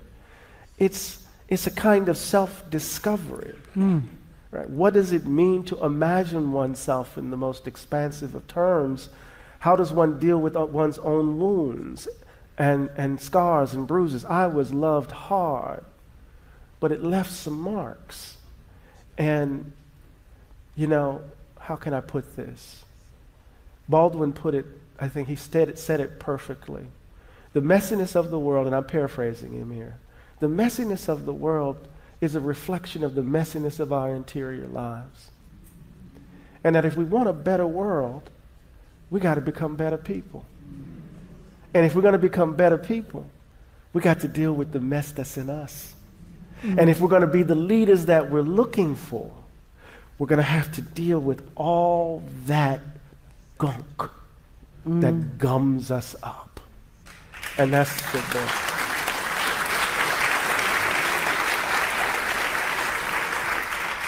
This is so inspiring, and I consider this book a call for action. There's a couple books that, as a leader, I used to require my mentees to read. This is a new one that I'm going to add to that. Thank you. They're going to be so mad at you. No, well, it makes you better. And so, how do ordinary citizens, us, in this room, be better and to improve this democracy and some of the actions you call for in this book for us to be the leaders that we're looking for? It's an interesting question. It's an important question, but it's a hard question, right? How do we become better people, right?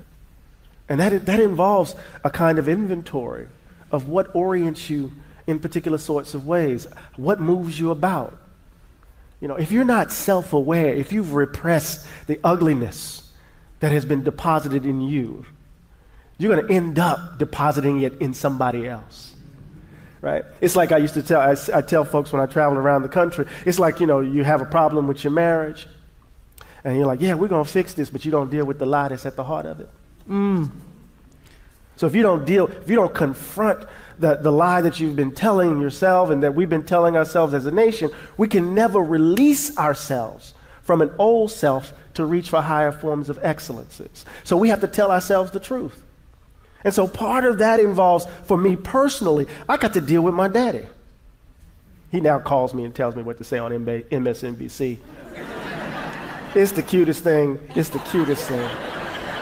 But it's a journey, right? It's a journey. So I have to deal with the fact that for such a long time I would have these nightmares of him and I squaring off, right? And I would wake up right when I had him. Right? This is the man who scared me with a look, with a glance, would freeze me, who deposited fear in me from the moment I can remember remembering. And I know that I've been trying to prove to myself for much of my life that I'm not a coward because he scared me so. And I write about this in the book, right? So what does it mean? If I would have got to this earlier, would I have done something different with my son? Would I would have raised him differently? Would I have loved him differently? Because my dad used to tell me all the time, I'm not here to be your friend. I'm here to prepare you for this world, and this world ain't friendly. Go talk to your mama. Look, I don't want to be bothered with you, you know? Now, what's the analogy? Right? As if we're going to become better, we got to engage in kind of self-reflection, to leave an old self behind, to reach for new forms of excellences. The analogy is for the nation.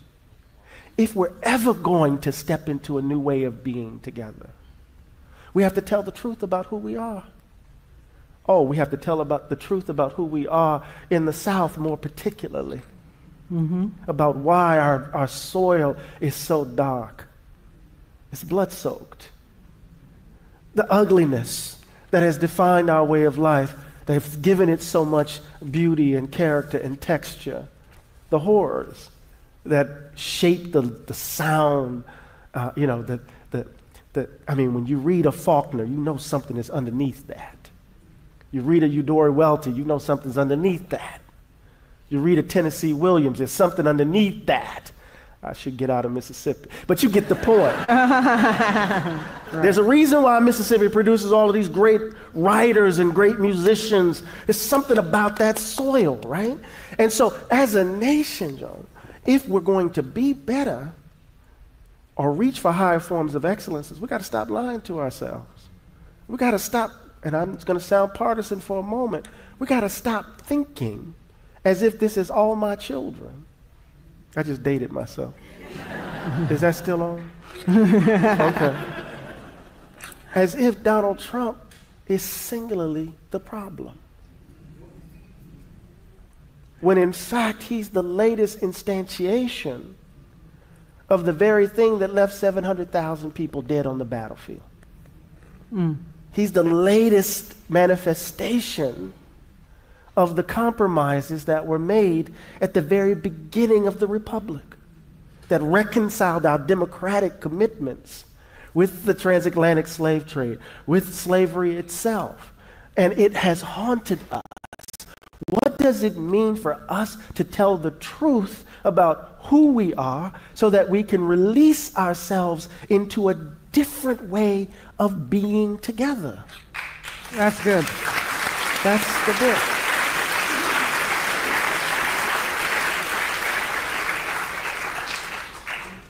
It's about renewing the mind, you know, and so, spirit, and right. since we're in the Holy City and some of you guys missed church to be here, we're going to have a little church up in here. I might. Up in here. I could start hooping, but you know, you don't get us started now. Don't let me get, I can get You the know hooping he's a professor, but you probably, I don't know if you know that he also studied religion and is a religious scholar. So there's a lot of biblical principles in this book. You know, I did the correlation. I used AI, Chat GPT to do all of that, by the way. And so tell us if there was any biblical or spiritual concepts that kind of creeped its way into this book. Oh, absolutely. Revelation, do your first works over. Oh, come on now. Is important. Oh my God, I've been returning to Isaiah chapter 41, verse 10. Don't fear, because I'm still your God. Because in this moment, fear and anxiety have a hold on me.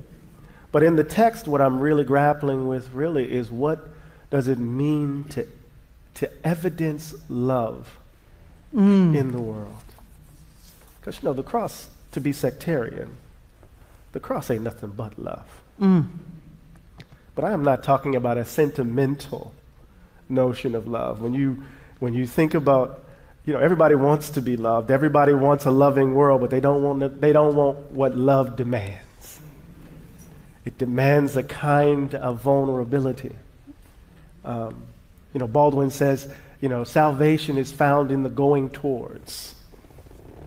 In the going towards, reaching for the other, making oneself vulnerable in relation to another, understanding one's suffering in relation to another, such that it brings us together, not these rhetorics that separate us. And in that view, it's a certain, or in that light, the book is animated by a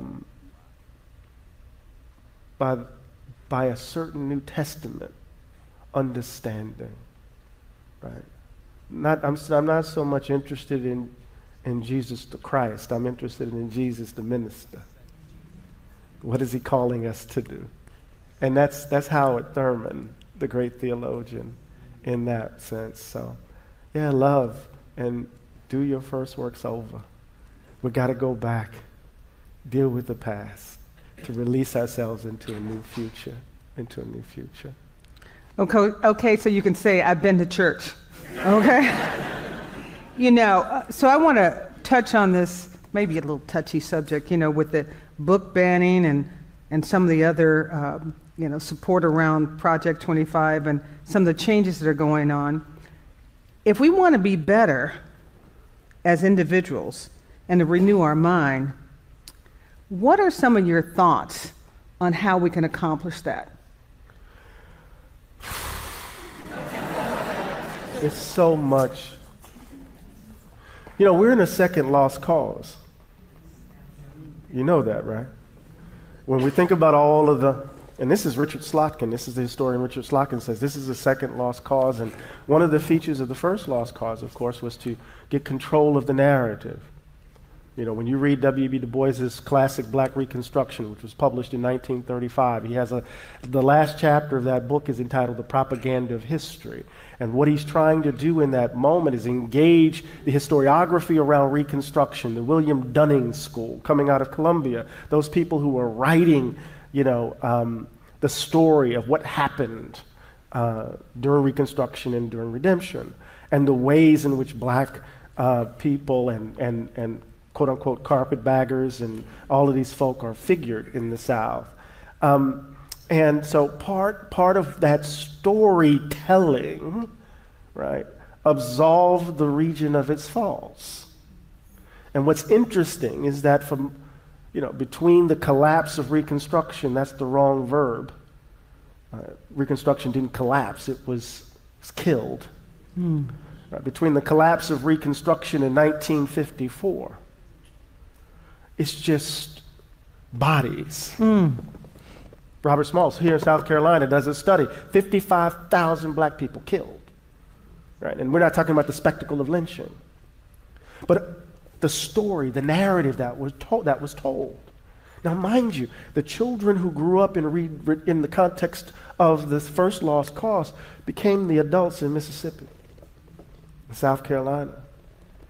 These were the folks who grew up, understood, imbibed that history, and were the adults in the context of the mid-20th century. The folks who were violently and vehemently defending a certain version of the South. So here we are in the second Reconstruction. In the second lost cause.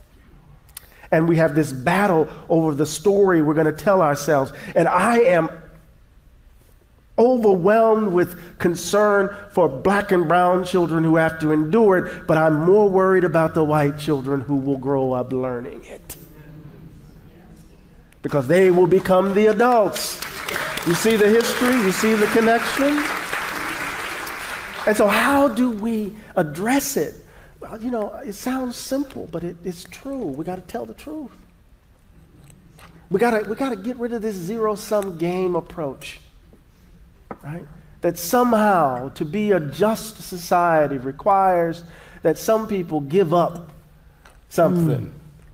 That deserving people have to give up things to give to undeserving people because they have us believing that there's only so much pie to go around. I don't believe that. We could bake a bigger damn pie. I've seen my mama do it. Yes.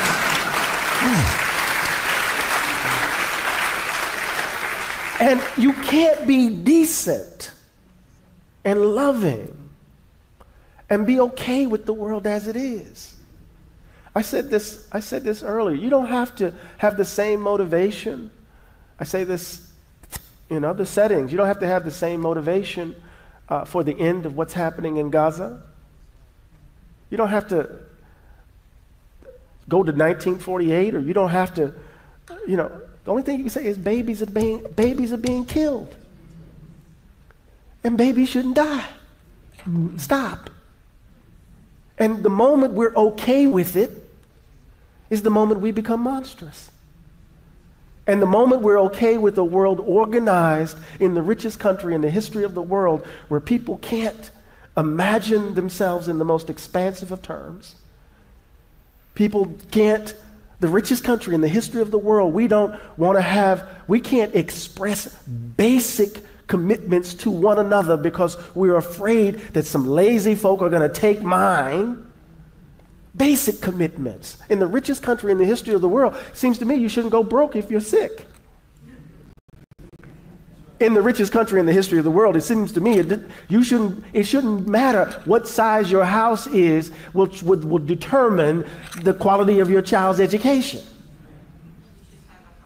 Right? In the richest country in the history of the world, if you're committed to law and order. Did you say that? Then it shouldn't apply just to some people. You're only concerned about it when your safety is in view. Right? And then you're silent in other spaces. What does it mean to actually be decent? And it seems to me that is good. And that's not, and if you think that's radical, I'm confused. What's radical about decency? Unless you're indecent. You see? And so I think, how do we change it?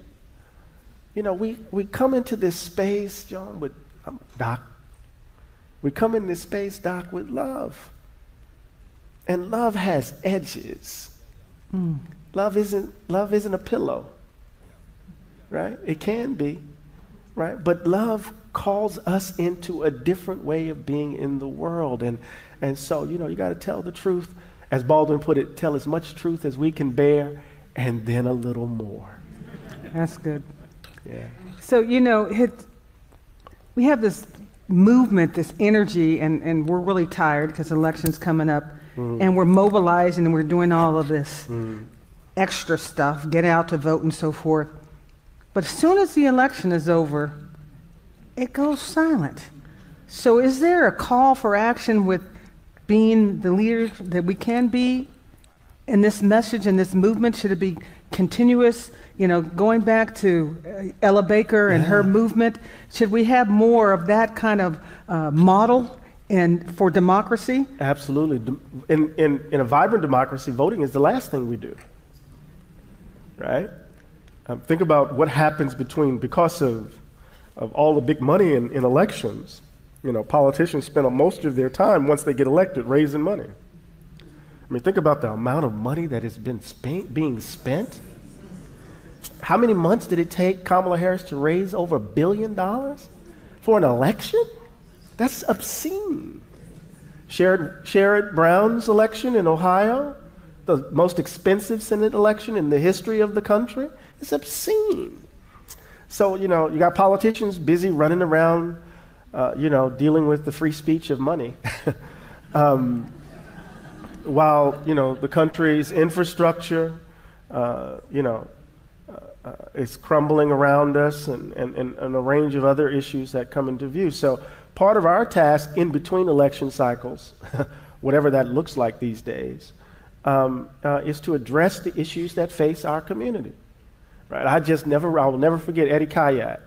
Eddie Kayak was a supervisor. Even though he was trying to get elected, he was putting shells in people's carport. You remember you get the shells dumped into your carport? Y'all are from the city. Y'all don't know nothing about this. But, your driveway and everything. There was something where we were addressing the bad plumbing in particular communities, where we were trying to build the recreation center. There are things about the quality of life that define our day-to-day living together that we have to address as a community that's not reducible to election cycles. That's right. That's good. Now we want to bring you guys into this conversation. You guys want to do that?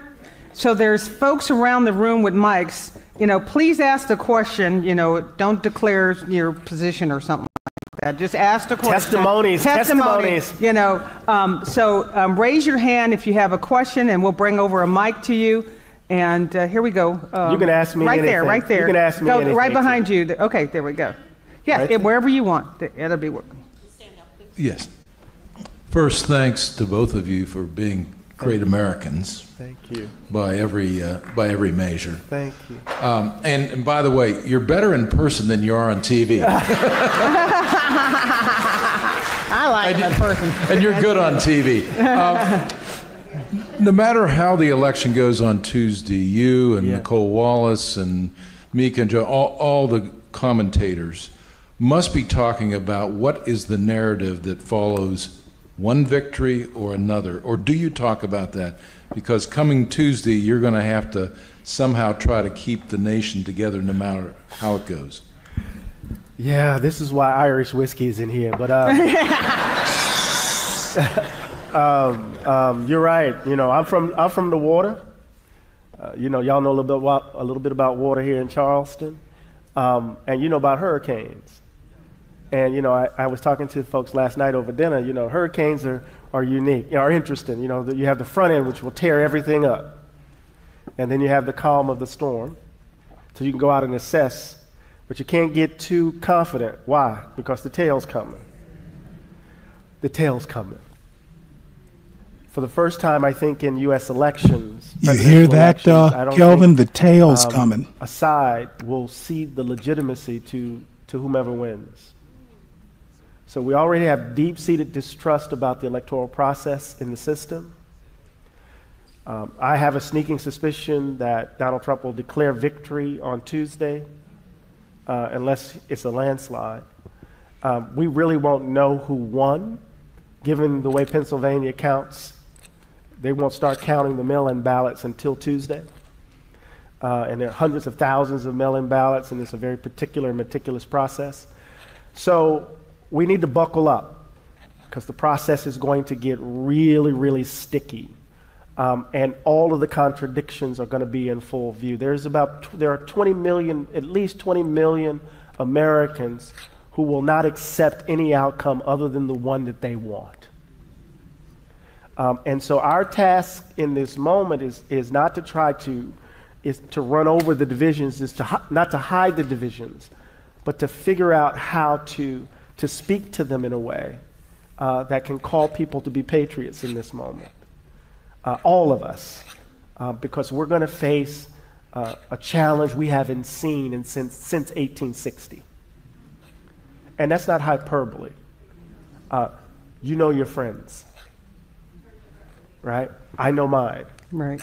And we know what's on the horizon. So how Joe and Mika will talk about it, I'm not sure. I know Nicole Wallace has been a kind of stalwart force. She's like, I'm not going to be pessimistic until it happens. And so buckle up, in my view. The tail's coming. I'll be shorter with my answers, I promise. I'm lying. It's so good to be back in Charleston. Well, again, thank you. I'm affiliated with a very small HBCU in Columbia, a great one, Allen University. Woo! Yes! How do we bring this kind of a message to our young students? You know, at Allen University, many of our students are coming from poor rural areas. We give them the love. We have a phenomenal president that really is looking out for what you were saying when you went to Morehouse, which, by the way, is still very revered, all right, especially within our student population, to read, not just to read, but to read with extracting meaning. And where we are today in the world is frightening for educators. And I'm looking at these children, students walking our campus, and I'm listening to what you're saying today. And I'm saying, how do we bring that message? And to be able to build a sense of confidence. Yeah, 6 hours is going to be about my limit.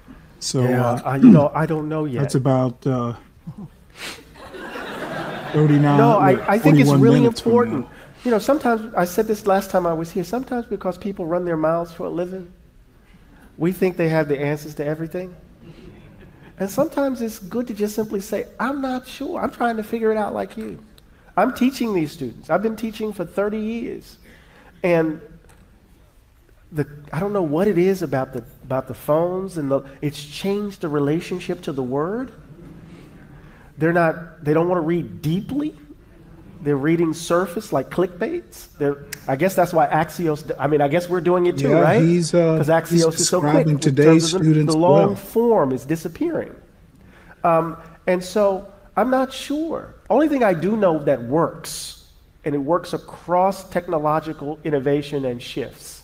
Because people were saying the same thing about children when television hit. And the like. Every time you have a television, every time you have a technological innovation, it rewires how we process information, and then we have panics about what is the future. What I know that's consistent across all of these moments is loving people to death. Placing a crown above those children's head, above those young folks' heads. I'm gonna put this crown above your head. Now I want you to grow into it. I say it to my students all the time. I say it to myself all the time. The world conspires to make you small. And the question you got to ask yourself repeatedly is, will you be complicit? And if you refuse to be complicit, then take giant steps, Coltrane style. Right? Place a crown above their heads. And once we place that crown above their heads, which is a set of expectations that's not rooted in philanthropy or charity or sentimentality, but in a fundamental love of who they are and who they can be, then we got the fertile soil to do the work we need to do.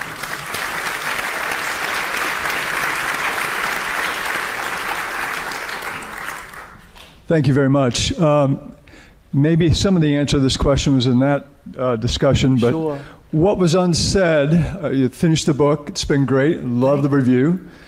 What's not said in the book that you'd want to say? What's undone that you think you could address? What's not said in the book? What's not said in the book?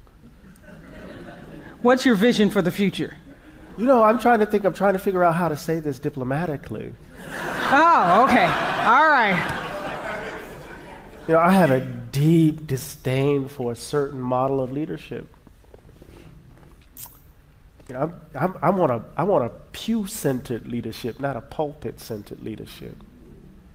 What happens to a church when you got fans in the pews and a celebrity in the pulpit?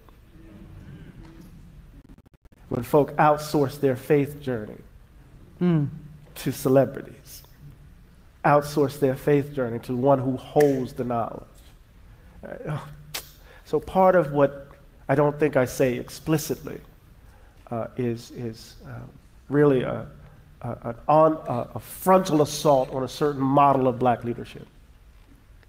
And I don't say explicitly in the book the deep disagreement that I have with my teacher. Cornel West in this moment. That's just the petty, that's the specifics, but I can get into a broader vision, but we can talk about that later. And we got one over here. Yeah. Welcome to South Carolina. Thank you, Doc. All right. Didn't USC win last night? They did. When we look at We Are the Leaders we have been looking for, growing up male, Southern, and Black, one of the things that which I am aware of is the violence that can come with leadership. Not just violence from people who look like you, but people who don't look like you. So then how do you teach a generation of people that sometimes one might say the violence is a necessary part of being a leader, as in you are a target when you decide that you're going to speak up, when you want to see the healing of a society, that there are people who are willing to take you out? Yeah. Well, how do you teach that? I learned it not simply by way of books. I learned it by watching Cornel West, the man I love. The only thing that Cornel was doing was being the teacher that he is and speaking his mind, and I'm watching the death threats come in and all the things that would happen. He would have to be in a secure office at Princeton when I was a graduate student. And, I was like, Cornel, what are you doing? He said, brother, I'm walking with the arm of God. I'm good.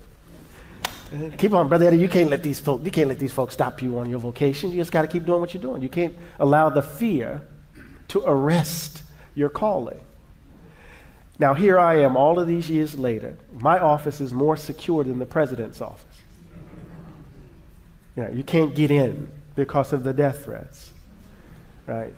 My wife, I was just telling the story, my wife she loved sitting in the house with the door open. She can look out and see her little Japanese maple, and she loves to sit there. Man just showed up randomly at the house, scared her to death. Walked into the garage the next time he came, scared her to death. Guy drove by in this real big, loud F-150.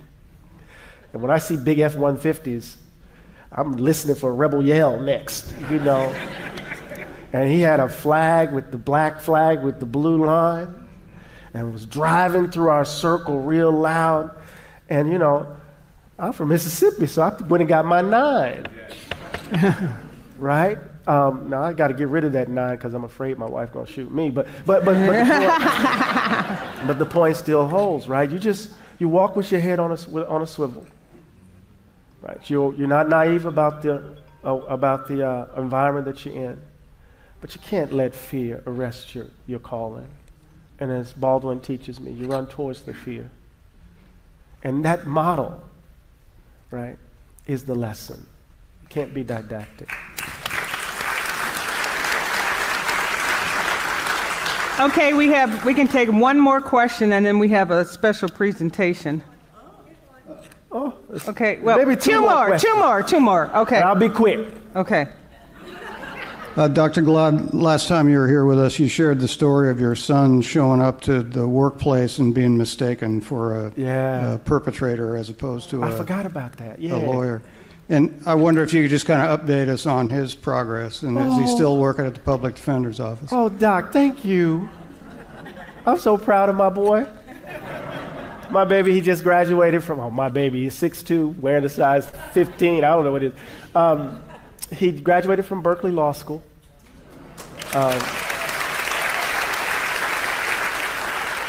He will find out on November 8th whether he passed the California bar. And he's working for the Oakland Public Defender Service, and he's calling us every weekend to tell us the kind of work that he's been doing. And more importantly, because sometimes we reduce our lives to this sort of action, the young woman who showed him where the library was his freshman year is now his fiancée.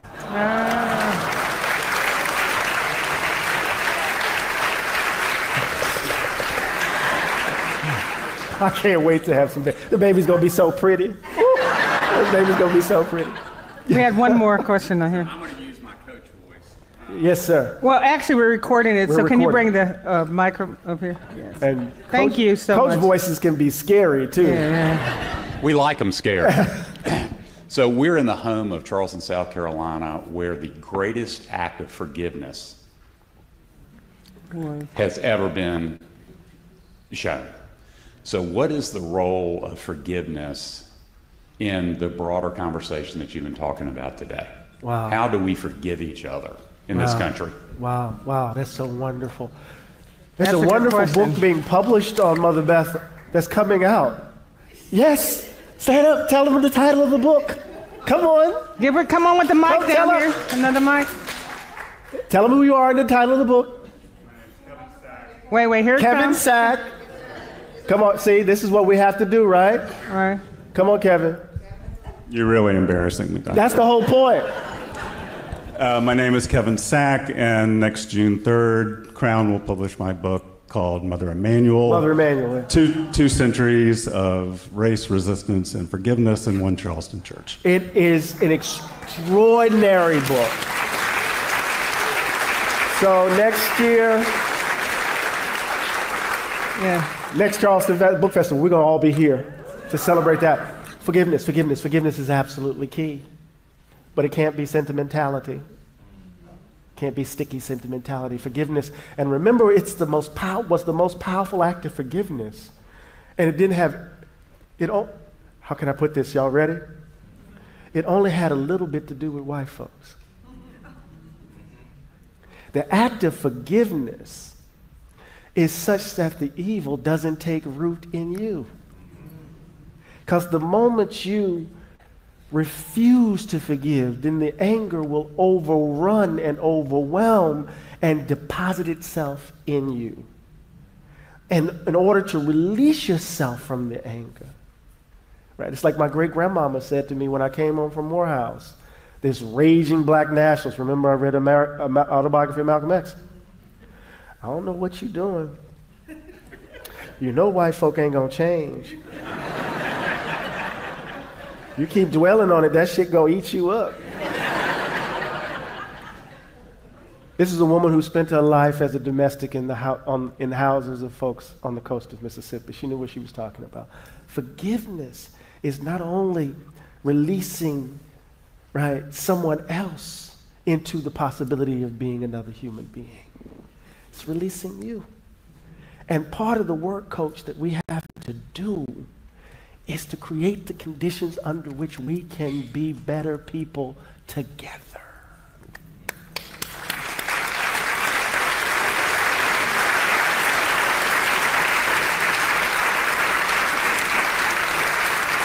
What'd you think? What'd you think?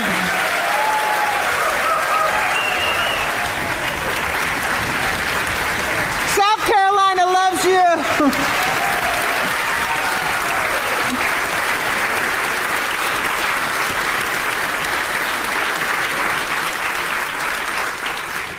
And Barbara, well, KK, we have a little special recognition we want to give you. You know, our favorite art piece, Barbara will tell you, is our sweetgrass baskets, right? You see them around here. And when we want to celebrate people that we admire, we give them a bouquet of our sweetgrass basket bouquet. So, Barbara, where are you? Somewhere in the audience over here. Can she brought those up. Come on up here and present that to us. Present that to them. Let's give them a round of a hug.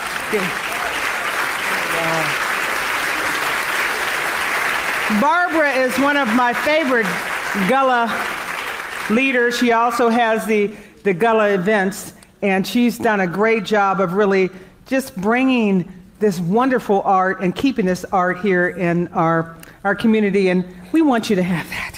Thank you. How's that? Barbara, where is she? She up here? Here. Pick one. Okay. Beautiful bouquets for your wife. Oh. Because we know you don't really care for flowers. Yes, he does. Let's give him another round, you guys. Thank you guys for being here. We really appreciate you.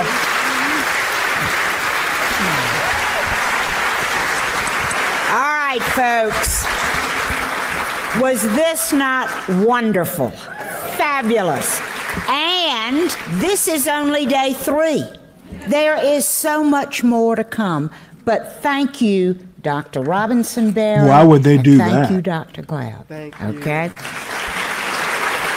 There very quickly, I want to thank our sponsors again, Walter and Jerry Federowitz, Lee and John McNary, and Russell Holliday. Now, before we leave, you can buy a copy of this fabulous book and many others right outside, and Dr. Glad will be autographing the books, okay?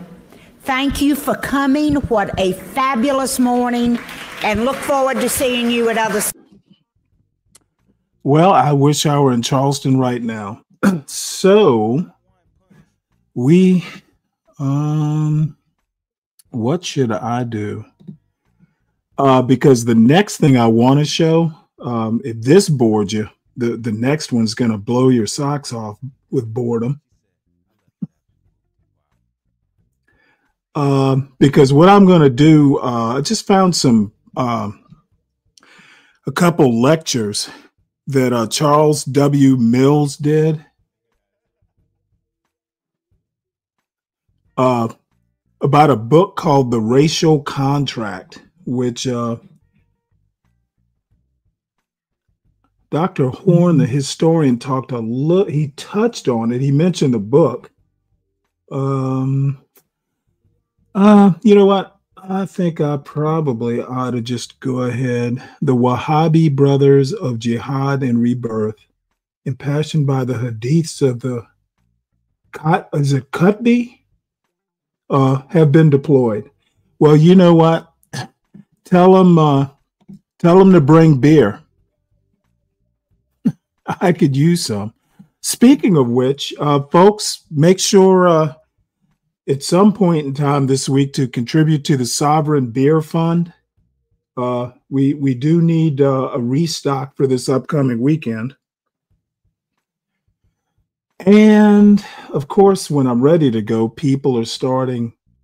Yeah, that's the name of the beer I'm going to buy. It's called Haram. Haram beer. That's actually right. Let me tell you something. I've read two Salman Rushdie books in the past 6 months. So you can bet your flying carpet that I've been possessed by a jinn. Let's see if there's anything fun that we can watch before I go. If I do an afternoon show, I'll show the Mills stuff then. I honestly don't know whether I'm going to do a show. I probably should, but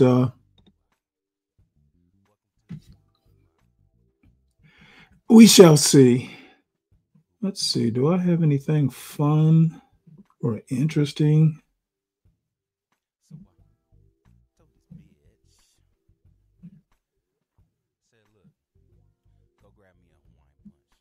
Look at this. It's all like serious stuff. I guess I am just too serious a guy.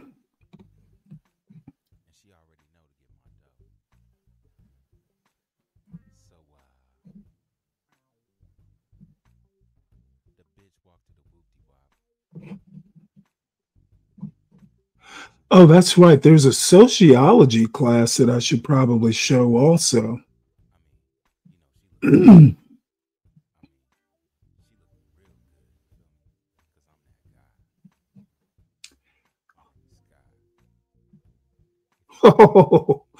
Oh, you know what? Actually, I found the two videos. I will definitely have to do a show now because I've got two that I'm going to that I'm definitely going to show just as punishment, probably more than anything.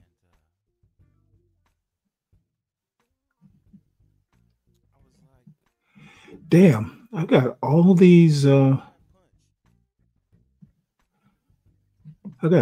history videos that I have not been showing.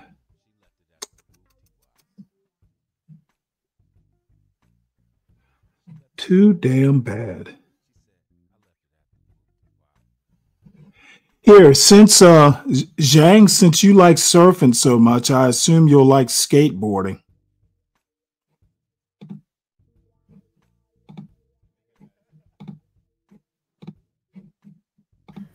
In case you were wondering whether or not has always been a toxic, rancid, racist prick, or if that's something that he adopted later in life, I have your answer.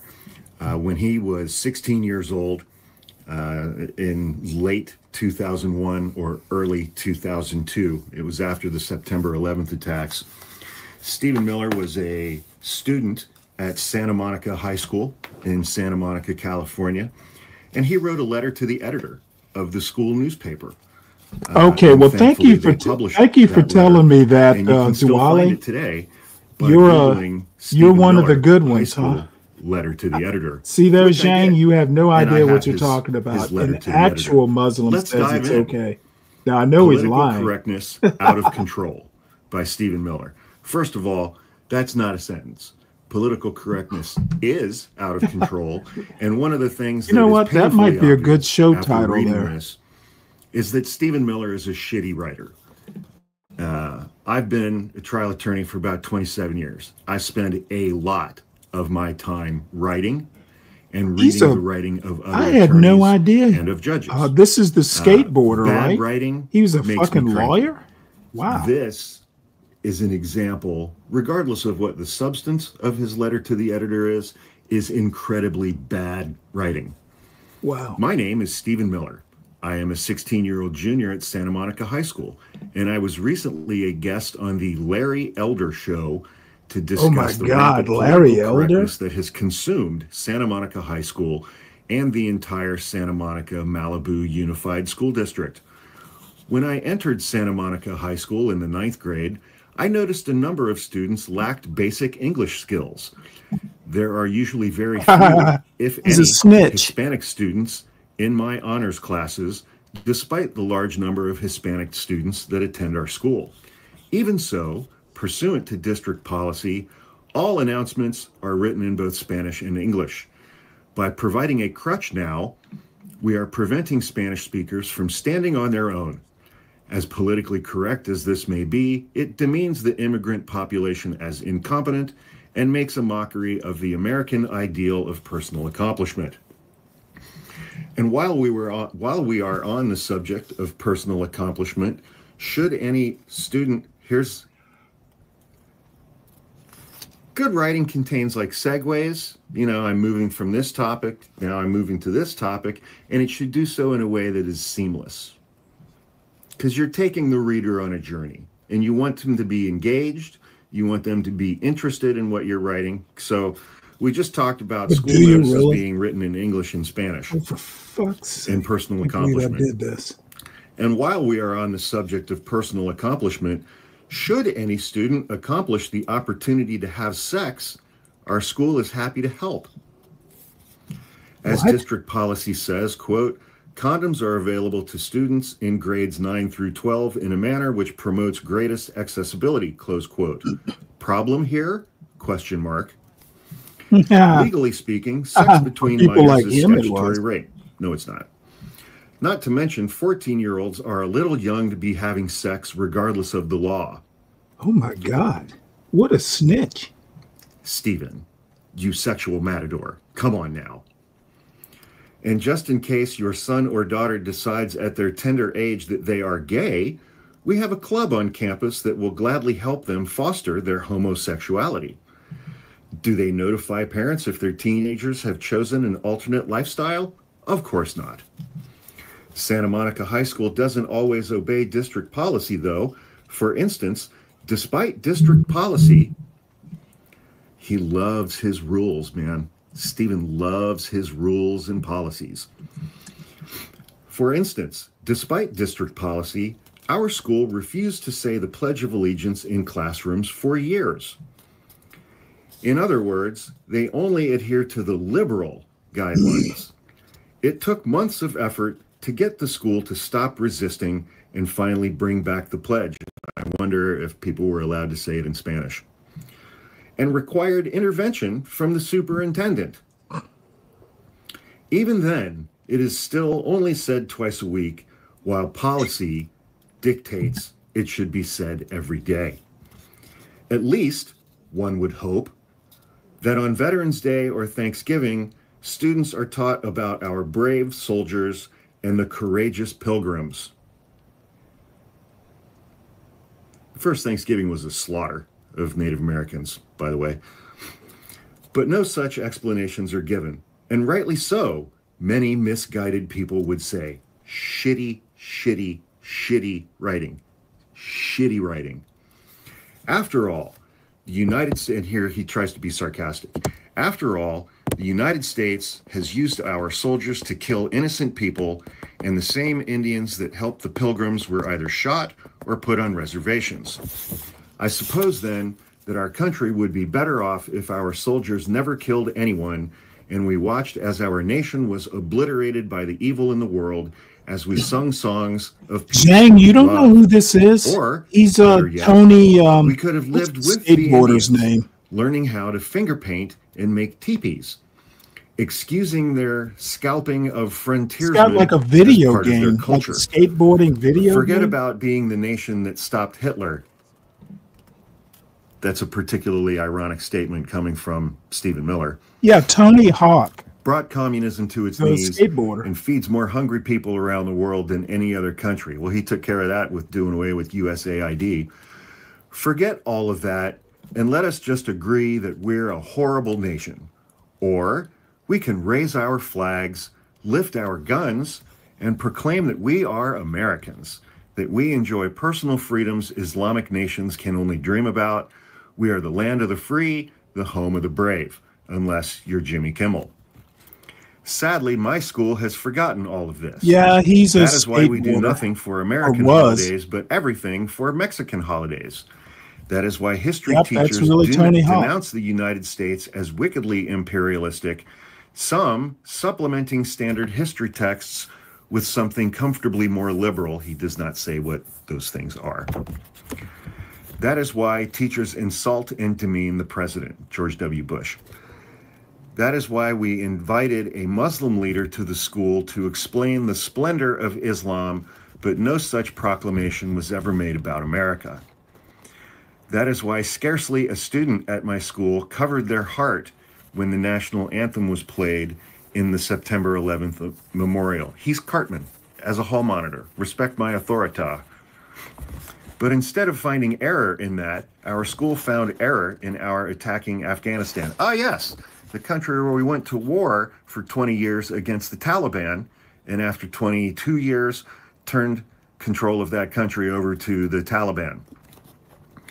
The school newspaper condemned our military response. Administrators, worried students might become patriotic, were also quick to preach nonviolence. Osama bin Laden would feel very welcome at Santa Monica High School. If you feel, like me, that political correctness has crossed a line, shitty, shitty, shitty writing. Call the school or the district. Ask them to leave their liberal agendas at the front gate. Enough politics. It's time for common sense. And Stephen Miller wonders why he never got laid in high school. Have you seen my letter to the editor? What'd you think about that? He says on a first date. So yeah, he's been this way since he was a kid. He's been this way since he was a kid, which is why many members of his Jewish family who survived the Holocaust have since denounced him as a racist. And I think one or two of them also called him a Nazi. So he's always been this way. He's always been a ghoulish, racist, bigoted, homophobic, transphobe who hates women. And so thanks everybody who voted for Donald Trump and made Stephen Miller the third most powerful person in the White House, who is essentially running the executive branch now. Thanks to every one of you.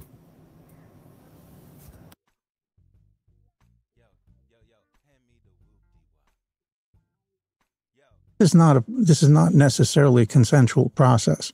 I mean, I'm looking at societies, human societies, and I'm saying Well, hey, it's a 90s mullet, I guess.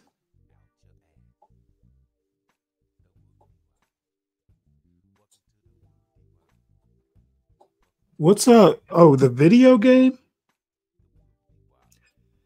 Well, folks, I probably need to take a break for a little while.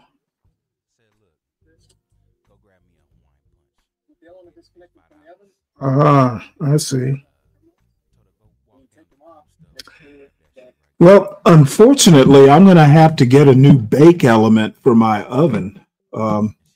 So I don't know how long it'll take to get one, but I was going to bake bread today, and looks like my element has decided that it's old and wants to be replaced. So yeah, I'll come back around 5 Eastern time. I warn you now, the 2 videos, I'm going to open with a video, but the 2 videos I'm going to show are going to be crashingly boring. But hey, it wouldn't be me if I didn't bore you. So I will see those of you who choose to return somewhere around 5 o'clock or so. And we're going to talk Charles W. Mills, and then a guy named, we're going to watch another Bro Diallo show. And you're going to love these, especially if you are a lover of white people. Nothing wrong with loving white people, but some of you anti-black blacks tend to love them a bit too much. And you gotta understand that they're people too. And I get the impression that a lot of people don't quite understand that they put their pants on one leg at a time, just like you. Of course, I know some of you put your pants on 2 legs at a time, but I'm talking about the normal people. So, folks, thank you for hanging out. You know, the one good thing is that the people who tuned in, man, y'all were definitely into these videos. So I'm quite appreciative of that. And tell everybody else when you see them, come on over. We have something that's not going to be complaining about the battle between the sexes. It's not going to be anything about debauchery or, anything that will make you cringe. It's pretty much just straight up boring stuff. So I will see you all later this evening. Now, I'm not going to promise it, but there's a good chance I'll do the show because I already have the stuff I want to do picked out. So, we will see you later. Oh, I thought you were saying you would miss me, Calvin. Well, I guess you've made your choice. So, see y'all later. Oh, I'm trying out this new closing song.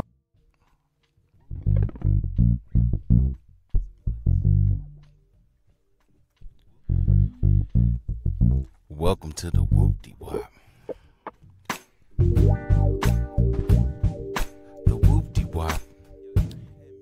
Is a name.